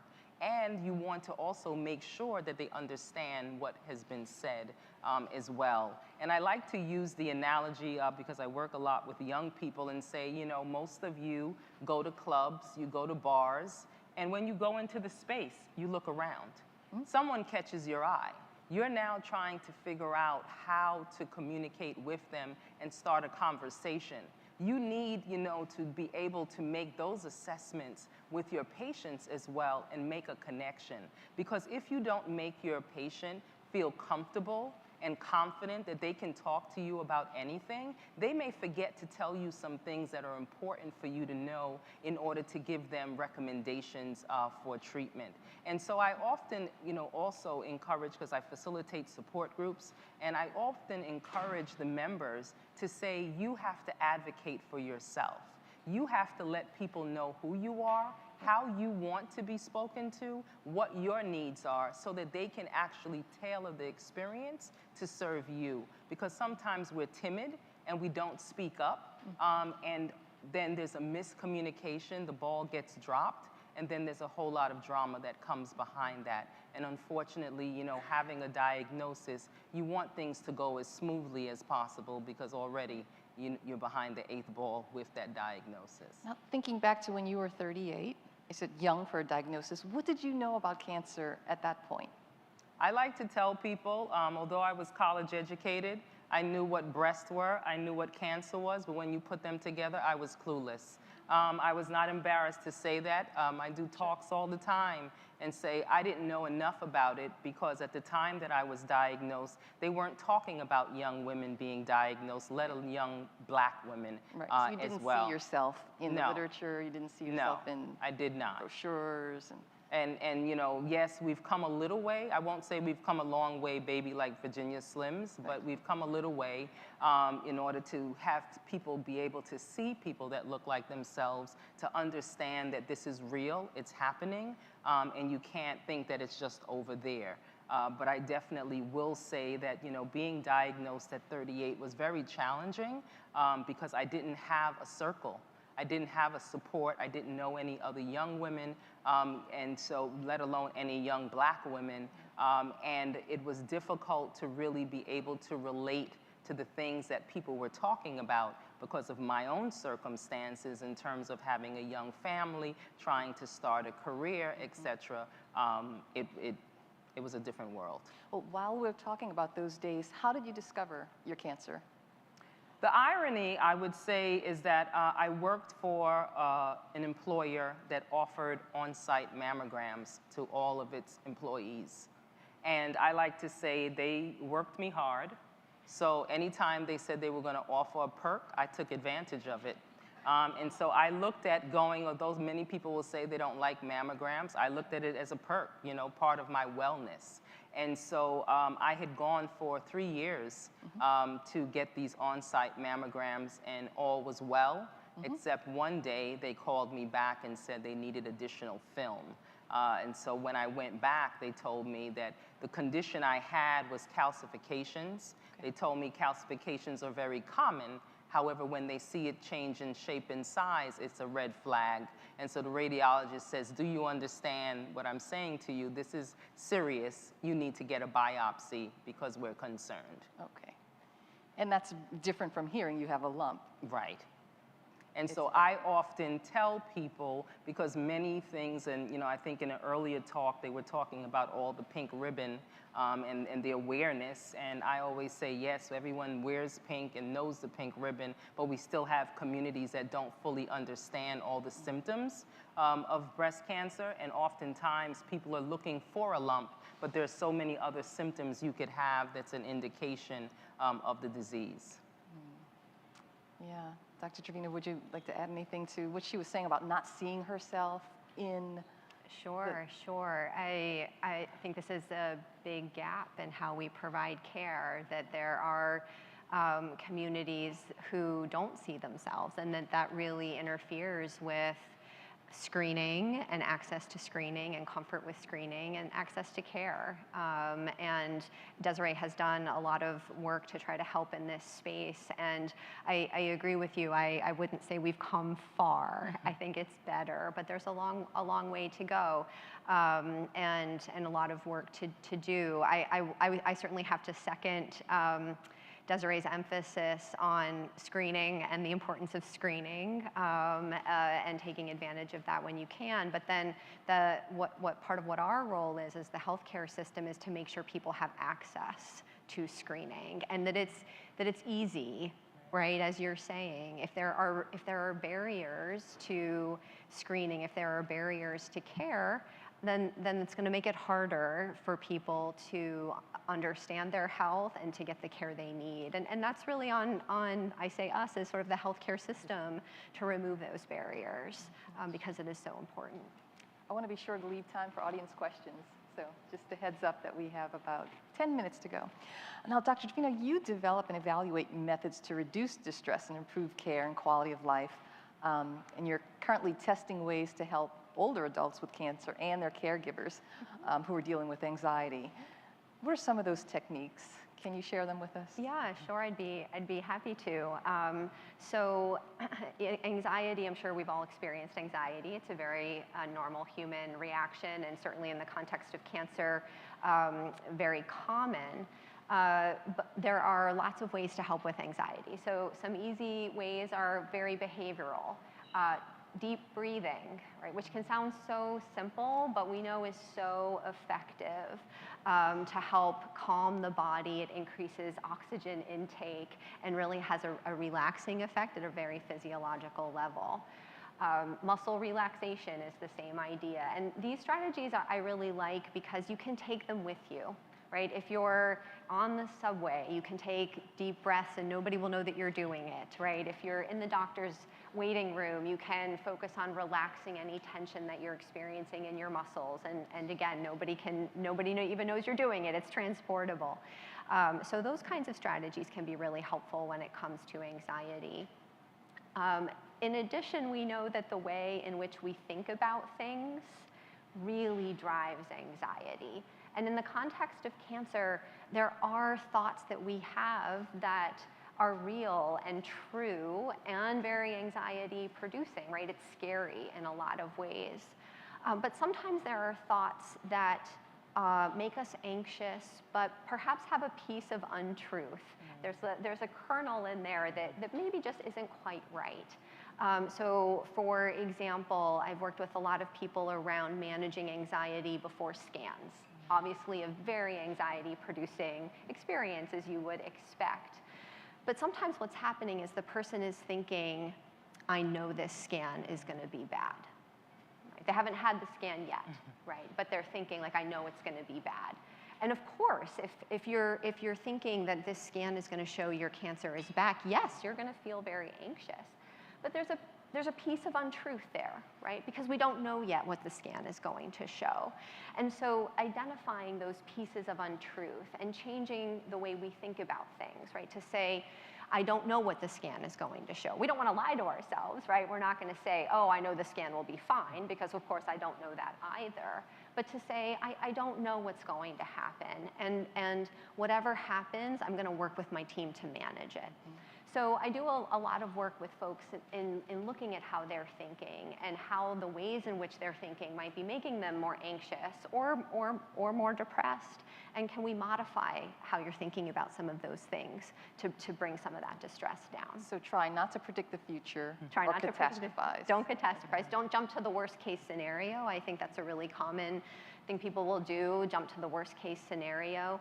I think the other thing I'll throw out there, just because I hear it a lot, is what we call should statements. I should be managing this better. I shouldn't have been so snappy with my kids. And we kind of beat ourselves up with all these should statements. And we really want to be careful about that, because cancer is a really hard experience.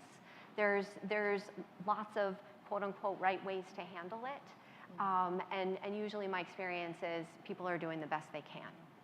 I want to stay on the topic of self-care because sometimes when people talk about it, it's dismissed as something frivolous, like a spa day, or treating yourself. But it's actually so much more than that if you take it seriously. And Desiree, I know you do.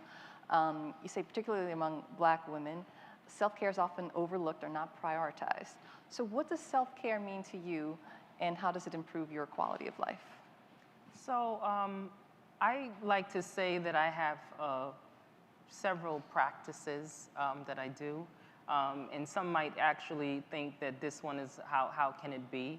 But I was introduced to acupuncture many years ago for a different condition. And it helped me through my cancer journey. It did. And so I look at, making sure on a weekly basis I have acupuncture. It's my time to sit and relax and be taken care of. I also, do reflexology. Those, yes, they do come with a price tag, and so, I won't say probably a little less than the spa day, but I will definitely say that there are some other practices, i.e. taking a walk. I like to say, having the benefit of living in New York City, I can definitely take a walk in Central Park or around. I also like to just sometimes just listen to music. I won't necessarily call myself a Grammy singer, but I like to sing.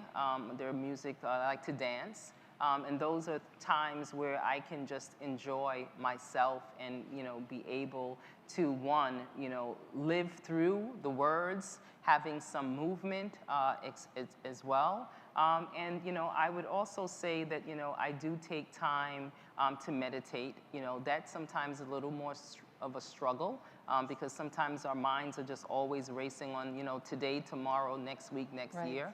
But, I do take time for that. I also do breath work as well. And then, I take time to actually connect with family and friends. I think that, we all have different people in our lives that bring different things to our fabric. And I just make sure that I can connect and receive, what joy I can experience and create new memories as well. Do you have a particular morning routine? No. No? I don't. It's like I look at my calendar the day before and I was like, oh, that's what tomorrow's gonna bring. And then, I basically, when I get up, I think that, one of the things for me is always having an attitude of gratitude. I will say that I still experience collateral damage, from the treatments, but I'm grateful to be alive. I'm grateful for the opportunities that I have. So if I were to say outside of the standard, get up, brush your teeth, wash your face, take a shower, etc., I try to start off my day with prayer and to acknowledge my gratitude for one more day and what I didn't get to yesterday. Perhaps today might be the day, but also say that if it's not, I can accept that too. And tomorrow, if I get another tomorrow, I'll work on something else then. It's beautiful. We have a question from the virtual audience. Penny asked, can you address what happens with mental health, I think this is for Dr. Trevino, when someone is diagnosed with stage 0 versus stage 4? Sure. So everybody is a unique individual, right? So sometimes it's less about the stage of the cancer than it is about the individual. Now, certainly in terms of what an oncologist might think about it, in terms of disease severity, right? A stage 4 cancer is more severe than a stage 0. But people experience distress across the stages, across types of cancer, and that's okay. If someone is diagnosed with stage 0 and they're feeling anxious or they're feeling depressed, because I've heard people say, well, I shouldn't feel this way, it's only stage 0. It's cancer and it's scary, and it doesn't matter what stage it is. Now, we might talk about different things. With someone who has an earlier stage than a later stage, there might be different concerns, there might be different treatment effects. But again, that's really about talking with that individual and saying, well, what is driving your concern? and how might we help?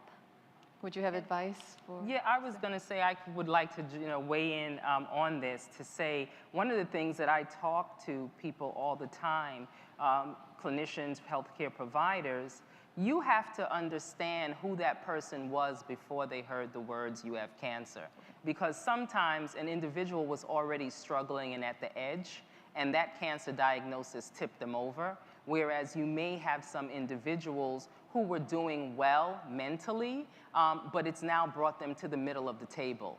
And so understanding who that person is would help you to know what type of support or they would need given this new information, this new trauma that they're dealing with. And I would just say, based on the feedback that I've gotten from the members of my support group, if you have stage 0, which yes, it is the earliest stage, but it's still a diagnosis and it's still changing your life.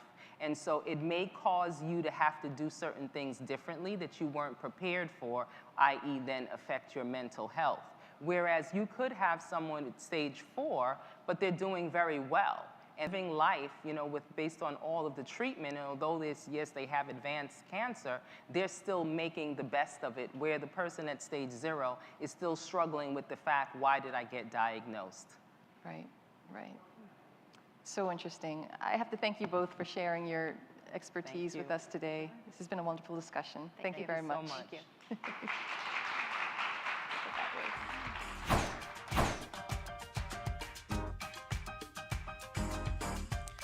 For a conversation about music as medicine, followed by a performance, please welcome musician and survivor James Casey. Back to lead the conversation is atlanticLIVE's Allison Stewart.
Ladies and gentlemen, thank you for your patience.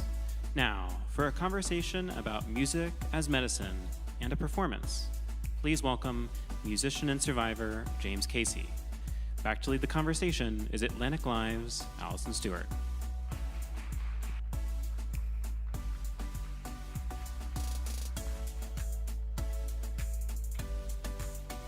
You all are in for a treat. Let me say this. So James, as they always say, it's not bragging if it's true. Right. So tell us who you've played with. I played with a good number of people, starting with Shaka Khan, The Roots, the Jonas Brothers, Trey Anastasio Fish, the Dave Matthews Band, among many, many, many, many, many others. John Legend. John Legend. I've really been blessed to do quite a bit in this industry. Yeah, really. That's what I'm talking about. So you went to the hospital a couple of times because you weren't feeling great. Right. At first, the first few times you went, what did the doctor say? Okay, so the first time I went to the hospital, the doctors said, I went to the ER, and the doctor said I had colitis. But when I went home, the ER doctor called me and said, I really need you to go and get a colonoscopy. Like, I really need you to go and get a colonoscopy. I'm like, okay. So I, called up the hospital and, tried to schedule one. 2 days later, I had a whole lot of stomach pain. I called the doctor again. The same doctor said, is it okay for me to take something because you all gave me antibiotics for that? She said, no, come back in right now. Come in. And so we went back to the same ER. And unfortunately, the ER surgeon told the doctors that they misread the chart. And he sent me home again with Tylenol and ibuprofen. 3 days later, my stomach was so distended that I had to go back to the ER again. And at that time, my colon was completely blocked. And it had pierced through the other side of my colon, the tumor. The tumor had pierced through the side of your colon. Yeah, then I got emergency surgery. So it took 5 days for them to let me know what was going on and then what actually needed to happen. Ooh. What was going on, this is a hard question, but what was going on in your mind when someone says, as young as you are, you have colon cancer? It was kind of like it kind of hit you in the face. Yeah, and then sure. there's nothing I can do about it. It's like, okay, well, there's a whole lot of information coming at me right now, and I have no choice but to deal with it right now. So that's how I took it. You know what I'm saying? It's like, this is what's in front of me. Let's go for it. Let's see what can happen and what can be done. And that's the mindset I took. So I was on your Twitter feed, and you have started speaking out about it. And at first you were like, hey, this is kind of a private, sorry, people over here. I was going to be private about this, but I think it's important that I speak to it. Absolutely. What made you decide to go public with your story of stage 3 colon cancer? Well, because it's preventable. Like, I didn't know anything about it, and I didn't know that I had family history of it. But I had no idea. That's one of the reasons why I'm sorry to segue a bit. I'm partnering with the Colorectal Cancer Alliance, and they have a program called They Didn't Say. And it's called They Didn't Say? They Didn't Say. Okay. And hashtag They Didn't Say. And it literally speaks to exactly what I went through, because my grandfather on my mom's side had colon cancer and prostate cancer. My uncle on my dad's side has prostate cancer, and I had no idea about either one. So, I mean, had I known, getting checked would have been something I'd have done regularly, but I had no idea. So that's one of the reasons why. I mean, since it is so, it's 90%, like, if you catch it early enough, it's 90% preventable. Tell everybody you can. Like, I don't want anybody to have to go through this. This is horrible. Yeah. I would much rather everyone that I know and, like, within my within my sphere of influence, just get checked. And colon cancer is prevalent in black men. Extremely prevalent in black men. It was obviously 20% more prevalent in black men than anybody else. And unfortunately, within the system that we live in America, we don't get checked enough, and once we do get checked, it's usually farther along within the disease. So I would like to tell more people about it. I'd like to get my community involved. what's your recovery process been like? Whew, it's still going. Yeah, yeah. I literally, so today I call it, I have a 2-week chemo regimen, and my chemo regimen is 48 hours. So I unplugged right before I got here.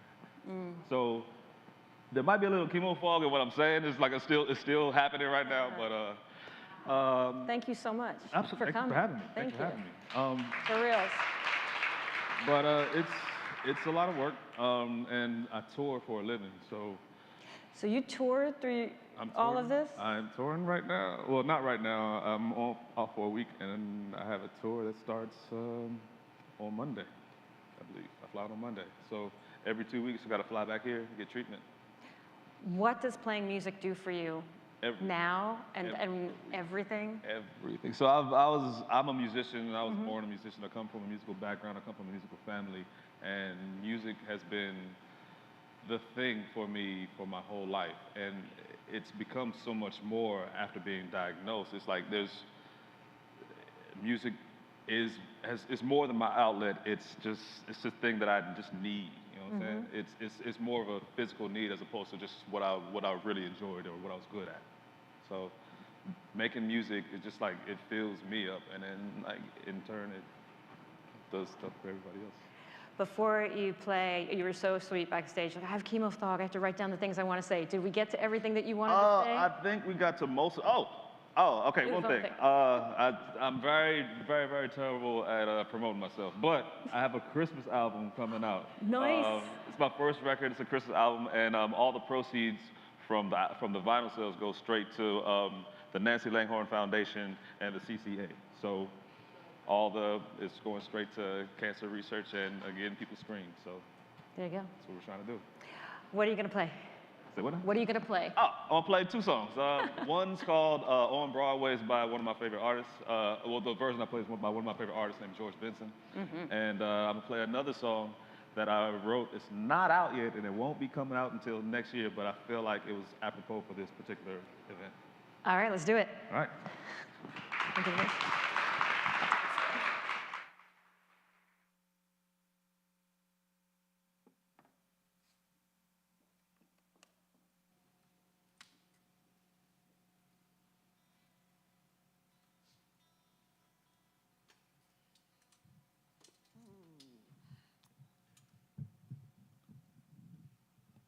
How y'all doing? You doing all right? This is the end of this program, right? Well, I hope that we're gonna, give you a little bit of happiness, a little bit of two-step on the way out. Again, my name is James Casey. This is my friend Randy Runyon, and we're gonna play some music for you.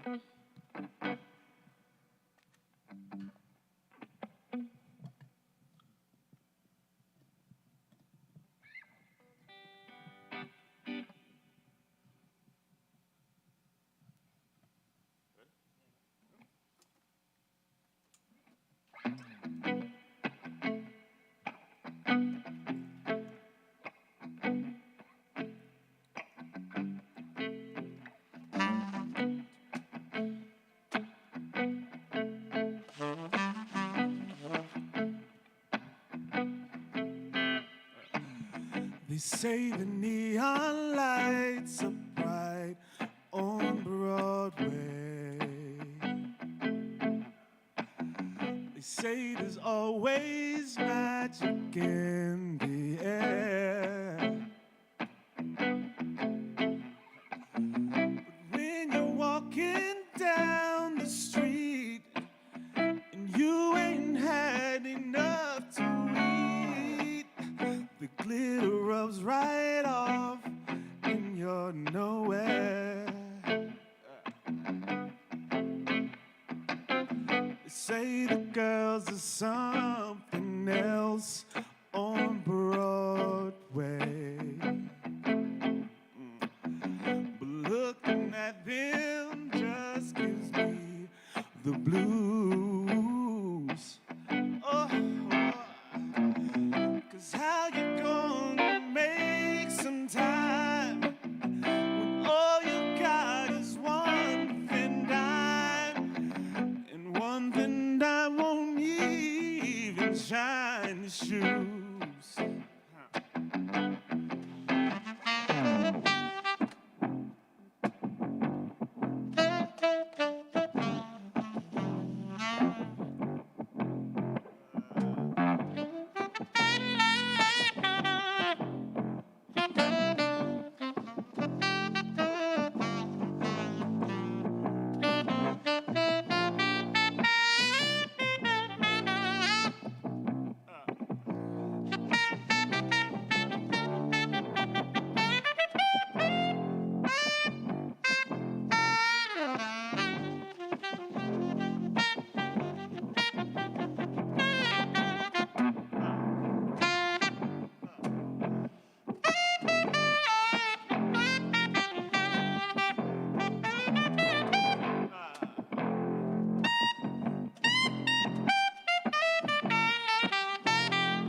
Okay, so like I said, this next song is the last song I'm playing tonight, but never played before, and it's the first time it's ever been played for anyone, so hope you all really enjoy it, and yeah, here's New Bloom.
Song says, no matter what problems come your way,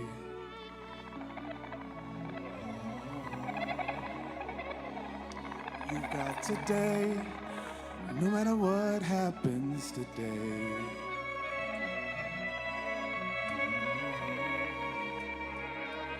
You'll be okay, no matter what problems come your way.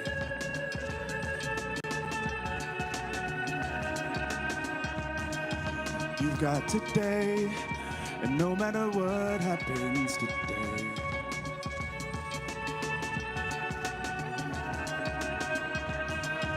You'll be okay.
Thank you all very much, and have a great evening.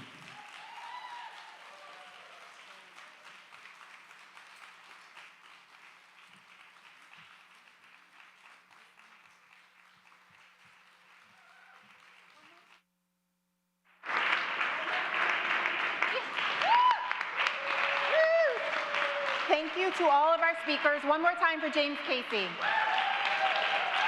And performers today, and everyone at the Atlantic that participated, and thank you to all of you who are joining us. We also want to thank our underwriters, Bristol-Myers Squibb, Foundation Medicine, Pharma, and Takeda for supporting the Atlantic's journalism. We have one parting ask of you, and that is to share your feedback on this experience and what you want from the future Atlantic events. We're sending a 2-minute digital survey to your email today and request that you share your reactions while they are fresh in your minds. Our team designs the experiences for you. Your feedback is greatly appreciated. Thank you again for joining us, and we see you next time.